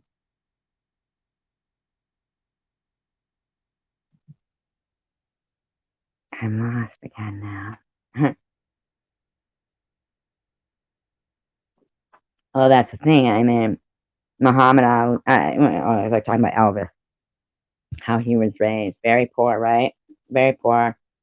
And then came up and was Elvis. And I think that's the same, for instance, for a lot of people, but the whole hatred of a country that gives you the freedom to do, like, just let's look at, the unrest, the civil unrest in other countries, and to destroy things and make even Christmas be a time where I certainly wouldn't want to have been in any of those stores. Like, could you imagine if you're in there, you're shopping in Walgreens, and all of a sudden, a bunch of people come in and they're just knocking everything over and filling up their bags. And when you zoom in on the faces, they don't look like in fear at all. Not at all. And you're standing there like prepared to pay for your purchases. But you're like, I don't understand this right now. How is this okay? How is it okay? It's not okay. It's not okay. I'm not racist. I'm a realist. And we all know right from wrong. And wrong is wrong, even if everyone's doing it. And right is right, even if very few are doing it. But if you can live with yourself after doing those types of things, after not caring about people that are going through pain and suffering and misery and poverty and hunger because they're not a color that you like, then there's something wrong inside of you. Same Tom Reed, something wrong inside of him. When somebody can tell you, I'll schedule a I'll schedule a live stream at that time. You can come and tell us the results, and does what he does. So evil and hatred. Thank you. I appreciate that, Melissa. Evil and hatred for, it should be a natural emotion to feel empathy, like, sympathy and compassion. That should be natural. It's not natural to jump on board with hate and evil and not being able to see past somebody's skin color. And that is what is happening. That is what is happening. And um, I can see. Somebody called me colorblind and thought that it was an insult. It's not. It's not an insult. It's not an insult. I am colorblind. I am colorblind because I judge a person. I don't even judge a person, but if somebody is a bad person, I don't want to be around them, and I don't condone their behavior by saying somebody else is responsible for their behavior. It's not okay to surround places and intimidate people and block roads and set fire things, and it's just not okay. After a certain time of night, people complain when somebody's playing their music too loud because people are, you know, they want to go to sleep. They have children in school. So setting fires and putting fear in people at, 11 o'clock at night and calling it a peaceful thing and continuously calling it that. They know it's not a peaceful protest. People who are educated, so-called well-versed, and yet they consistently will say, no, peaceful protest, peaceful protest. There's nothing peaceful about it. Nothing. And yeah.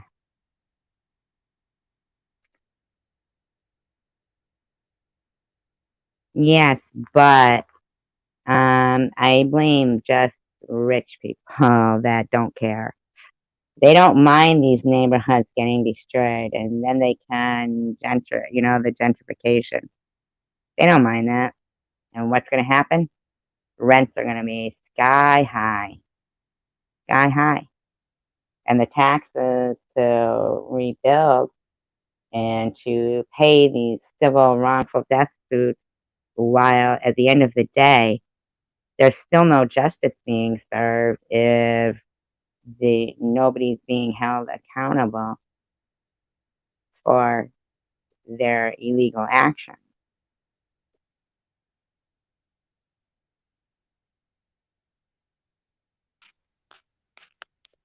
Hiking. ASG. Hi. It is brainwashing propaganda when they lie over and over again. Happened during World War II. It's happened a lot of times. How are you doing? I'm all right. Did you eat your turkey dinner that your uncle brought over? Oh yeah, I ate that dinner already. I know, I'm jealous of ministry. She said she has 22-pound turkey. Say what?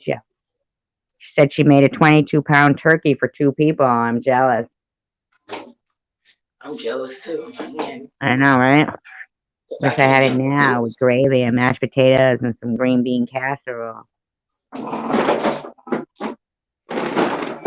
What are you doing over there? Being all noisy? I'm at work, SG. Oh, are ya? Yeah, I was Oh, listening to you while I'm at work. listening to me whine. I said I was listening to you while I'm at work, No, I know. I said listening to me whine. which I can't listen to you now. No, you can. I said listening to me whine like I was just cracking on myself. I was Yeah, just fucking. just listening to you. Huh? So I'm just listening to you I about. appreciate that you're listening to me at work. I They think Tom. do. They all like. Go ahead. What? I think Tom Reed changed his van because he know a lot of people gonna tell the police, "Oh, it's a man in the van that come down here every weekend." So police gonna get suspicious and shit that people getting missing and dying, and he coming down there every weekend long enough where every prostitute know his van. So they're gonna start telling the police. I So think that's why. that the police uh, are feeling like they often do that with drug addicts and homeless people and things like that. That they are feel it. They feel like those people are disposable and they don't do the investigating that they should do because at the end of the day there's somebody's um that there's somebody's daughter, there's somebody's kid, there's somebody's something, but the police are you know are but she doesn't mean that, Mark the RN. I feel like they have a feeling that in a lot of places that people who are homeless, are drug addicts on the street or anything, are disposable human beings, and they just don't. In the meantime, there's some family out there still wondering what happened to their kid that they haven't heard from in months. You know, Yep. I have two uncles that's on drugs, and I have an uncle that's an alcoholic. I have a cousin that got set up by a young girl. And now he got arrested as a sex offender. and like what, sex trafficking? No, no, some Mm. girl back in the '90s, some girl told him she was 21, and they started talking and dating, and then sex was involved. Turned out the girl was 17, and her parents, she couldn't keep her mouth shut, so she started bragging to her friends she got an older, mature boyfriend, and her friends told the parents on it, and they uh, took her to the police station. They pressed charges. They do that a lot, and the funny thing is yet somebody younger than that can own a gun. You know, But the friend that told the parents, she did that for jealousy and spite, because the girl kept bragging to her friends that she got an older, mature boyfriend. So the girl got jealous and went told. yeah, that happens. I mean, sometimes you But gotta not, like you gotta keep things to yourself. Like, I'm surprised that the girl who was telling you, I get it that she probably thought that her friend was her friend and not gonna do that. yeah, That happens, but but people, we got on our cousin behind too. We told him he should have checked for fucking ID, and you should have went straight to her mom and dad and asked her, is she really 21? instead of taking a word for it. Right. Do you think that I mean, that happens like so often, but look at the laws with, like child pornography or even trafficking, sex trafficking. It seems like they're probably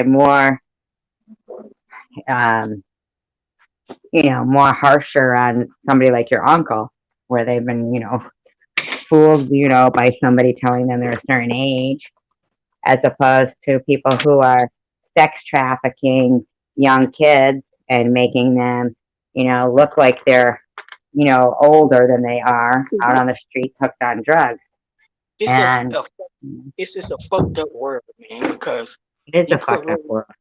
you can go to jail for that, but yet they have different porn sites where older females in their 20s dress like they underage. And Just like they're what? Young? yeah, Yeah, I know. Yeah. yeah, Do you know you that when got I was looking up for one of the things I was looking at of where they had shot a naked woman in her bed, unarmed, the cop, something popped up uh, for a porn site of shooting a naked woman in her bed. hey, see what she doing watching porn. No, I didn't watch the porn. I'm just saying Hey, I she was watch so like shocked that was right there. You hey, know? she watch porn. No, I just was shocked. Thanks. Yeah, defending an insurrection to overthrow the government. It all started because of a big flag. Here we go. They're talking politics now in there. That's gonna start a big thing. You Democrat or That's Republican. the thing. Is like there's no better way to divide people than by keep. Oh, he dropped that. Hold on a second. I just gotta get some water.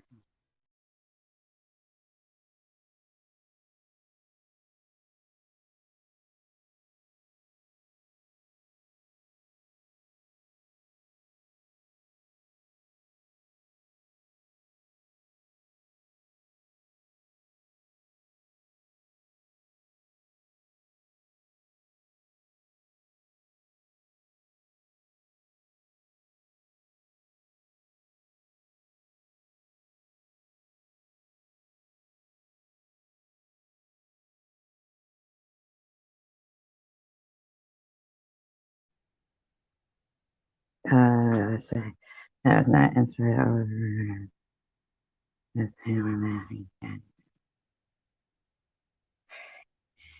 I don't know about any of that. No better way to divide people than by making them think they have to, right? Correct? That's what it is.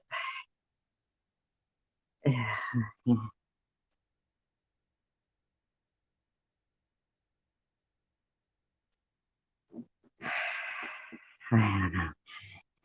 Um, let's just agree to disagree on that one.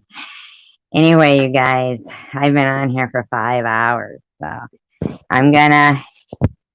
I appreciate the new people that have come in. I appreciate the people who were up on the panel. Perhaps, uh, okay. Who, me, Mark? I don't know. Um, I think you guys are just having a discussion here. But anyway, no,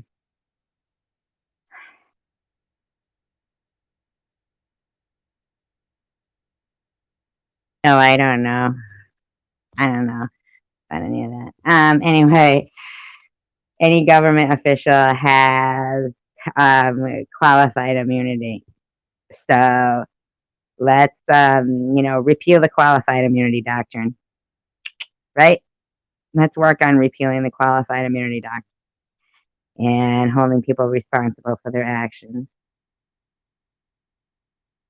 All right, you guys. Peace, love, and tacos. Thank you for being here.